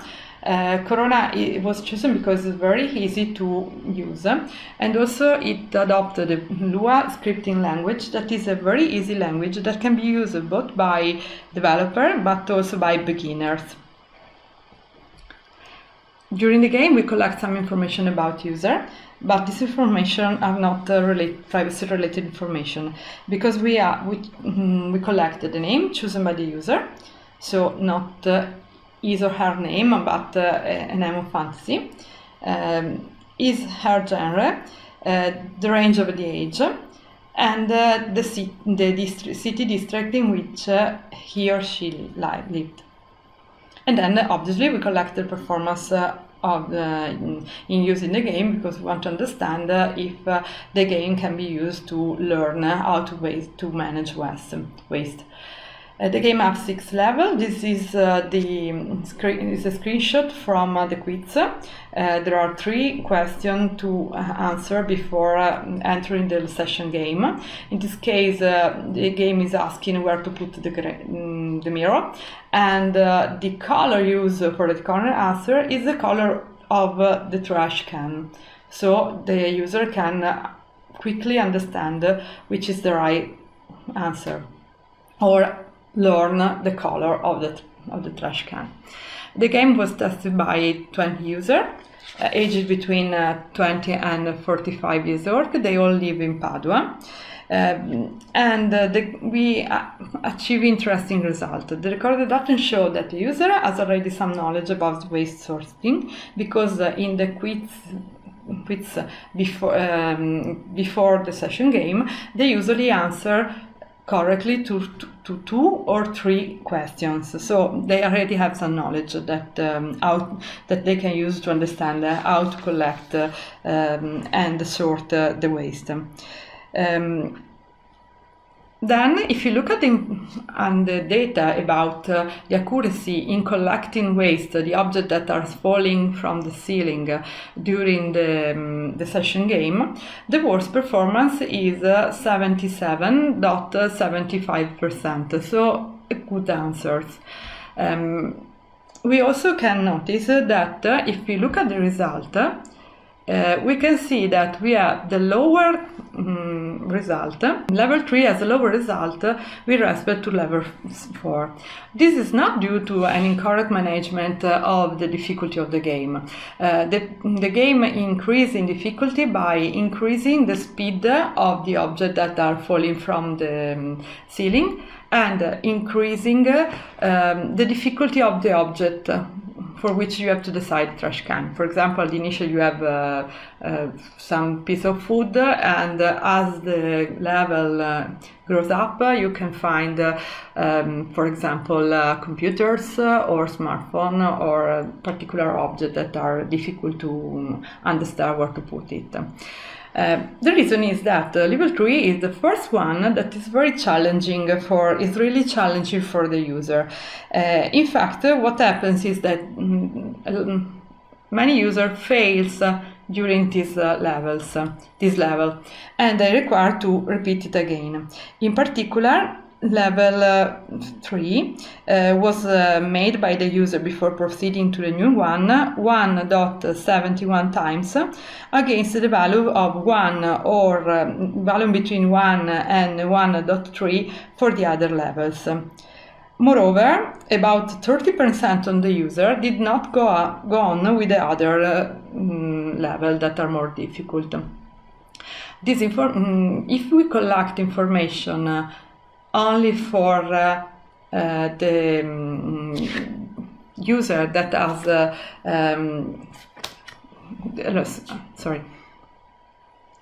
this information can be seen both for the result of the quiz and also for the result of the session game. Instead, if we collect game score only for user that completed all the levels, we can find that the worst result is correctly for the last level. Moreover, we administered a questionnaire to the user because we want to rate the application to understand if it is really useful for the user and if they like them. The data that we have so far means that the user has some knowledge about how to collect waste, but also that they learn how to collect during the game. Because if we take again the level 3 and we compare in the worst and the better result for the same user, we can find that the average minimum result is 49.3, whereas the maximum reaches also 78% in average. So users are learning how to collect this particular other object that are shown to the user during the session game. Our questionnaire asks to the user what if they learn something, so if they realize that they are learning how to collect waste, but also if they like the game. We ask them to rate the game on a scale from 1 to 5, where 1 is the lower point and 5 is the maximum result. 9 users rated the game to 4 and 11 users rated the game to 5. Moreover, what is more interesting for us is that we asked to the user if they are learning something, and 12 users declare that the game made them realize that they are wrongly sorting some time from waste. And if you remember at the beginning of the presentation, this is one of our goals. So we can find that these results are encouraging, even if the number of users that use the game and the answer to the question is low, only 20 users. The results are encouraging, and they declare that they are learning how to improve their sorting of waste, and so this is very interesting. In the future, we plan to have a collaboration with the municipality of Padua to have a widespread use of the game by inserting the game in their campaign for awareness about waste sorting. Moreover, we plan to add to the game the possibility to interact with real environment. Thank you for your attention. If you have any questions, I will be very happy to answer you in the Slack channel. Goodbye.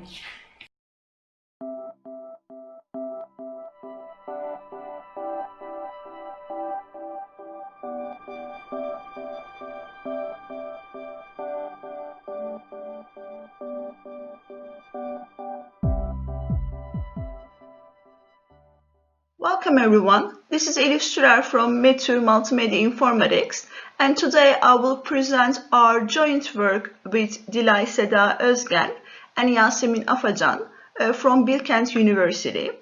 The title of our work is Save the Planet, a multipurpose serious game to raise environmental awareness and to initiate change. I will start with a brief overview of our work. The thing is that environmental problems are getting serious than the organization's expectations. In this study, what we wanted to achieve was to research how to change human behavior by using video games, and whether serious games change human behavior. So what we did was we tested the participants' attitudes towards the environment before and after gameplay, and we wanted to search if there has been a change, if the game itself had a positive impact on the people who played it. First of all, I would like to start with the definition of serious games. The serious games are also called as transformational games, where the main purpose is to test, change, or determine human behavior by using video games. When we are talking about the serious games, the entertainment component of video games is not missing. So we can think it like they have an ulterior motive other than having the entertainment factor only. Serious games are widely used in several different domains. So one of them is education, the other one is training, defense, rehabilitation are some of the fields that research is done on serious game, and its impacts are measured. So the main purposes are to shape the human behavior, cognition or attitude through educating users, motivating them and encouraging participation. And these attitudes has been used with the games in the environmental ones as well. So what we did was we also developed a computer-based game in order to be used on any platform and also to check if it has a positive impact on the players. And there has been several serious games which aim to help environmental issues in the literature, and they wanted to have positive impacts on players for cognitive outcomes, user experiences, knowledge, and learning. For example, one example game enables the users to gain knowledge about the energy-saving strategies available to them, and then explore alternative means of achieving energy saving, for example. So the main purpose here is to increase the awareness on environmental issues. Another important highlight in the literature has been that people who have pro-environmentally conforming actions also aim at protecting their physical and social environments. That's an important outcome, and if we act given this information, then encouraging people to have these pro-environmental conforming actions should be one of the aims in order to change human behavior towards environmental issues. So when we talk about the sustainable behavior, it is having this already mentioned pro-environmental behavior and also pro-social behavior, which focuses on protecting the social environment of oneself. So how do the serious games promote environmental awareness? The first purpose in general, also available in the literature, has been to make people and the players have knowledge about the energy saving strategies and exploring alternative means of achieving these energy saving strategies. And that's why previous studies mainly focused on those strategies, how to save energy, and it is necessary to integrate these sustainable behaviors that we had just talked about, these pro-environmental and pro-social behaviors, into the serious game concept so that we can try to modify the habits of people in terms of energy saving. In order to measure the impact of the serious game that we have developed, we have used the tools that are already available in the literature to measure its impact. There have been 3 of those. The first one is Environmental Identity Scale. It tests how much players feel the connection with the natural world. The second one is Pro-Environmental Behavior Scale, and it has 4 dimensions: conservation, environmental citizenship, food, and transportation. And the final scale that we have used has been Environmental Action Scale, and it tests intentional behaviors that focus on the promotion of environmental sustainability through collective efforts. So now let's talk about the Save the Planets game that we have developed for this study. This serious game was created to make the players feel responsible for the planet and their actions. On the right side you can see the initial screen of the game, and you can hear the game's summary. Big Bang. The Earth is a dust cloud. It needs to be cared by someone. Now you are responsible for the Earth. You have to feed, provide comfort, and make it pleasant and happy. As similar to Earth, each planet has different components and needs. You can feed the Earth with human beings. If you feed it too much with human beings, the Earth will be sick because humans reduce the resources of the world. In order to heal it, send wind turbines, wind, watermill, and rain that are renewable resources. If you want to make the world pleasant, use sun and moon when necessary. While you are caring for your planets, they will grow step by step. When they reach a certain size, another planet will be unlocked.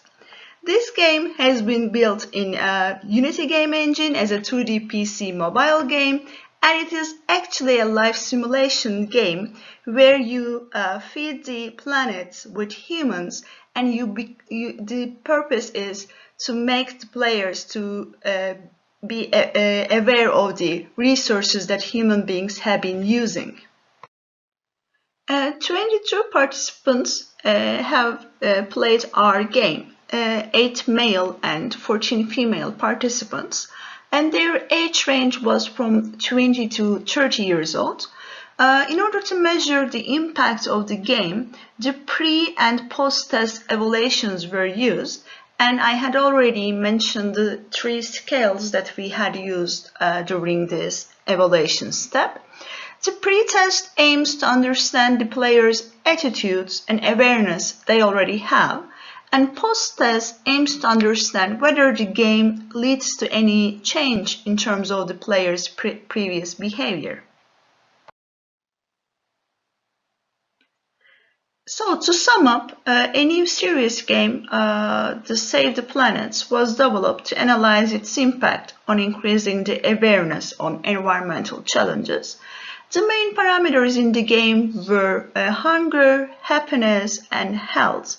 And the choices the player makes do change the outcomes of these parameters. And the final score was an indicator of the performance of the player. So here is a summary of the descriptive statistics, pre-test and post-test results of the 3 scales that we have already mentioned: environmental identity scale, pro-environmental behavior scale, and environmental action scale. The results show that there has been a significant change in pro-environmental behavior and environmental action after the game has been played. And also the mean and the standard deviation values of each test and in pre and post condition show that in each of the conducted tests, mean values have increased. This is a trend demonstrating the increase in the responses targeting the pro-environmental aspects. So to sum up, we can say that our game had a positive impact on the 22 participants that played our game. So here is a brief discussion on this study.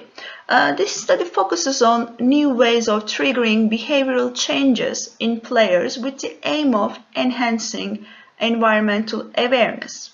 So what we do is we do present a concept of serious game that initiates behavioral shifts in players after gameplay and creates more pro-environmental attitudes.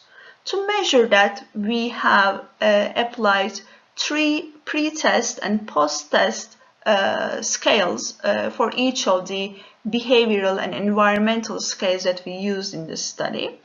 And also it demonstrates that having a serious game to nurture the planet significantly increases the environmental awareness and motivates the users for a change in their behavior. And this is also reflected on the results, showing that they had higher scores and also higher responses to the scales that measured the pro-environmental and pro-social behavior. Of course, there have been some limitations on this study, and there are some future directions that we would like to follow in the future.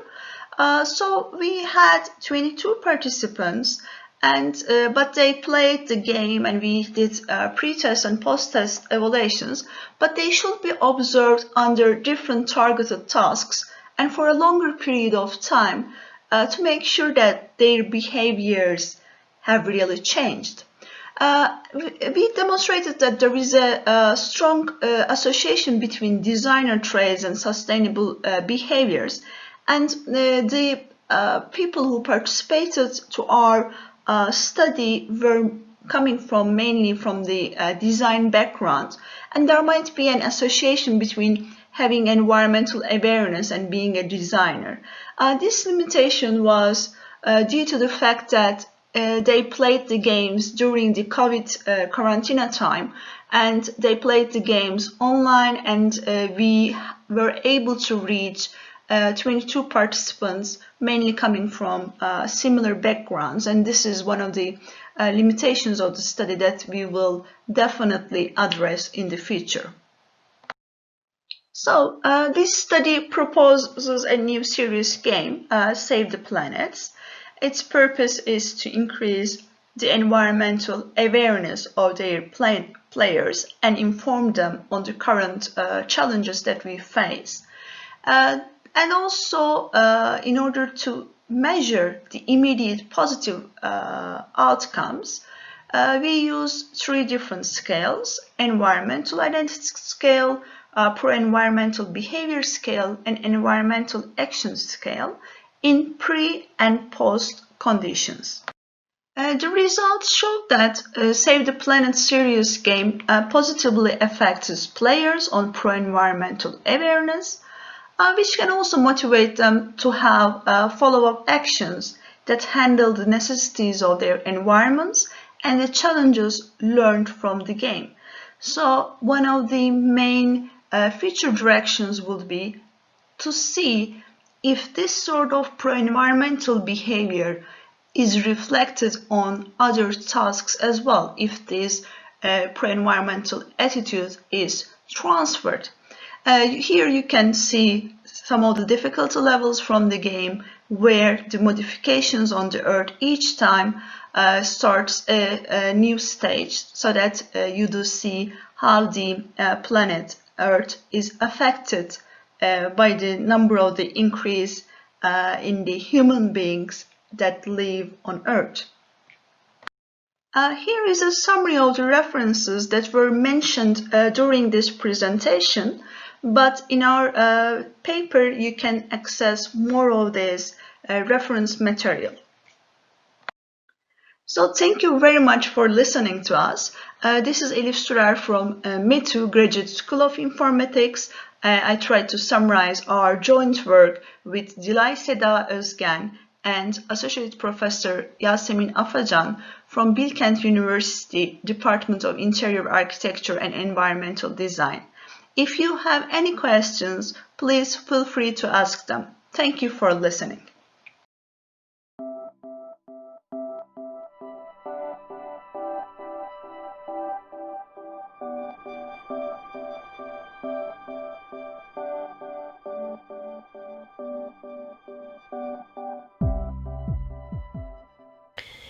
So, hello everybody, I am Flaminia Luccio from the University Ca' Foscari of Venice, Italy, and this is a joint work with Diego Gaspari of the University of Venice.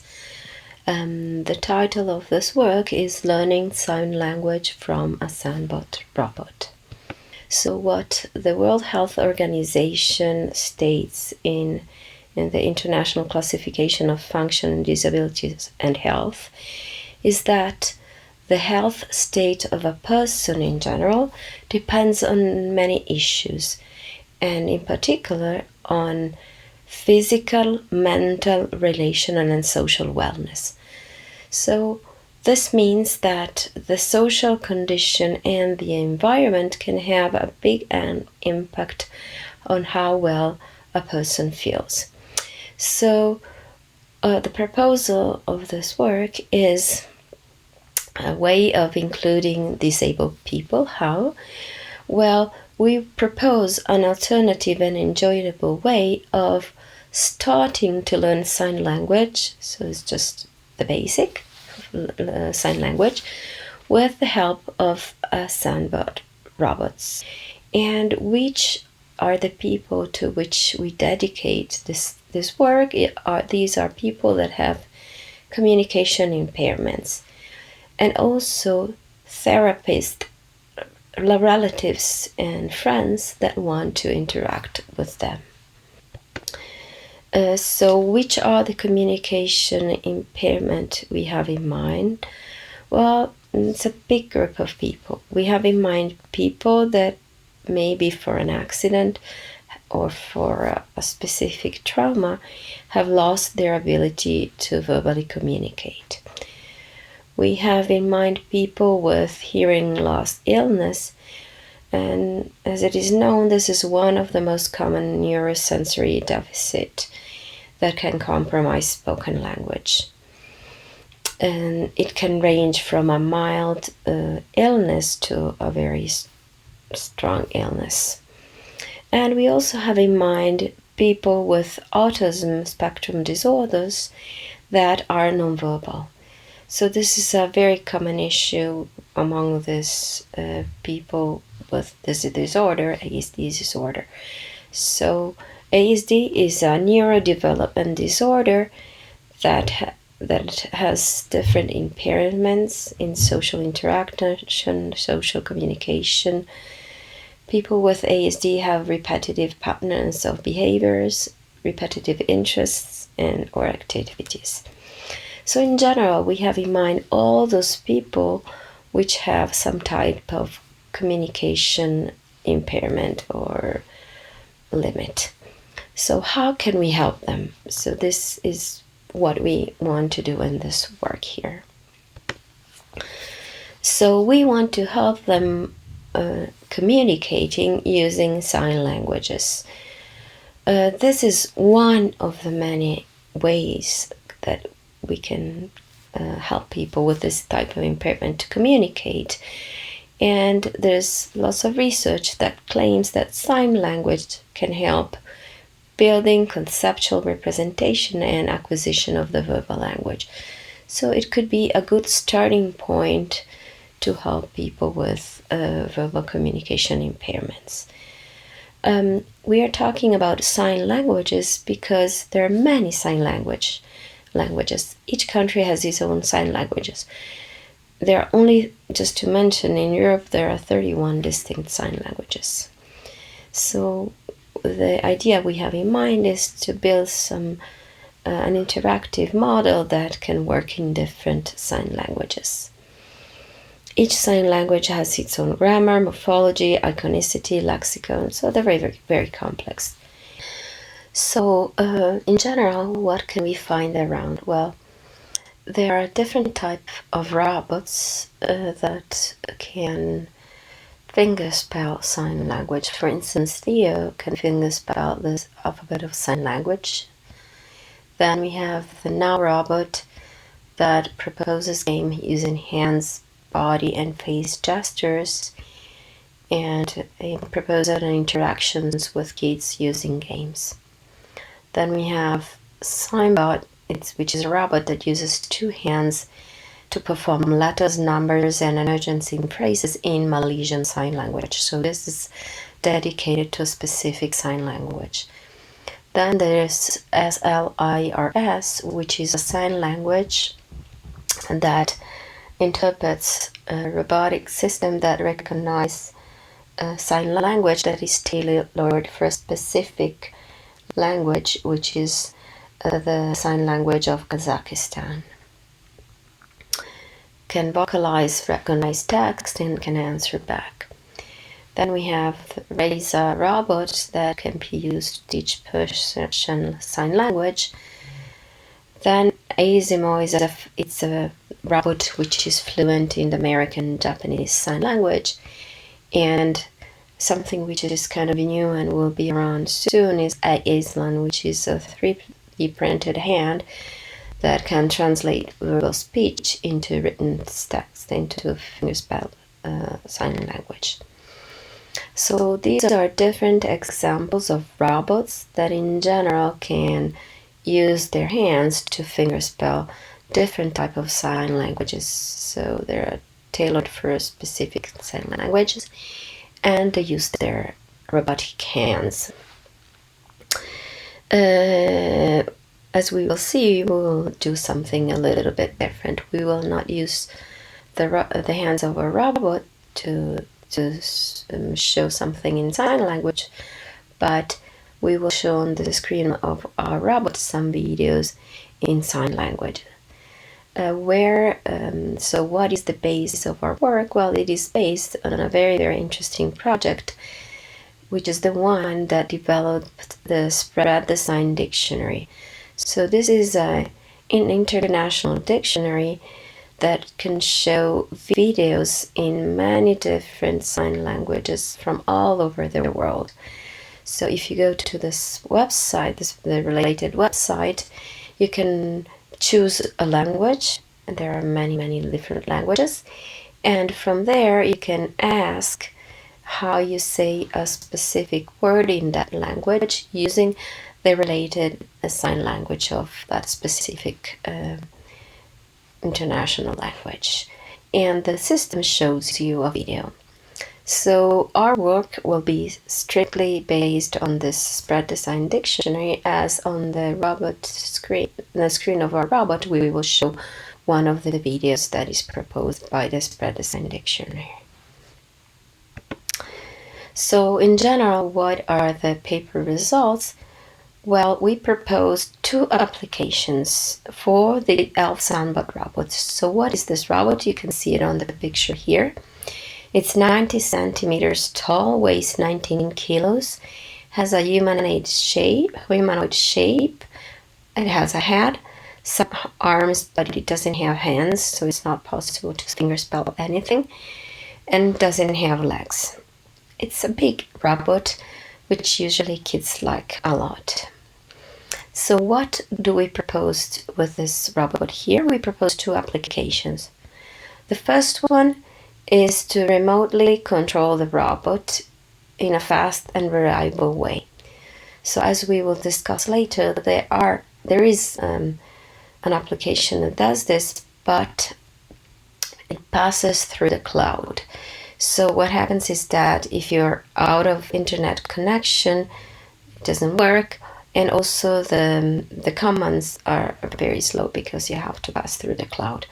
Our application will work with Bluetooth or Wi-Fi connection and will be very fast and reliable. So we will always be able to control the motions of our robot. So it will be used to move the robot around, to move the head, to show different emotions, and so on and so forth. Then the second application is the one that will allow us to show videos in different sign languages. So the idea will be that a user will be able to communicate with a robot using what? Either voice or by writing. So if you think of, for instance, a deaf person doesn't know, again, cannot obviously verbally say anything, but maybe is able to write something. So you can write that on the robot screen, and then the robot shows the related video in sign language. And another interesting thing is that the 2 applications can be combined. So we can first, if we have the robot in far away, we can first let the robot get closer, move around, and then we can interact with the robot, asking to show different videos. So let's discuss first the first application, which is called the Sanbot Manager application. So this application works for smartphones and tablets that have a version of Android from 4.4 on. And all the functionalities and components have to interface with the ones in the Sanbot SDK library of the robot application. So which are the functionalities that we can have? The first one has to do with the head motions. So head up, head down, head left, and head right.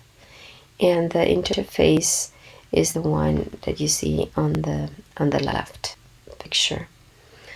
Then there is another functionality that is related to the facial expressions of the robot.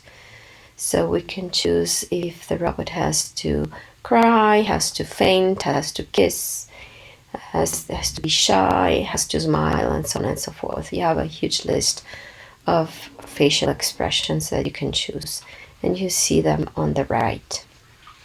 So these are the 2 functionalities we have. Then we have also another functionality that is related to the wheel movements. So and the rotations of the robot, so the robot can move forward, backward, can stop, that can turn left and can turn right. We also have developed a joystick that it does the same, has the same features. Why did we develop the joystick? Because we think it's a nice way of interfacing with the robot. It's like a game. And then there's another functionality that supports Bluetooth or Wi-Fi bidirectional connection. So it's a fast way of connecting to the robot. So if you want to connect using Wi-Fi, you have to put the robot IP address.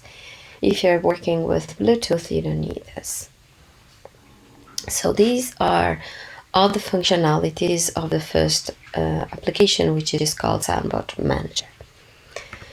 Then we have a second application, which is the core of our work, which is called the Sanbot Server application. So this application allows to have a human-robot interaction. The idea is that the human can use verbal words, sentences, textual messages, and the robot, on the other hand, responds showing a sign language video in the display, the corresponding video.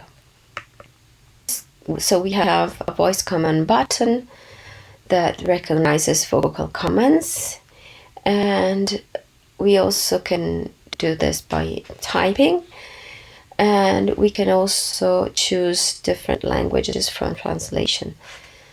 And for instance, you have an example here. On the left, you can see the robot with a screen, and on the screen, you can see a bigger picture on the right. You can see use voice commands, so you can say, hello, Sanbot, translate ciao, which is an Italian word. So you will see, which means hello, so you will see the video that with the word hello on the Sanbot screen. Or you can type everything on the screen. So this is the idea. And so we can also give other type of vocal commands. So for instance, exit, which allows to exit from the video. We can repeat, so we can ask the robot to repeat the video. So typically, if you want to learn a sign, you might want to see the actions or the way you say that sign many times. You can say normal, so it gives the robot shows the video at a normal speed. Or you can also ask the robot to slow down the speed of the video to try to learn the motions. So what we can see now a video of what the robot can do. So this is an example of what we have developed. Hello, Sanbot. Translate house.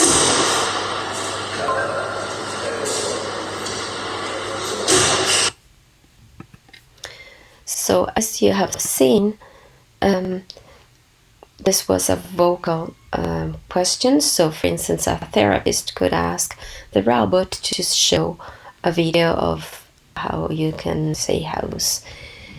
Whereas, as we said, if you have a deaf person, maybe the person can type in the request. So how good was what we have developed? So we don't have we can only claim how we think it works. Why? Because given this very specific period in which we have developed these applications, so the COVID emergency period, and the fact that we had to be isolated, and also the robot had to be isolated from the rest of the world, we had no possibility to test our approach on a set of users, neither on users with communication impairments nor with therapists, children's relatives, and so on and so forth. What we have done is a pretest. So before developing the applications, we have tried to understand if these applications could have any sense. So we have pre-tested them on a non-mobile user with ASD symptoms, and we have seen separately done two things. First, we have tried to see how much this ASD user was interested on the robot. So we have tried to show the movements of the robots, how the motions of the robots, how the robots would turn around, and the user was very curious about all the movements, would go around the robot and look at it, and was very excited about all these movements. So from this, we kind of deduced that maybe using a robot could be an interesting way of interacting between a user with ASD and a way of learning something. Then another thing we did is to try to see if this video reproduction of words and sign language could create any interest. And so we have been showing to this user many videos, and the videos created interest and surprise.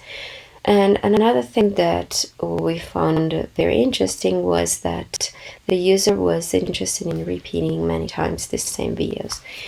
And so we thought that allowing this in the user-robot interaction would be interesting. Why this? Because typically users with ASD symptom like repetitive behaviors and feel safe if they can see over and over again the same thing.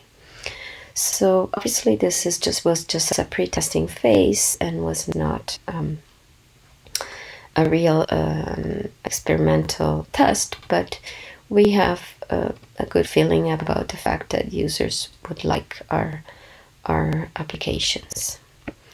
So what is the future work? Well, obviously the testing phase would be very interesting, so we are willing to test this 2 applications on a group of people with communication impairments, but also with kids, therapists, relatives.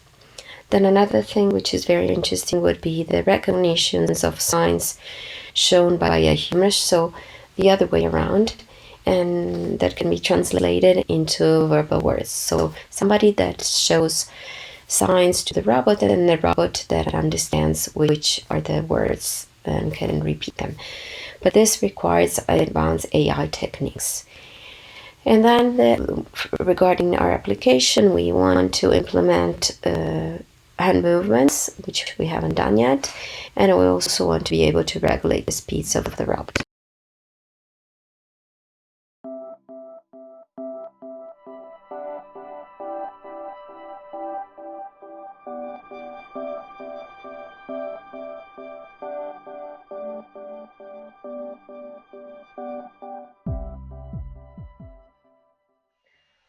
Welcome to my presentation of integrating gamification into a system to improve diet compliance for elderly users. My name is Lieven van der Lubbe. I'm from the Vrije Universiteit Amsterdam, the Netherlands, and I've worked together with Michel Klein on this project. This project is part of a larger European project called Promise. It is a project towards nutrition for healthy aging, and we're specifically part of a study towards a protein-rich diet for elderly. And within that diet, they will also use a persuasive technology in the form of a tablet app that we are studying, which can help them with their diet. So I'm only involved in the study of the persuasive technology. So previously, we designed a system that can be used for this diet, which we've also previously published a paper about, and that is really only a food diary, which is specifically designed for the purpose of the study. And it contains different products that people can use to compose a meal, which then calculates their nutritional value for the proteins. Moreover, it is a way to remind them of their daily routine in their diet, which also should motivate them to stick to their diet as well. And it uses persuasive technology in the form of different type of messages for them tailored to their personality. So what you need to know for from this app before we go to the gamification, and that it uses so-called protein points. So all products are divided in different categories. Instead of their exact nutritional value, it's kind of rounded into a point system from 0 to 15, I think. So products can be worth a certain number of points. What is the aim of this system? Well, that's to improve overall diet compliance of people by motivating them through the messages and also helping them to be able to find the right products for their meals. So a brief introduction to gamification. Gamification means that you use game elements and you add them to a non-game task to create a more gameful experience. So in our case, the non-game task is a food diary, and we want to make that more of a gameful experience for people. So we looked at some literature about health apps, and gamification is often used there. In the form of leaderboards, rewards, social aspects, or challenges for people. It's often used to increase motivation, not only for using the app, but also for performing the right type of behavior. And it's also used for elderly, for example, for fall prevention or cognitive functioning, but also other things to stimulate them. Well, what do we want to do with integrating gamification in our food diary system? Well, the goal is not only to further enhance the whole compliance goal of the app, but also to improve the knowledge of protein products. So what products are worth more protein points than others, and also to make the experience more fun. We do have to deal with some challenges here. The target group is elderly people, and they have some special design needs. To make it suitable for them, it should be clear and simple and not very graphically challenging for them, for example. So that's a challenge when it comes to game elements. But moreover, we have to focus on promoting the right behavior. So it's very important that people follow the behavior of the diet and not overeat, for example, because of the gamification. So for the diet, it's very important that they stick to a certain number of protein points for each meal or for each day. So our gamification should not motivate them eating as much as possible, for example. So that's really something that we have to balance, making sure that we really reward the right type of behavior instead of for example, health apps that count your steps. They will give you a higher reward if you do more steps on a day, but we don't have that limit. We have a limit of a certain maximum number of protein points for each person. So we came up with 4 different game elements, and in this table you can see how they're linked with the different goals that we have for the app. I want to go over them one by one to tell you more about it and tell you how it's linked to the goals.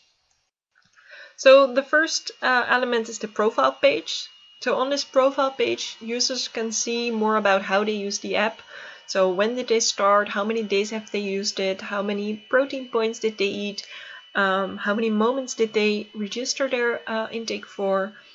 And for all these things, it also shows their accuracy. So how many, basically a percentage of how much they did compared to what they missed. So people can try to get that as close as possible to 100%. They can also see what achievements they received and what are the next achievements coming up. So this mainly serves app adherence, because it really provides a way to have insight in how much you use the app. But indirectly, this also stimulates their diet compliance, and for some people this also might be fun to see how they're doing, how much days, how much points, this type of things. So the second is the achievements. So as I said, there are achievements that they can earn on different things, days and moments and points again. And whenever you reach a certain threshold, you get a cheering sound, this nice notification with a kind of rewarding icon. So this is mainly fun and app adherence again, but also indirectly diet compliance. Then the biggest game element is the mini games. We added 5 different mini games that are all text-based quizzes about the protein products. So it quizzes like how many points is this product worth, or shows you 2 products and asks you what is worth the most protein points. So these type of games all really about the knowledge of the protein points. So the main purpose is giving people more knowledge about proteins, but it also is for app adherence and diet compliance, and of course fun. It's the most fun component. But how is it used for app adherence? Well, whenever you reach the prescribed number of protein points for a moment, you will have the ability to play the game. So it's a reward for having the right intake for an eating moment.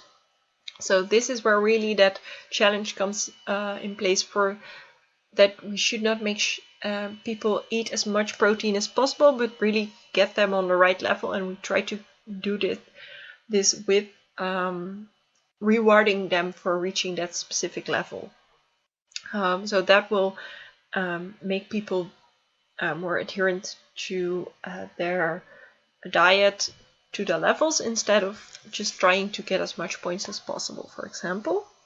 So with all these games, you can earn game points for the number of answers that you have correct, and that is used for the reward garden. So here on the right you see on the top where it's just the empty bottom of the screen, but then there will grow some grass, more grass, also flowers and some animals and some veggies.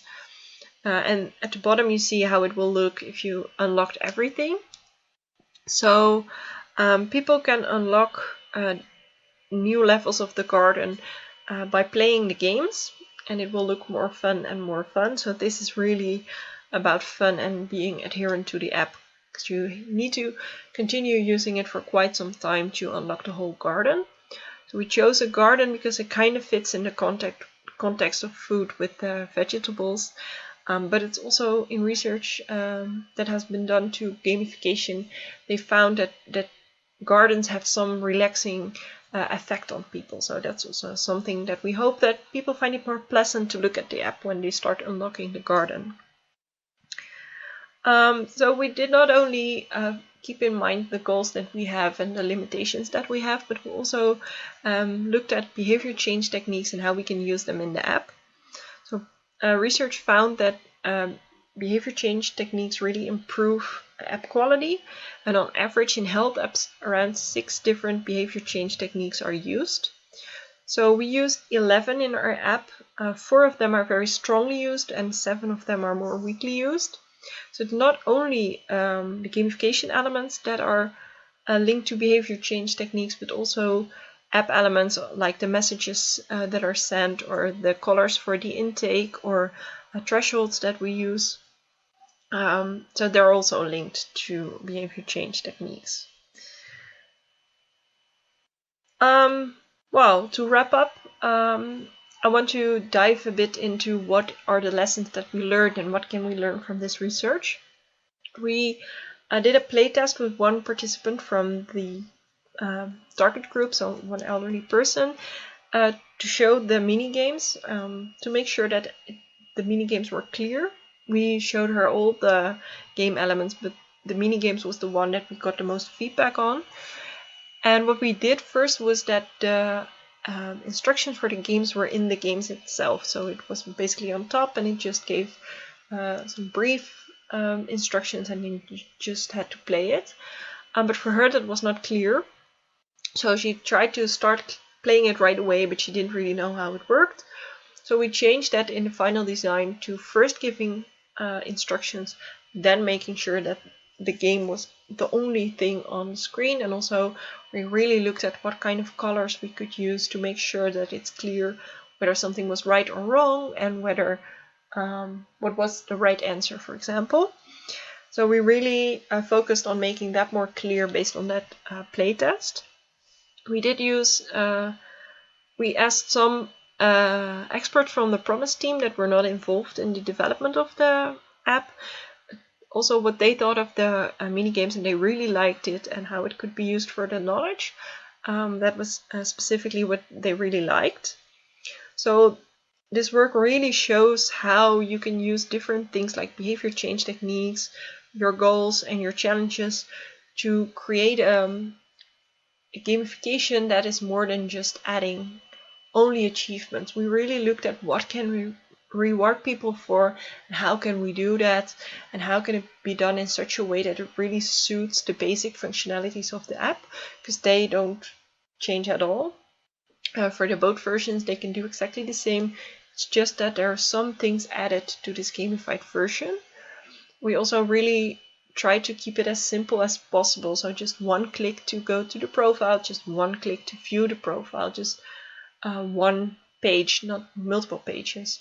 A lot of things came automatically, so the prompt for asking you if you want to play a mini game, but also if you receive a reward or when your garden upgrades, you don't need to do anything. It just asks you whether you want to do it, or it just does it for you, to make sure it is as simple as possible for elderly users. So future work, we are going to compare the standard version of the app with the gamified version of the app. It has been used in a trial of 6 months now, and we're going to compare the results from both those groups to see if the gamified version changed anything to how they used it, what their outcomes were, but also to see how they liked it in a day-to-day use. We also want to explore possible extensions, like more graphical minigames that were now very textual, but they could be very nice in a more graphical way.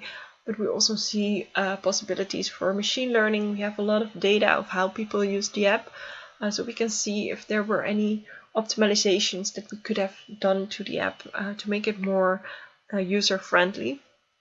Because that's, I think, one of the most important things for this specific target group, is that it should be super user-friendly to make sure that they don't get lost in the app. Well, that was my presentation. Thank you for your attention, and I'm happy to answer any questions now or afterward.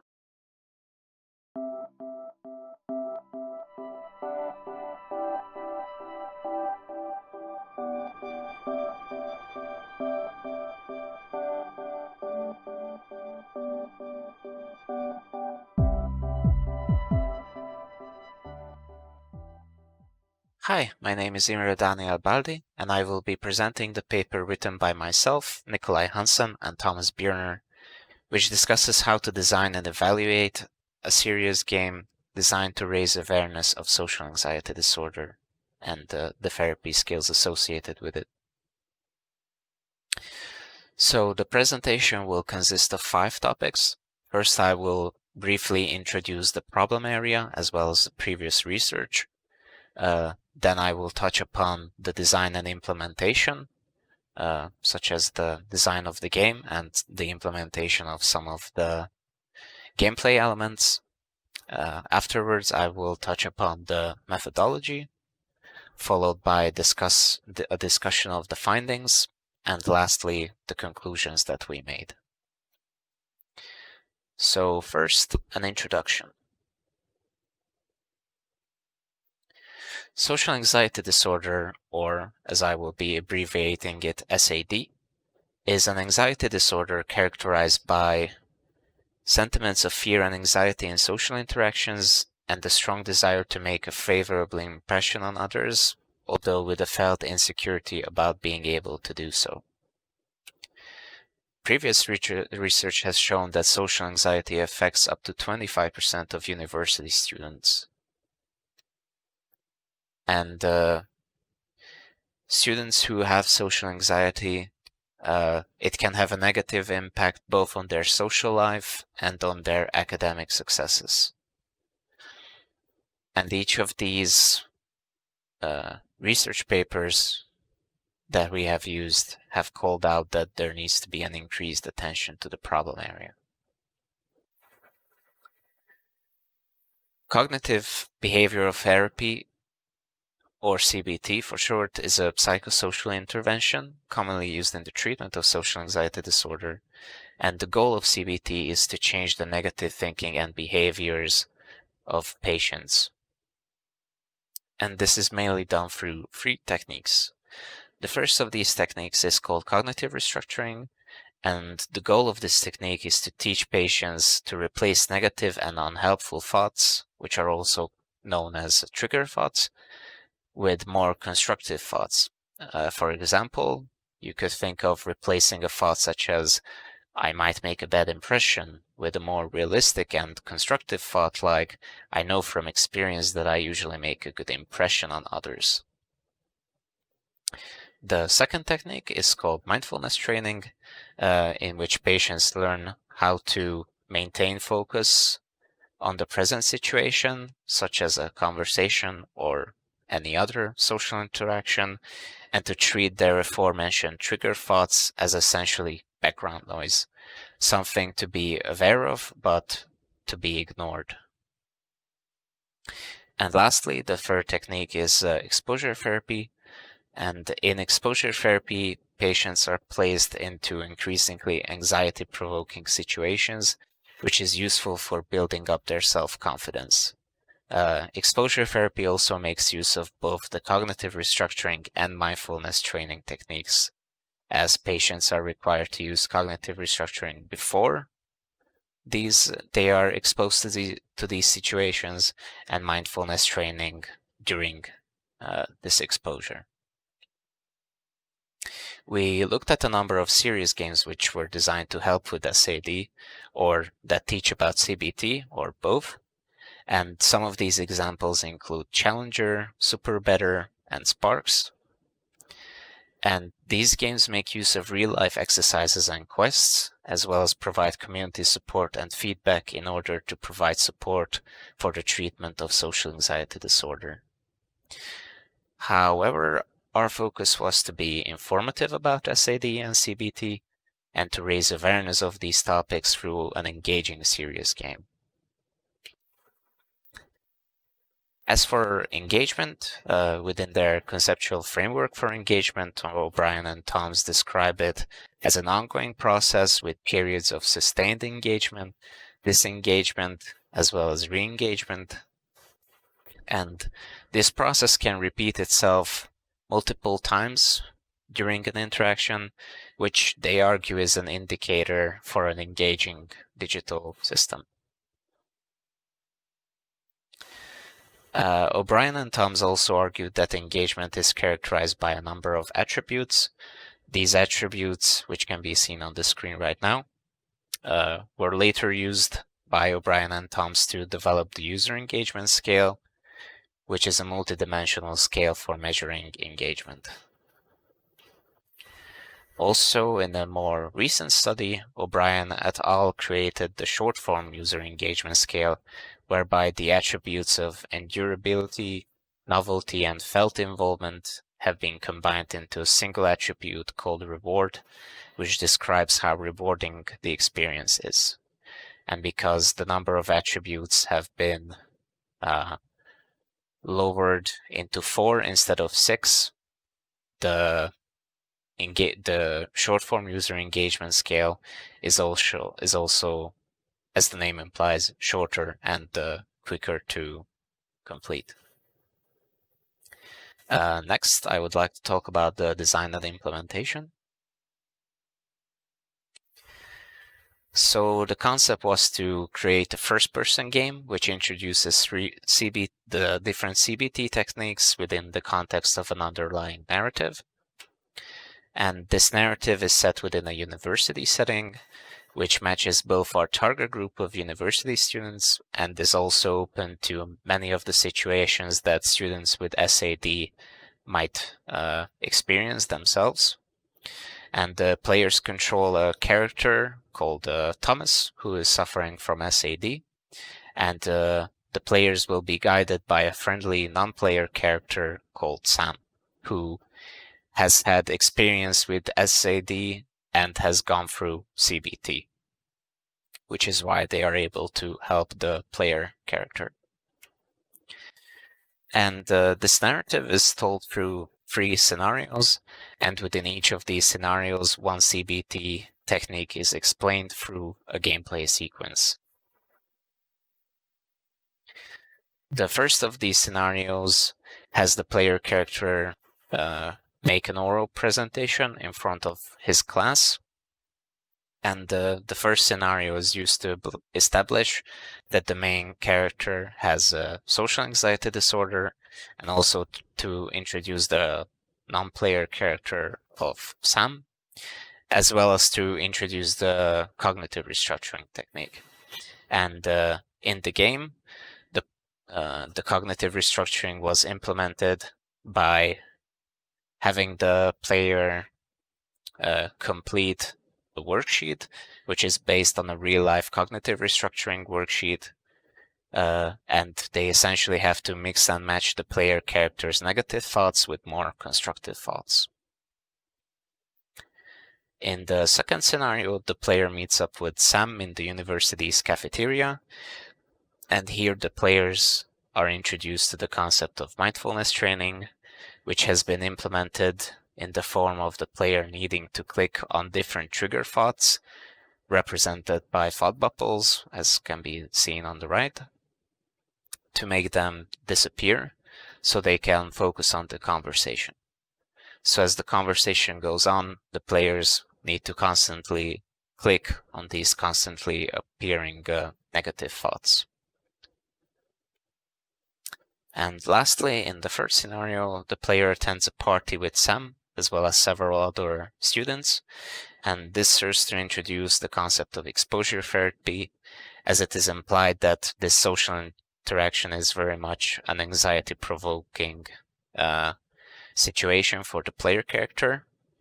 And as a part of this scenario, the player also needs to go through another round of the cognitive restructuring and mindfulness training gameplay, as they are both a part of performing exposure therapy. So next I would like to touch upon the methodology. The pilot test used a mixed method approach and was conducted on 28 participants. It included qualitative methods in the form of interviews and card sorting exercises, and quantitative methods in the form of psychophysiological measures, which were galvanic skin response and heart rate measures. This pilot test revealed that participants had a strong understanding of the game and its narrative. And after the pilot test, successful elements from the implementation were kept, such as the cafeteria scenario, while the less successful elements were removed, such as an additional exam scenario. The evaluation was conducted on 15 participants, all of whom belonged to the target group of university students, and all of whom were recruited from Aalborg University in Copenhagen. The evaluation was divided into 2 stages. Evaluation 1 aimed to identify whether participants found the game and its narrative engaging. And first, participants were asked a number of background questions and were then told to play through the game. And after their gameplay experience, they were administered the short-form user engagement scale and were finally, after completing the questionnaire, they were interviewed regarding their experience. And then evaluation 2 aimed to identify how accurately participants could recall the intended learning outcomes. And this was done through an online questionnaire that was administered 1 week after evaluation 1. And this questionnaire consisted of 9 items related to CBT, and they all asked questions about these techniques that were about the information that was presented inside the game. As for the data analysis, the questionnaires of evaluation 1 and 2 were analyzed through by way of a cumulative frequency, and the interviews were first transcribed and then analyzed through traditional coding. And we also had to make some ethical considerations. This included gaining consent from participants through consent forms and anonymizing their data by labeling them through ID numbers. And additionally, we followed the guidelines within sensitive interviewing techniques, given the sensitive nature of the topic. Next, I would like to discuss the findings. And firstly, I would like to touch upon the participants' thoughts on the game aspects. The participants rated the focused attention, aesthetic appeal, and narrative understanding highly. And it is likely that the simplicity of the gameplay combined with the aesthetics and the easy to understand narrative made for an accessible game. However, on the other hand, the attentional focus and the emotional engagement were rated lower, and this can be interpreted as a result of the limited gameplay and a lack of emotional engagement, because players reported having a surface level of involvement with the game and not really having an emotional connection to the narrative. Lastly, in regards to the findings, I want to discuss the participants' recall and awareness of CBT.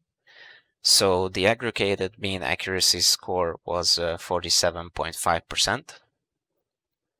And there are some possible explanations for this. There could have been a potential lack of motivation on behalf of the participants, either due to the target group, the sampling method, or the video game genre preferences of the participants. And the aforementioned limited gameplay could have also contributed. And it can also be considered that the CBT explanations need to be changed, either in terms of clarity or by accompanying those scenarios with high arousal situations, because they have been shown to have a positive effect on recall. And lastly, the conclusions. As mentioned before, the game was successful in terms of focused attention, aesthetic appeal, and narrative understanding. But it has also been found that improvements are needed to increase the challenge and make for more in-depth gameplay, and also to achieve a higher emotional engagement among participants. And as the recall of information was less than 50% accurate, it was suspected that this is a result of the potential lack of motivation and the way in which the CBT techniques were introduced. And the complexity of engagement and awareness highlight that there is a need for the use of different methods in order to increase the number of data sources. And also there is a potential for the use of psychophysiological measures. However, more work would be needed to incorporate it within the current research design, and in regards to how the psychophysiological data could and should be interpreted when used in the design of serious games. And this concludes our presentation. And on behalf of myself and our team, I would like to thank you for your attention.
Hello everyone, my name is Nina Slamnik Kreštarec, and today I'm going to present our paper with the title Practical Teaching of Distributed Systems, a Scalable Environment for On-Demand Remote Experimentation. On the current slide, you can see more information about me. I work as a PhD researcher at University of Antwerp in collaboration with IMEC, and I also work in research group Internet and Data Lab. Our paper consists of 5 main sections, and today we're going to present the main findings in each of these sections. We first start with the introduction. The work in a laboratory, as we know, is of crucial importance for students' education, and of course it enables them to acquire practical knowledge and to build an overall expertise with practical and theoretical flavors.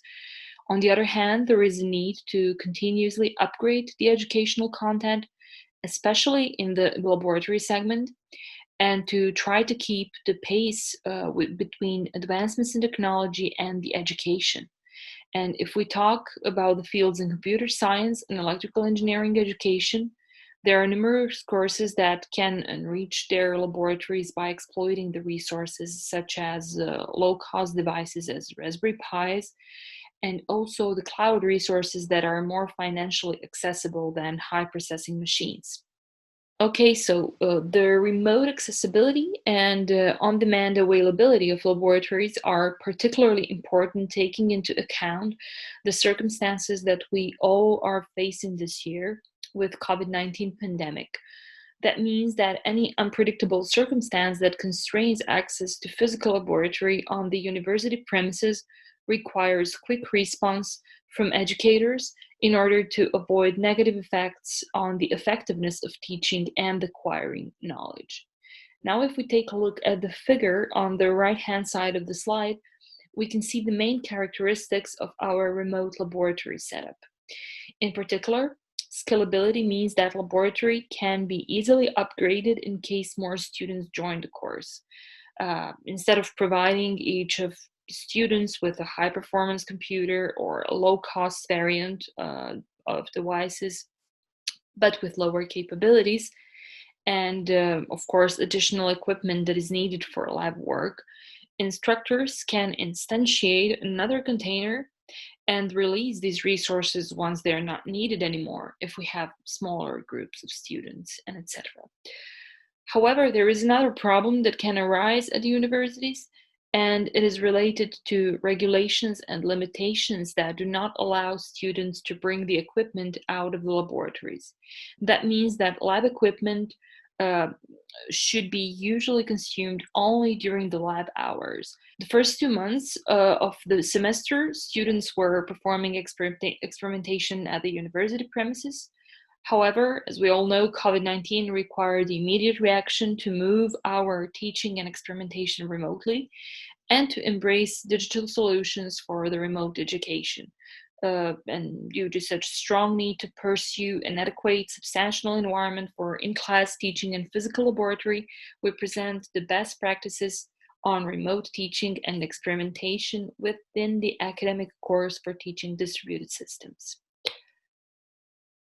This slide summarizes the goal of our paper, which is to present the best practices on how the virtualization techniques can be leveraged towards creating a scalable environment for remote experimentation and development of distributed systems, and to assess the social impact of such experimentation environment on the students as a target social group, thereby inspecting the applicability of such approach to experimentation opportunities in education for many low-income societies. Regarding the first goal, first we present our physical laboratory, previously consisted of 50 Raspberry Pi devices that can be efficiently replaced by virtual resources provided in the cloud by mapping Raspberry Pi functionalities to the pieces of the cloud machines or containers. And to tackle our second goal, we analyze the valuable feedback gathered from students, inspecting their experience with the new teaching and experimentation environment, and assessing their preference between in-lab physical equipment and remotely accessible machines. We gathered the valuable feedback from our students. We collected it from 45 bachelor students that followed our course Distributed Systems, and of course in the section results and discussion, we thoroughly discussed this feedback and provide some important conclusions. Now, regarding the related work, we studied existing approaches to remote teaching and remote experimentation for our students. The main idea is to have a laboratory setup that can be reused and shared among student groups.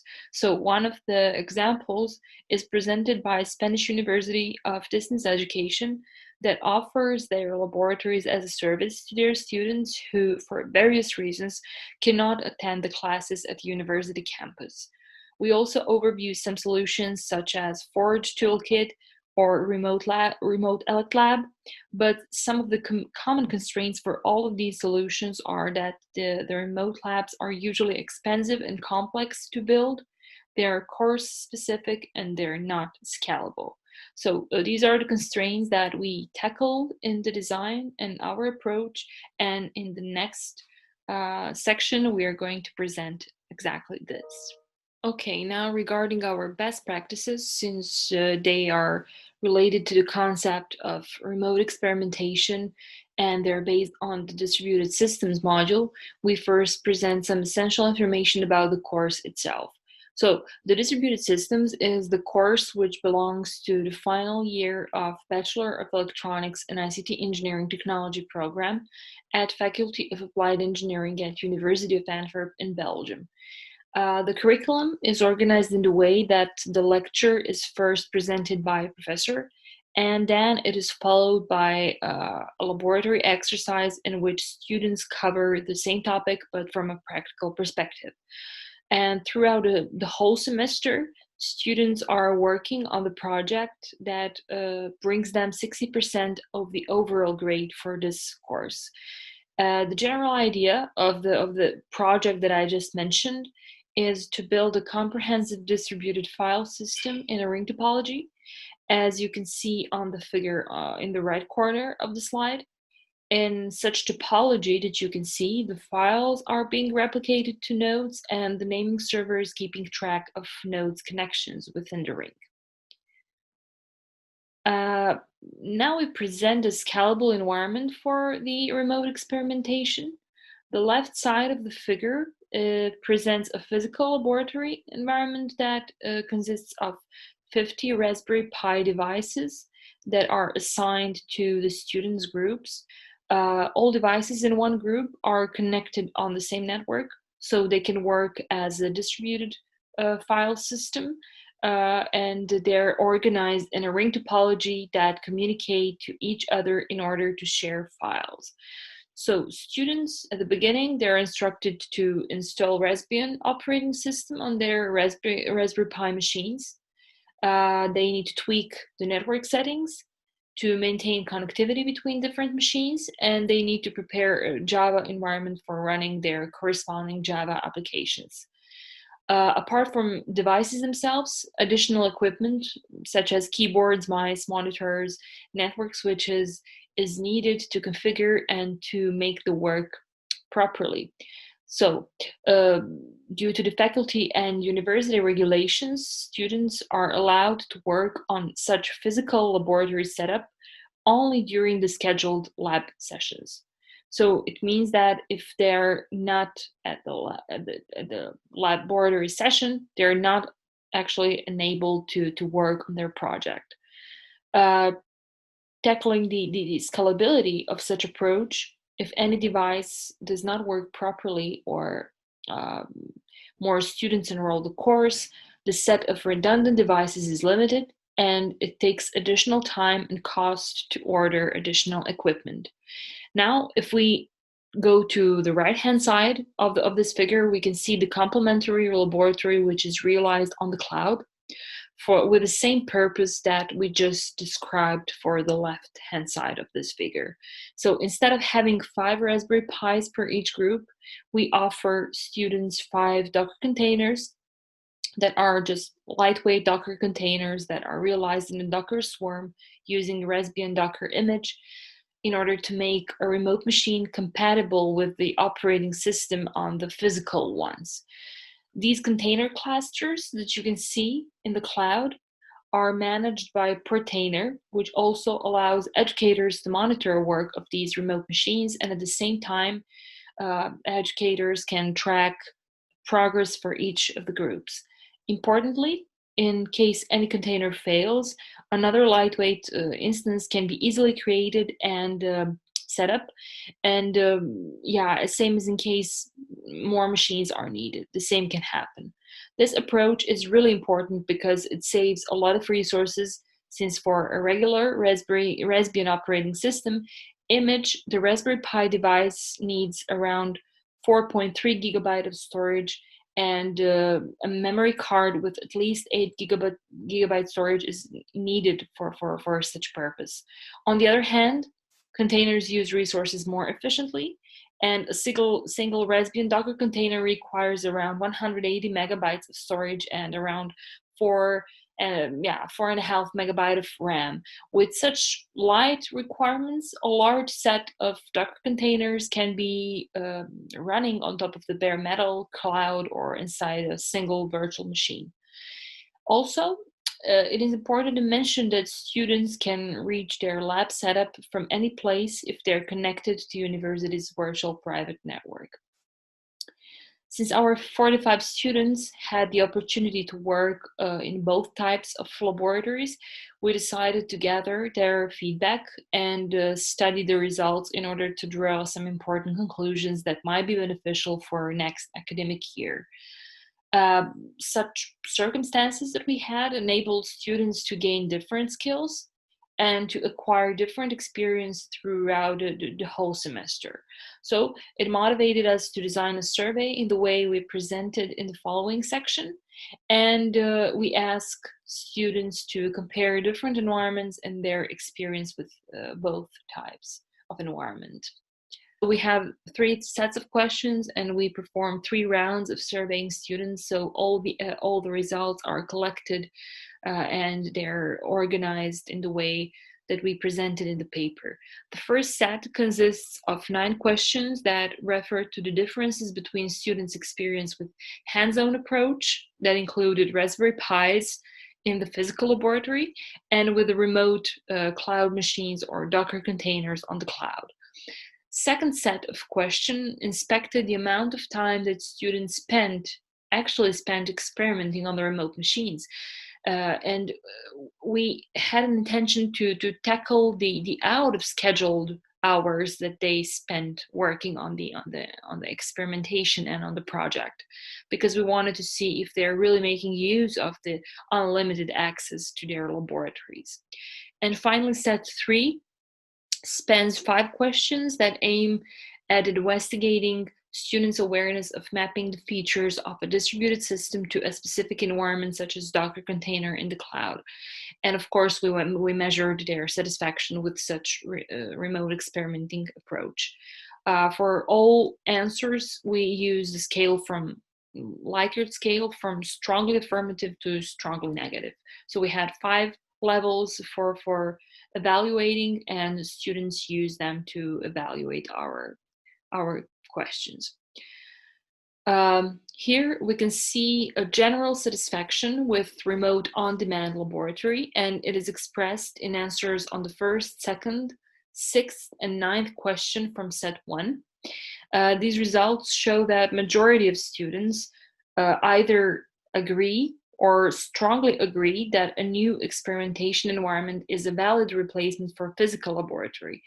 Yeah, so in order to test the significance of our results, we applied a statistical student t-test on the collected sample, which shows that the difference between positive and negative attitude towards the new environment is also statistically significant. These results, of course, show the importance for the educators, because they justify the idea and the efforts to migrate a physical laboratory to the cloud. Also, this results illustrates that students are open to gain new skills, practical skills that will lead them to competitive job and career opportunities. And this is also important from a student's perspective. However, If we tackle answers on the question 2, students are mostly neutral towards physical presence when it comes to asking questions during classes. Some of them, of course, agree that they feel more comfortable to ask questions in person when they're in a physical laboratories, while others thought that it's actually the same feeling for them. So this is kind of a divided approach in terms of giving answers to questions in a remote laboratory.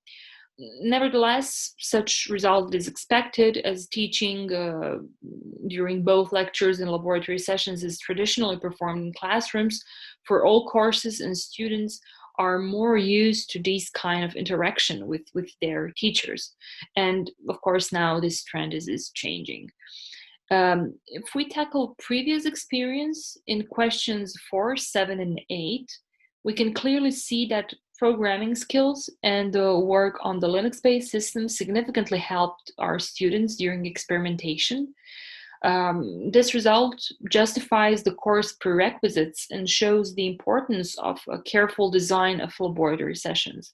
One important thing and aspect to mention here is that students don't see containerization as a prerequisite for their knowledge of for the course, and actually their knowledge and experience in working on the Linux operating systems was sufficient to work on the containers. Now, if we tackle the unlimited access to laboratory, question 5 in particular from the set 1, and question 1 from set 2, that we will later show, reflect the students' experience with unlimited access. Our results expectedly show that providing students with 24/7 access to laboratory resources proves to be a favorable practice. Now, linking to the previous discussion, here we can see that more than 50% of students work in the remote laboratory between 2 and 8 hours a week out of scheduled hours.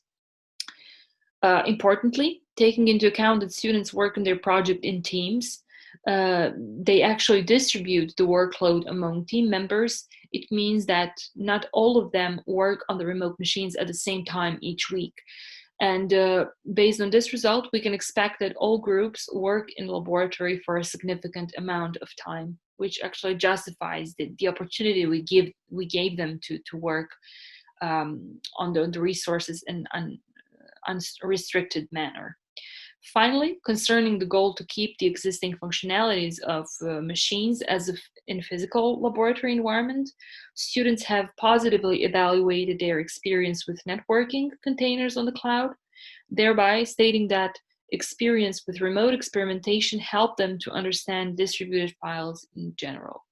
All these results are supported by statistical tests, so please I would like to ask you to refer to the paper for more detailed answers and results, as we couldn't show them here. Finally, the conclusion part. As you can see, we exploited the cloud resources at University of Antwerp, ID Lab research group, and we tackled the virtualization techniques and used the benefits that were brought by virtualization techniques to create a scalable cloud-based environment for remote experimentation and developed in particular, distributed systems. Our students are enabled to add more machines to their experiments in case they need more, or they were allowed to turn off the machines that they don't need anymore, so the resources will be automatically released for other students groups to use them. We allow them to access these machines on demand during 24/7, and we enable them to keep the existing functionalities of the machines as they had in the physical laboratory environment. Importantly, we carefully designed our survey to tackle student satisfaction and experience with this new environment. We measured their satisfaction and experience and presented these results as a valuable feedback that actually showed us that students were statistically significantly satisfied with the experimentation on the containers deployed on the cloud. Thank you very much for your attention.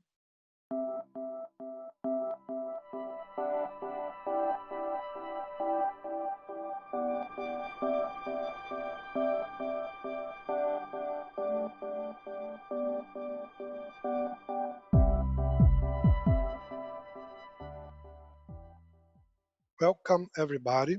My name is Eric. I am a PhD student from the University of Antwerp, and I am a PhD researcher at IMEC, Belgium.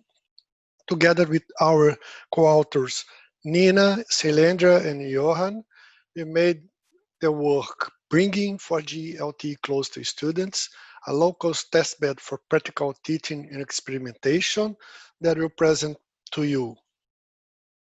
First, I will show you some motivation questions for our work, as how to attend a 4G LTE demand for education, training, and practical experimentation, how to deliver an environment to teach 4G LTE, how to operate it easily, interactively, does it come with a cell phone and a base station, a good feature to our students to have a hands-on experience with the real thing. Is it static, monolithical, or can it be fine-tuned, tweaked, and modified with no radio regulations, no limits, and no interference? Is it possible to use it everywhere in a seamless way, every time? How we can deliver a 4G LTE educational low-cost testbed? That's our agenda. I will first present our introduction, then our related work, our basic components. I will present the 4G LTE educational testbed after our teaching modules, our discussion, and finally, our conclusion. To deliver a 4G LTE educational testbed for real environment, just for training or learning, have prohibitive costs. We can opt for simulation, or we decided to have a low-cost testbed, and we ended with a lower-cost testbed because the first idea was to deploy software-defined radio. We ended with no software-defined radio in a lower-cost testbed. We target practical and hands-on approach for education, training, and experimentation. We target our 4G LTE educational testbed with no radio, so it needs no frequency license. It's fully isolated, stable, simple, fast, and complete. It's not aimed to study radio properties. It focuses on system functionalities. There are 2 points, one from industrial partners, the other one for the telecommunications community. The first is the lack of practical skills of fresh engineering graduates. The second one, there are too many European credits from the European credit systems in electronic and hardware courses, mainly undergraduates. Our proposal fills in the gaps for practical knowledge, and it brings LTE close to students in order to gain a valuable skill in a complete system, in a live system. As the first related work, we have one entitled Visualizing Testbed Resource to enable remote experimentation in online telecommunications education. It is a fully virtualized testbed. Our can also be fully virtualized, but we can use physical PCs as the introductory classes for our lab or our educational testbed. That work requires remote connection all the time. Ours is a self-contained, individual, and mobile environment.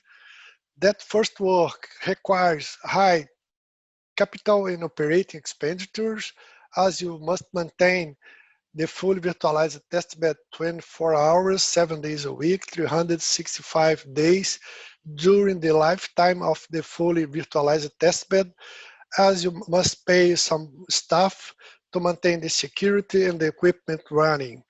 Our work is just free software. You can freely download it, install it, configure, start, stop, and remove with no additional cost at all. The second work, entitled A Low-Cost Desktop Software-Defined Radio Design Environment using MATLAB, Simulink, and the RTL software-defined radio, employ a low-cost software-defined radio plus a digital signal processing toolbox costing together about 120 United States dollars. It deals and teaches radio signals, communication theory, and digital signal processing. Ours is as a complete 4G LTE system running with all the components in the same environment, not separated components. That work needs special equipment. Ours can be just software with everything virtualized, or can be deployed with our software over commercial off-the-shelf PCs. That work can be presented as an introduction to our testbed. The third related work, entitled Software Radio Challenge La Liga for Modern Wireless System Education, shows the physical downlink shared channel plus the primary synchronization signal. It's just about radio system design. Our is a complete 4G LTE system, again with all the components running on the same environment, not a part of the environment. That work delivers a radio learning challenge to the students as a football soccer championship. I have some questions about challenges and competition among students. Ours is open to all teaching strategies that you can envision and use. That work can be presented as an introduction to our testbed also. The fourth and final work, entitled Project-Based Learning Methodology Applied to Radio Frequency Subject. It's about designing, simulating, and validating an LTE receiver, just LTE receiver. Again, ours is a complete 4G LTE testbed environment with all the components running together. That work needs special equipment. Ours just free software. It can be everything virtualized on the same PC or laptop, or we can deploy some COTS PCs. That work also can be presented as introduction to our testbed. About the basic components of our 4G LTE educational testbed. We deploy 2 Linux stations and a 1 gigabit Ethernet switch. The first Linux station in pink is our user equipment. We call it our smartphone. It is depicted here as SRS-UE. The second Linux station in blue contains both the radio access network and the evolved packet core, the 4G core. They are running on the same machine and connected using a second network interface to the internet, so it can deliver traffic through and from the internet to our user equipment.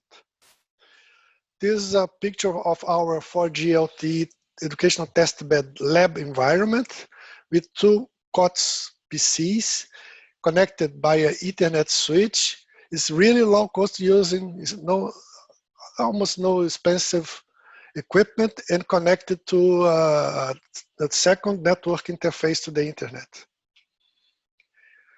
We consider our Linux user equipment our smartphone. Here is a picture of it running simultaneously 5 high-definition YouTube sections with no perceived loss of quality or delay.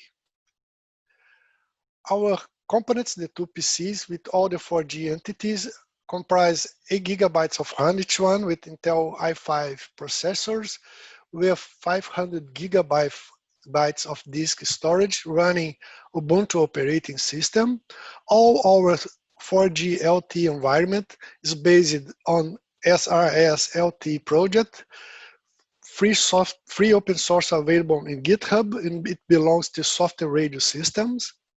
Our radio channel, radio equipment, and radio components are all mimicked using 0MQ, a message queue system, free open source also available from the internet.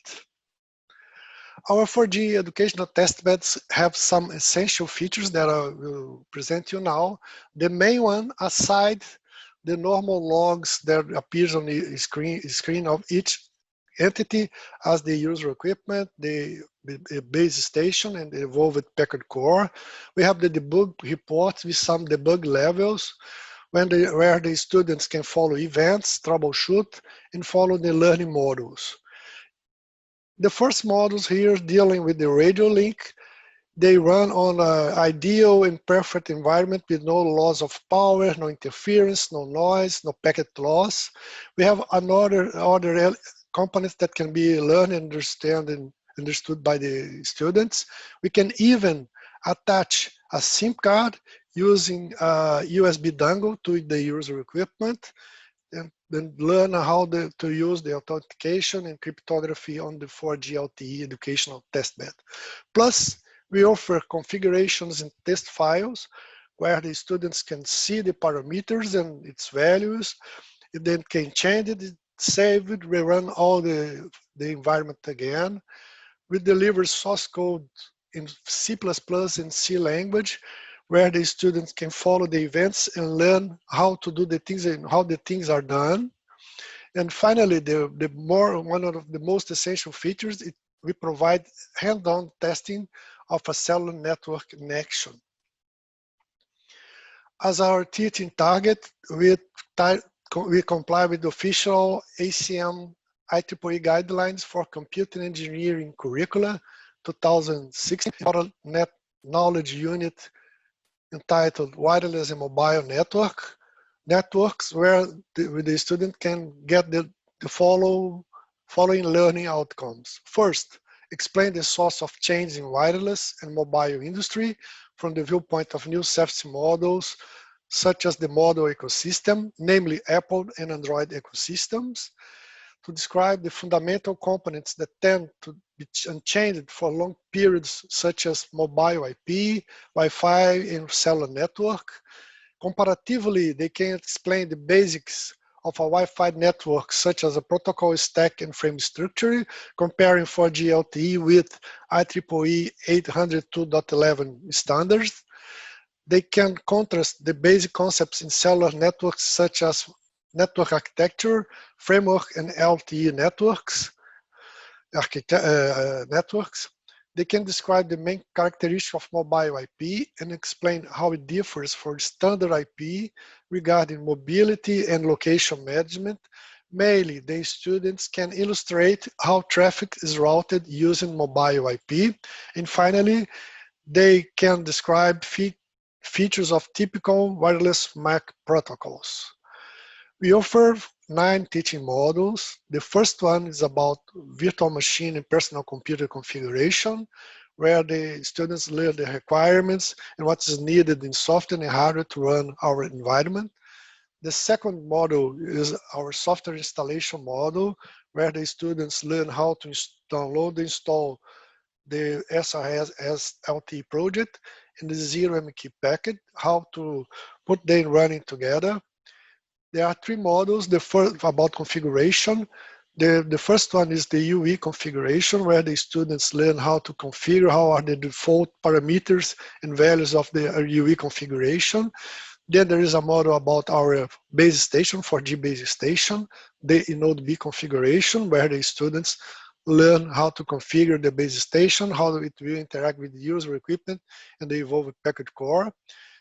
Next, there is a module about evolved packet core, where the students learn how to configure, how are the values and the parameters available to be used in our 4G LTE educational testbed. Then there is the LTE operation module. We can deliver to the students everything in a virtualized environment, so they can use just the LTE operation module to see the things functioning and deliver some activities about the UE configuration, EPC configuration, and Node B configuration. Later, there is another model about follow-up logs. There are the normal logs displayed at each entity screen. The entities are the user equipment, the base station, and the evolved packet core. So the students can learn how to follow up the logs to understand what is happening. Then there are another model called tweaking configuration, where the students learn how and where to tweak the system on the user equipment, the evolved packet core, and the base station. And finally, there is a module just about the interpretation and function and results. We can give as a homework for the students the logs and ask as a homework to interpret the functioning results of what ran on the LTE operation.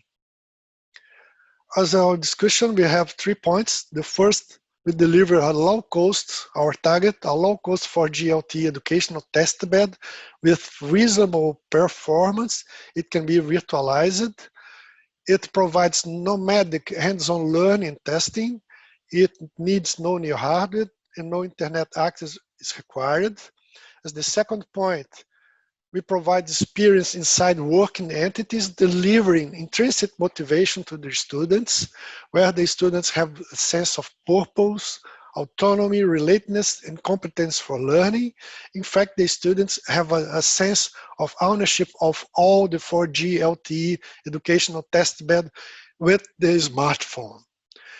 Finally, our teaching strategy are left open to the stakeholders to learning and education. There's no restriction at all. As our conclusion, we present a lower cost 4G LTE educational testbed, providing the book reports, easily change configuration and source code available, with hands-on testing of a fully functional cellular network, a live system with no limitations in power, regulations, and frequencies. It's aligned with ACM IEEE guidelines for computer engineering curricula 2016, plus it provides intrinsic motivation to the students. It is suitable for learning, training, experimentation. As future work, we intend to make the educational testbed image publicly available, and we intend to test a 5G environment when available with the same features. Thank you for watching our presentation. If you have questions, you can send to me by email.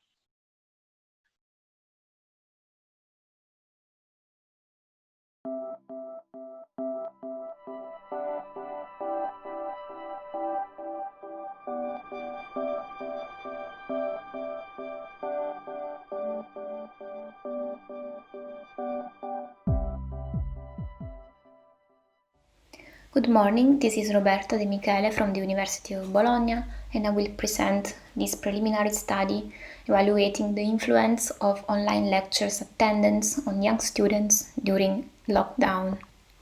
We are all very aware of the situation of coronavirus in the world, but for this study I focused on the Italian situation, where the government responded with quarantine measures for a period from the beginning of March to mid-May, with schools and universities suspending their classes already in the last week of February, with an impact on almost 11 million of learners only in Italy.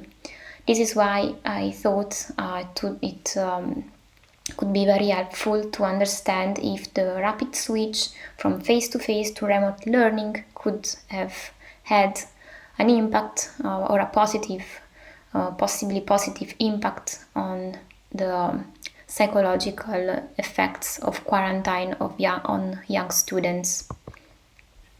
The literature on psychological impact of quarantine already has been investigated already since SARS in 2002, then with H1N1 influenza, MERS and Ebola, and of course with coronavirus. And what we know is that these measures are very effective to protect people from the spread of illnesses, but on the other side, they represent a consistent risk for the public mental health and have a series of negative psychological effects already during the isolation and up to 6 months after the release of isolation measures, with most common symptoms that range from anxiety, depression, panic, insomnia, post-traumatic stress symptoms, and so on, with some groups that seems to be more vulnerable to these effects, like women, young from 18 to 30 years old, and the elderly over 60 years old. It has been argued that the higher scores of psychological distress in young adults maybe due to their easier access and more time spent on social media, and consequently they are more easily triggered by the news and fake news and the large amount of information circulating on those media. But also, for example, a study report the positive impact of group sessions on with home quarantine college students exposed, in this case, to SARS. That's why I thought the general environment of online learning could benefit students during isolation, and many studies both on face-to-face learning environments and online environments prove that students benefit in several ways from the development of a learning community. They feel a sense of well-being, happiness, perceived self-efficacy, engagement with the learning program, and consequently adherence to the learning program. And the factors, among others, that influence these positive outcomes have been identified in a sense of belonging to a learning community and the social context of relationships built in this community that influences students' engagement, like a positive perception of self-efficacy in opposition to the feelings of isolation, loneliness that could lead on disengagement and dropout. And on the other side, the common history, the common meeting place, the synchronous connection, simultaneous communication between members of a learning group may help neutralize feelings of isolation and stress. To investigate this, I built a web-based survey that was structured in 4 sections, composed of a total of 25 multiple choice and short answer questions that investigates 4 main topics: the online lectures organization, technologies and devices used by students, the students' feelings and opinions on online lectures during quarantine, and some demographics. We assume that students were experiencing at least some of the lightest symptoms of distress highlighted in the literature, because it was not possible to measure these symptoms with a web survey. But what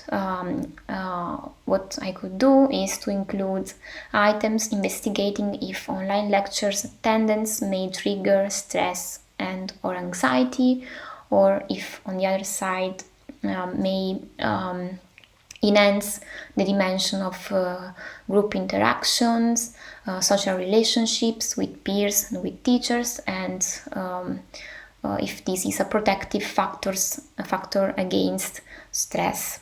The population of students I submitted this survey was a small population just to validate the survey. Population is from the Department of Communication of the University of Modena and Reggio Emilia, Department of Engineering from the University of Bologna, with more students from other universities, high school, middle school, that were reached through electronic word of mouth, and a total of 200 students were reached and 81 valid responses have been collected. Our sample is we have slightly more girls than boys, and from the largest age group between 18 and 25 years old, followed by students under 18 and students from 26 to 30 years old. In correspondence with age groups, most attended courses were university courses, and then high school and middle school courses. So, an analysis of the results about online lectures say that the attendance of online lecture is an activity that takes up a considerable amount of time in students' lives during quarantine. They attend for 1-2 hours per day, or even more than 3 hours per day in the majority of cases, especially in the morning hours. And for the 86% of our sample attend lessons for more than 4 hours per week. It's interesting that they could be able to attend alone and undisturbed in their room in the majority of situations, 54%. Otherwise, they could be alone and undisturbed in a shared space of the house, and only a minority of 17% had to attend in a shared space with other people present. Also, it's very interesting that 79% of classes were streamed live, and the attendance, the students are highly committed to lectures, which are also voluntary, because for 61% of them they are not mandatory, and they were, of course, they had the possibility to interact because the lessons were, of course, as I said, live streaming. What about technology and devices? Most used platforms are from Google, followed by Microsoft, or a specific solution built for universities that students installed on their own devices that they already had. In 93% of cases, only a few of them had to buy on purpose or borrow from other people, and 96% of students say that their devices are equipped with webcam and microphone. And it's interesting also that laptops are, of course, the most used devices, but a growing number of students use their smartphone to attend lectures, and this should be kept in mind in the design of both learning materials and in the development of technologies to deliver the material. So when concerning their opinions, participants have been provided with a precompiled multiple choice list of benefits and disadvantages, and a blank space to add more options. So almost every student agrees on the benefit of not having to commute to go to school or the university, but they also report fatigue, distraction, and tiredness of being at the computer for a long time. When asked to fill the blank space with additional benefit and drawbacks, they of course they say that the virtual classroom capacity is infinite. It can accommodate everyone. They have all books attended. They can sleep more because they don't have to commute. But on the other side, they feel their social relationships are not benefiting from this situation. Some of them experience slow connections, problems, and old equipment or software problems. As I said before, we assume that almost every participant was experiencing some negative psychological effects from those listed in the literature, and I asked myself, what's the impact of online lectures on these psychological effects? Can online lectures attendance mitigate these negative effects? So students had to rate their agreement to 18 statements through a 4 points Likert scale, and to organize the data from these items, principal component analysis was performed and resulted in a 3-factor solution explaining 47% of the variance. The first factor relates to the role of support online lectures give to students. Second component relates to the social context of online lectures as a protective factor against stress. And the last one, relates to the possible drawbacks of the sudden switch from face-to-face to remote learning. For factor 1, we see that on average, the attendance to online lectures helps students establish a new routine in continuous studying. It can contribute somehow against boredom and giving them a sense of normality and distraction from the situation. But on the other side, when asked if the online lectures make them less anxious, they answer just a little or not at all. For factor 2, students declare that the interaction is more difficult. In previous question not showed here in this slide, they say that despite large amount of time they devote to remote learning and the prevalence of live streaming lectures, 79% of the cases, despite this, 51.9% of them declare that the interaction is not the same, it's more difficult, and in 30% of cases is the same as in class. And the scores of factor 2 confirm that social relationships, both with professors and classmates, don't benefit from online lectures, and students report feeling a little to moderately stressed. And there is no statistically significant differences between sex and age groups with relations to this perceived stress.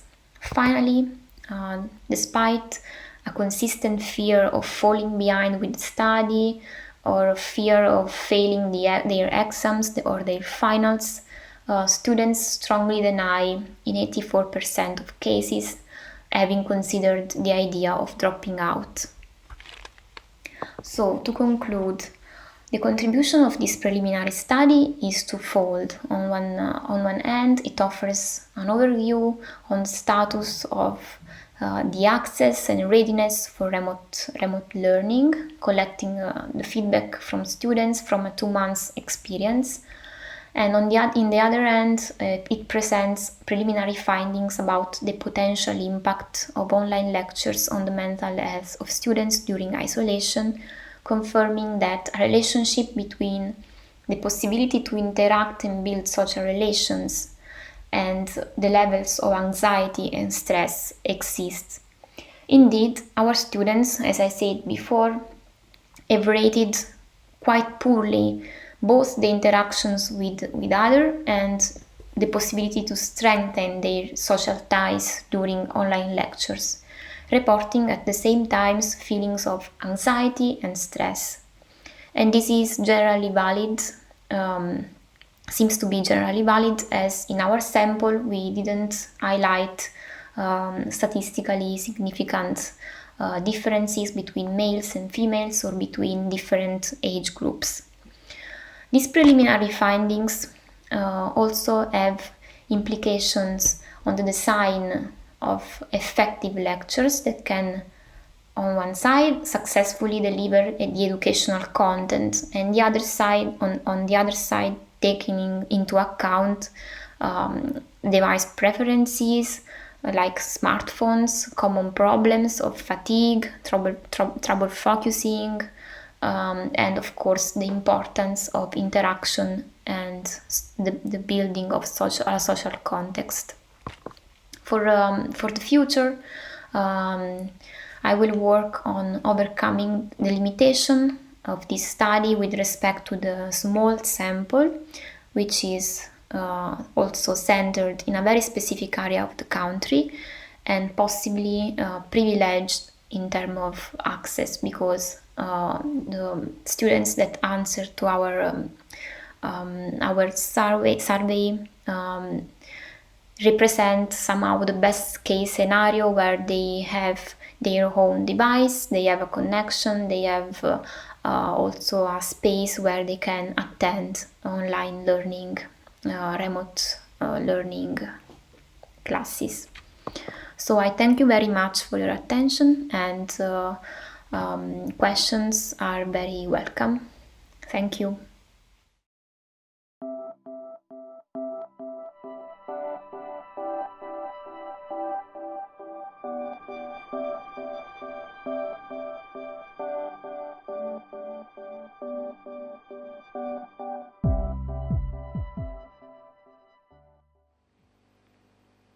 Greetings all. On behalf of Marco Zenaro, Joel Gogwim, and Clement Onime, I'll be making a presentation based on our paper titled Enhancing Education in the Rural Community Through Online Training. The presentation will start with an introduction, the scope of research, methodology used, the model deployed. It will also look at services deployed, the challenges, and provide possible solutions for these identified challenges, and will end with a conclusion from the research. According to a UNESCO 2019 article, 1 out of 5 out-of-school children in the world are from Nigeria.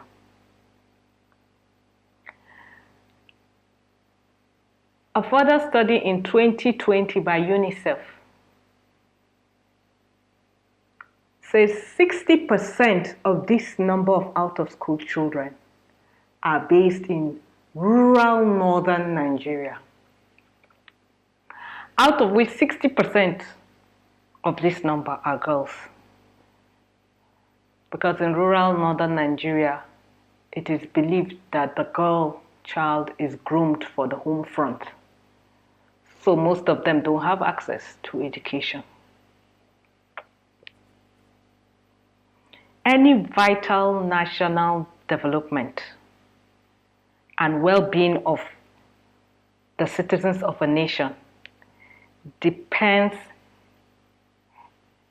heavily on investment in good and equal opportunity education.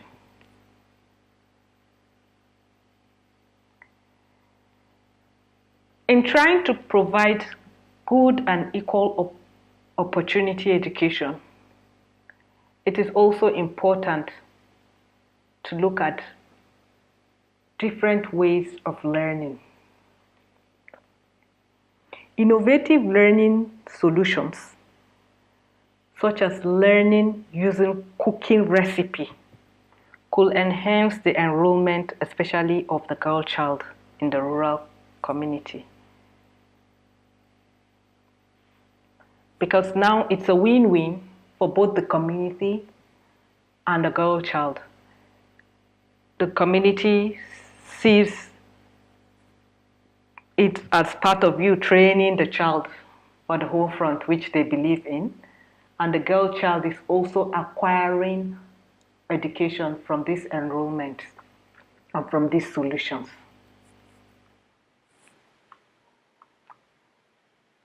It is important to note that this paper only focuses on access to online education to high school graduates, in particular the remedial training at University of Jos. And the customized online basic math training is targeted towards the girl child in the rural areas. This is also done in collaboration with a unit in the University of Jos, the Home Economics Unit of the Faculty of Education, University of Jos. The proposed deployment will provide access to online courses and materials. Because access will be to online courses and materials, the student needs access to a computer or an electronic device with internet access. This can be provided individually, but the community we're looking at for this research also has a community computer lab. So this also would be one of the places where the students can go to gain access to these materials. The University of Jos has a preferred learning management system, which is the module. learning management system and open source learning management system. So for this research, we're using Moodle to provide the learning materials for students, and the teaching resources are also deployed there for access by the teachers and lecturers. The deployed customized applications that has been deployed on this model is to teach the girl child mathematics using cooking recipes. So you have her learning fractions, learning simple interests, and all using a cooking recipe. So she's learning how to cook, and at the same time she's learning maths. So you see, it's both a win-win for the girl child and for the community. And even these applications are tailored in such a way that she's also learning English. So maths and English, which are like the basic subjects to gain some form of literacy, is being acquired by this girl child. And it's not affecting the community's belief. So there's a buy-in by the community too, because you want them to buy into your project, into your idea, so that it's sustainable. The deployed model, which would be the remedial studies and the open educational resources, will be accessed through the internet. So these users can go to the lab, either the pre-university students or the girl child or any child between the ages of 6 to 10. Once these computers are connected to the internet, they can have access either to the remedial studies if they are the pre-university students, or they can have access to the age-appropriate open educational resources. To discuss the services that have been deployed in details, the remedial studies is a pre-degree program of the University of Jos. So students in the rural community who have finished secondary school, high school, called in some places, and are qualified and obtain a place in the University of Jos for this program, can still stay back home, because sometimes they don't accept these programs, they don't further their education, because even though these programs have been provided for them, they must go down to University of Jos, which is like 142 kilometers away from their community. And pre-degree programs are not provided with accommodation.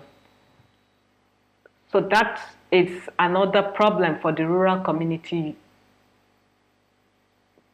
student, because he cannot afford the accommodation in the urban areas. They are very high. So economically, they are not so sound, and that will make them not even take up this offer, and they will rather just opt out. But if these studies can be accessed online, and they can still remain in their communities, so they don't have to think about transportation or accommodation in the urban areas, they can still remain in their communities and still have access to this program. It's a year-long program. It will run, and they'll run it as they would have, using video conferencing access and online materials, and run this program as they would have physically. The students can also have access to the library services of the University of Jos, because once you are a regular student of the University of Jos, a regular student means you have paid the fees and you have fulfilled all the registration processes. You can have access to the library services. And should they can still remain in the communities and ask for a book online, and these books can be sent to them through the local government offices. So you see, there's no need for them to even travel because they have to go to get books. No, they can sit down in their communities and the books will get to them. And if they want the online versions and the university has access to this, then the university can still provide them the online versions online. But if not, the physical books can reach them too. And the lectures too, they can attend to these lectures real time while it's still going on at the University of Jos. I know we're going to discuss some challenges later on, which you'll see what will be the alternative if they cannot access these lectures online. Another service that will be provided is targeting the girl child. So this will be an interactive mathematics and English app. It's targeting the girl child, but even children between the ages of 6 and 10 can benefit from this. And the interactive maths app and English app will be developed using a cooking recipe. So the girl child can still learn cooking to pacify the community, to allow her to go to school, and at the same time she's getting the basic education that will help her be literate to a certain extent.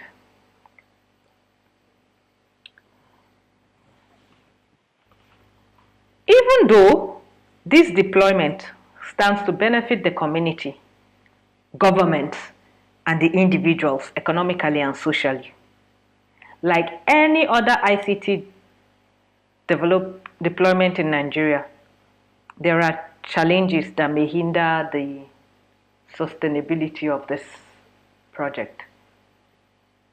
One of such challenge will be funds, because it's a rural community, and most rural communities are peasant farmers.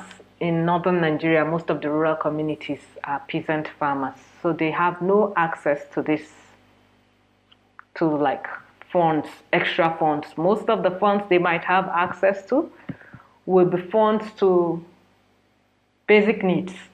So they might not want to start putting in these funds, say for maybe education, which already is a challenge for them.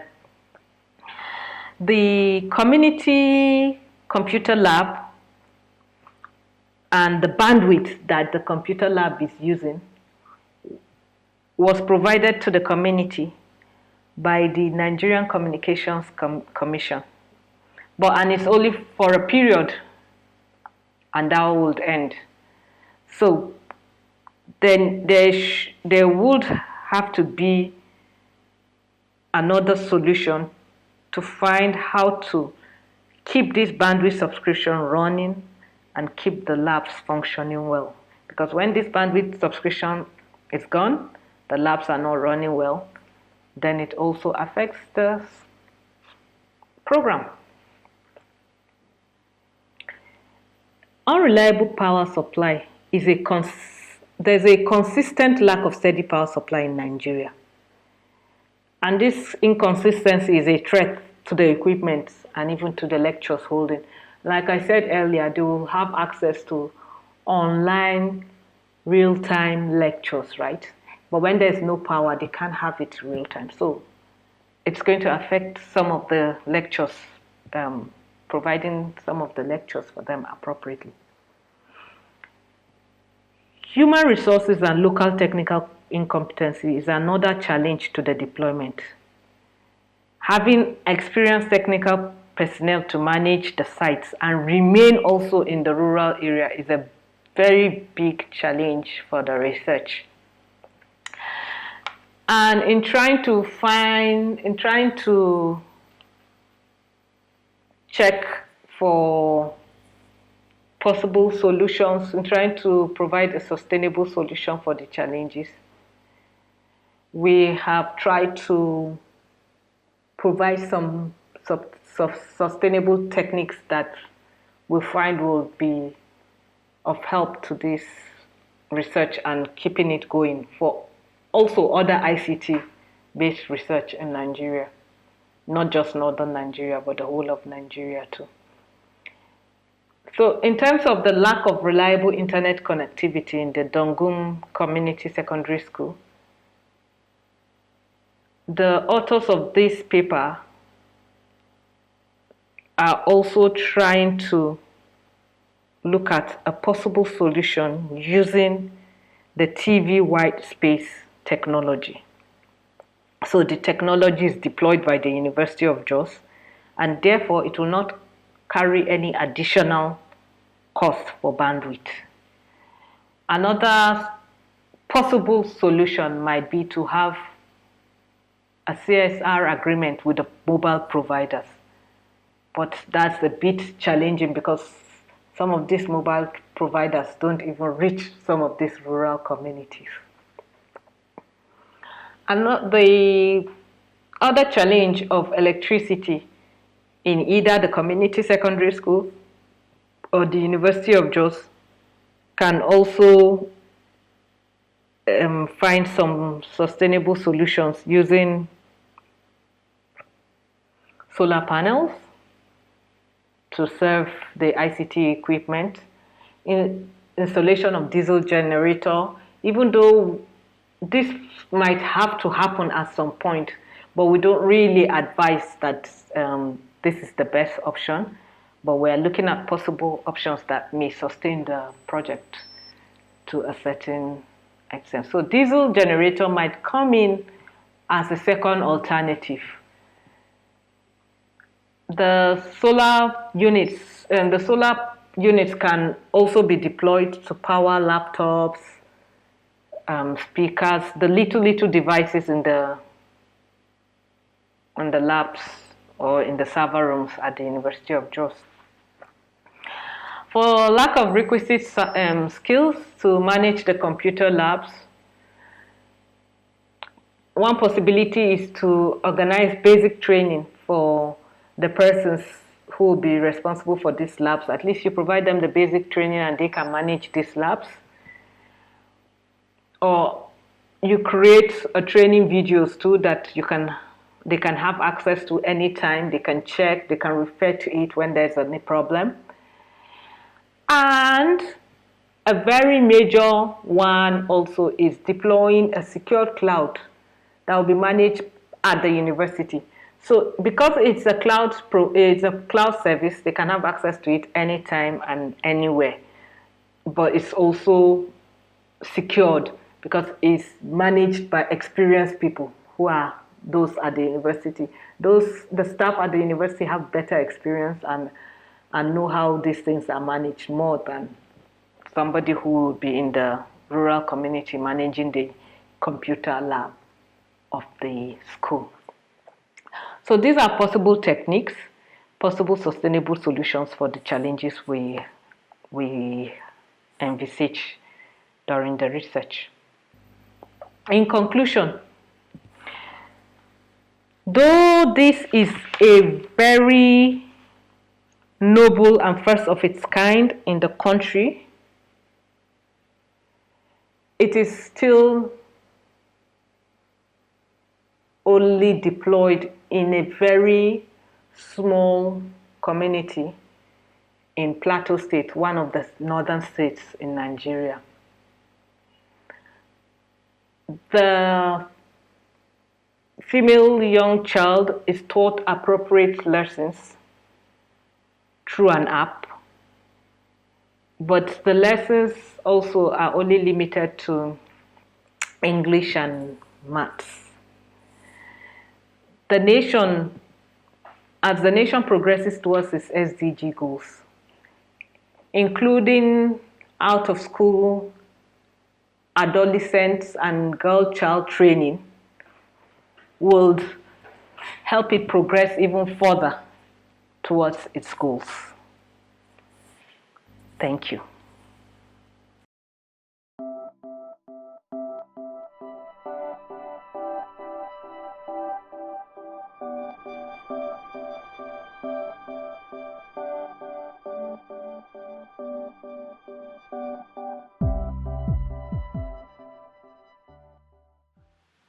Well, Welcome to this presentation titled Thinking on Future Web Laboratory Services Application to the VISIR Remote Laboratory Environment. My name is Sergio Martin. I work for the Electrical and Computer Engineering Department at UNED, the Spanish University for Distance Education. And this is the agenda of this presentation. First, we are going to talk about the remote labs. What are they? Main advantages, and then we will focus on just one of them called VISIR, which is an analog electronics remote lab.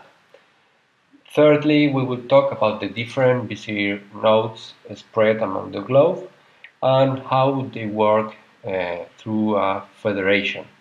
And finally, we will conclude the presentation talking about the standard created for online labs. Well, a little bit as a context, as I mentioned, I work for a distance university. Particularly, I work in the Industrial Engineering School, where, as you can imagine, many competences have to be or require practical activities, such as laboratory sessions.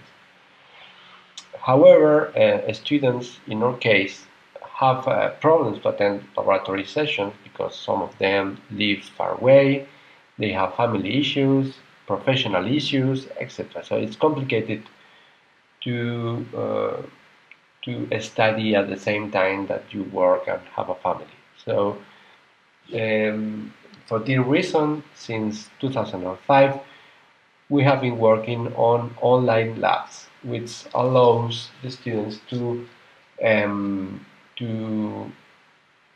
develop these practical skills without having to attend the laboratory sessions in our school. They can do it online through the internet. It's interesting to see that the online laboratories can be divided into two groups: virtual laboratories, which are purely web simulation on the web, and on the other side, we have remote laboratories, which in this case, we really have some real equipment, some electronic hardware that is connected to a server, a web server, so students can manage, program, or interact with this equipment through the web. Usually, these remote laboratories include a webcam, as you can see in this case, so the students have the feeling that they are using real equipment instead of just a pure simulation.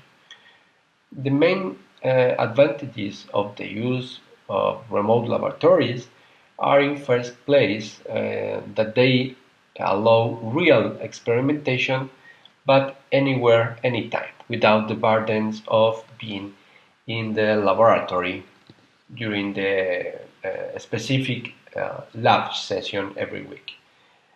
This is, of course, very useful in distance education, but it is also being widely used in traditional education, I mean, in campus, face-to-face education, because students can access the equipment and to the laboratory 24 hours, 7 days a week, so which is very, very interesting in many cases.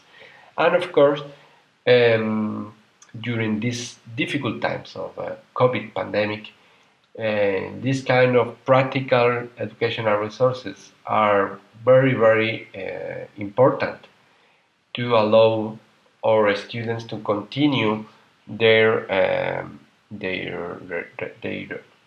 studies. They continue learning how to work with all this equipment and these devices thanks to these educational tools. The second advantage of the use of remote labs are that, as I mentioned previously, students have the perception of using real hardware. It's not just a video game or a simulation in the web. You are using real equipment, so you can break it. And sometimes the data that you get from this equipment is not theoretical, it's real, which in some cases is not exactly the same than the theory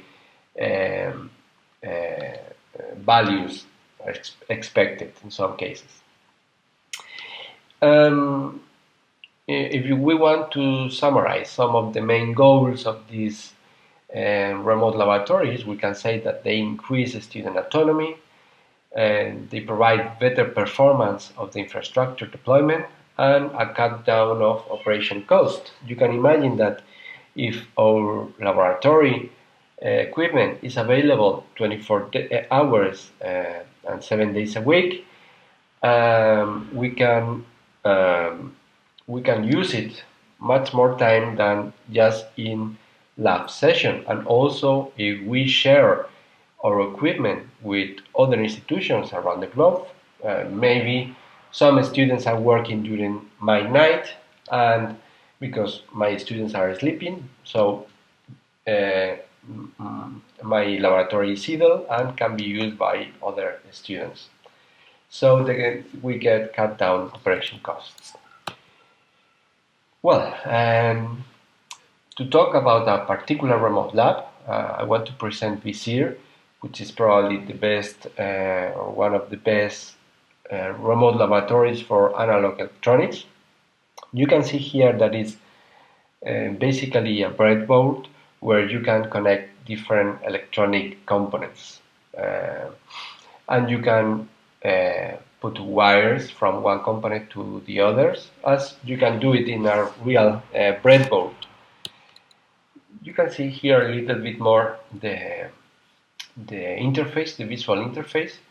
This is the breadboard. This is a multimeter that, as you can see, it's exactly the same that we have in our laboratory. So in some cases, what we do with this laboratory is that students work during many hours at home with this laboratory, and they come to our faculty just a few hours once every year to work physically with real equipment.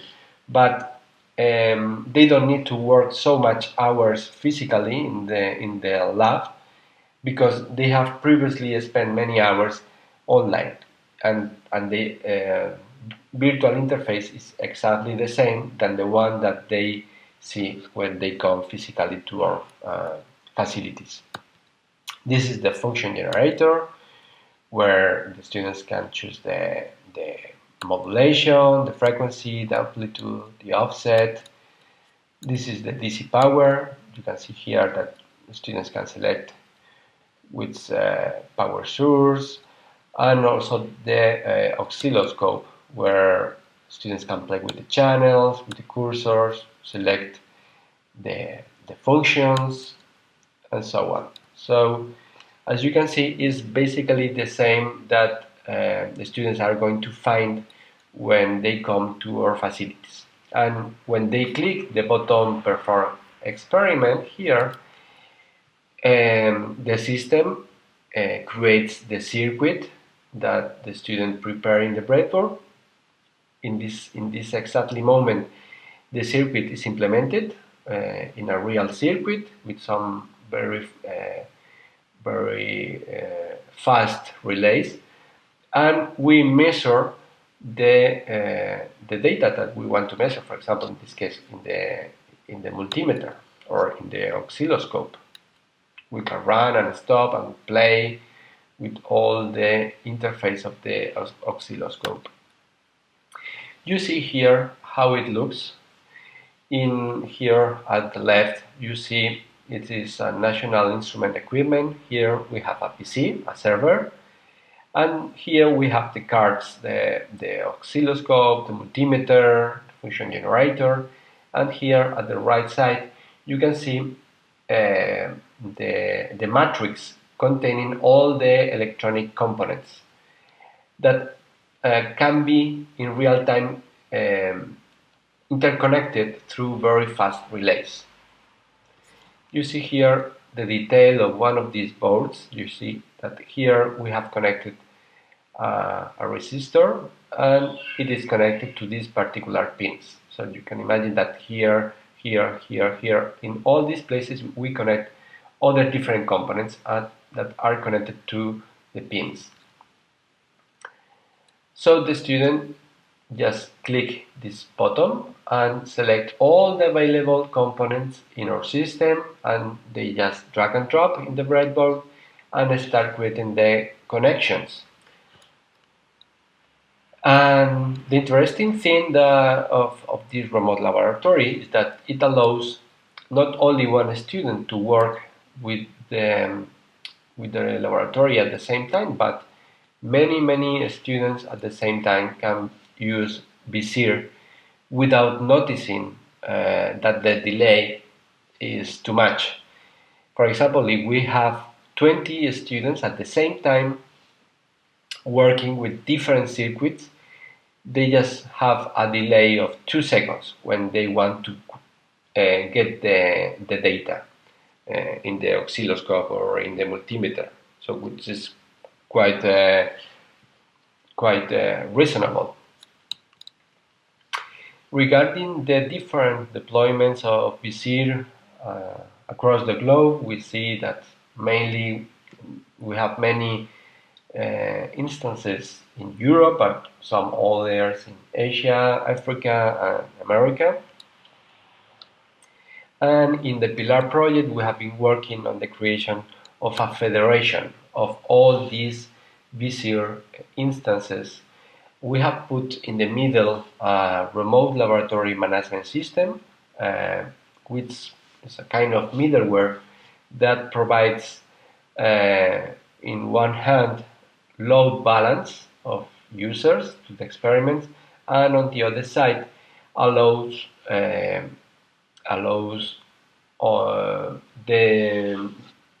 reuse of the experiments across the universities, across the institutions. It means that my students will have the opportunity not only to access the experiments in my VISIR, the components that we have installed, but also the components in the other institutions. And of course, VISIR also allows what we call the transitive federation. It means that, for example, if we give access to students of a high school to our instance of VISIR in my university, they will also have access to all the other VISIRs connected to my university with other different kind of experiments. And the other advantage that I previously mentioned is the load balance. It means that if one experiment has many students at the same time, the system automatically move some of these requests to other experiments in other institutions. So they get better delay in working on the experiments. Here you can see a little bit more graphically how the PILAR project has connected many VISIR nodes in different institutions, in different countries, and how they allow the transitive federation and the user balance load. For example, if we have 2 institutions, here this is the way that we represent internally the experiments. This is one experiment with the function generator, some resistors, and some shortcuts. And we see that institution A and B have exactly the same, but institution B has some more shortcuts. This means that institution B has the same experiment than institution A, but also allows doing some additional experiments, which this also can be having to account when we create the federation, because they support the same experiment, although institution B allows some other experiments. And finally, we have evaluated the satisfaction of researchers and teachers and students with VISIR during the last years, and we have obtained very positive results. Students and teachers are very, very satisfied with this laboratory and with this federation.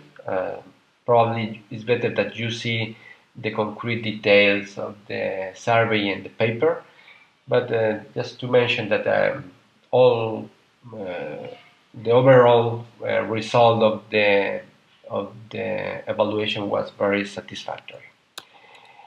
And the future says that we are working in a new project called eLives, where many institutions are creating basic circuits, but allows creating different combinations of the same components. And thanks to the federation, we can have a very, very large number of possible experiments for many students in different institutions, which is very, very interesting for online education. And the future says that probably all the future developments of online labs have to go through this standard, the standard for networked smart learning objects for online laboratories. This is a standard that we helped and we will be involved in the development, and it was released in May 2019. That defines how an online laboratory has to be designed to work as a lab, as a service, educational resource. It means that it will be, it provides the guidelines to create laboratories that can be easily shared and integrated into different platforms. And probably the futures, this is the future of online laboratories. Thank you for your time. I hope this presentation has been interesting for you, and I'm available for you if you have any question. Thank you very much.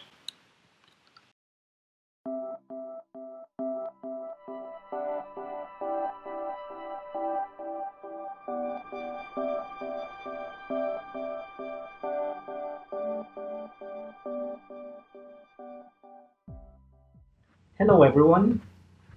I hope you had enjoyed these 3 days of conference. Thank you for sharing your time, sharing your knowledge, sharing your expertise through these 3 days. The time has arrived. We are wrapping up the conference.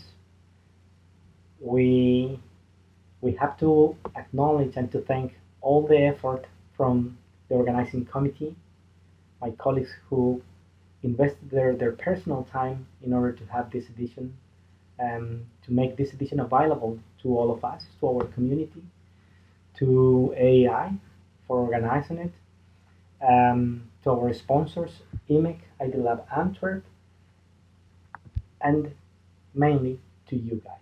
Without your research outcome, without your publications, without your attendance, this conference would be nothing. It's time to award the most relevant works. We had really excellent submissions. You have witnessed these 3 days that we had really nice topics, papers, and discussions. And now it's time to award the best paper award and the best work in progress paper. And the best paper award goes to Amir Buhari, Claudio Bergamini, Antonio Corradi, Luca Foschini, Claudio Enrico Palazzi, Andrea Savioni for their paper, A Geo-Distributed Architectural Approach Favoring Smart Rooms Development in the 5G Era.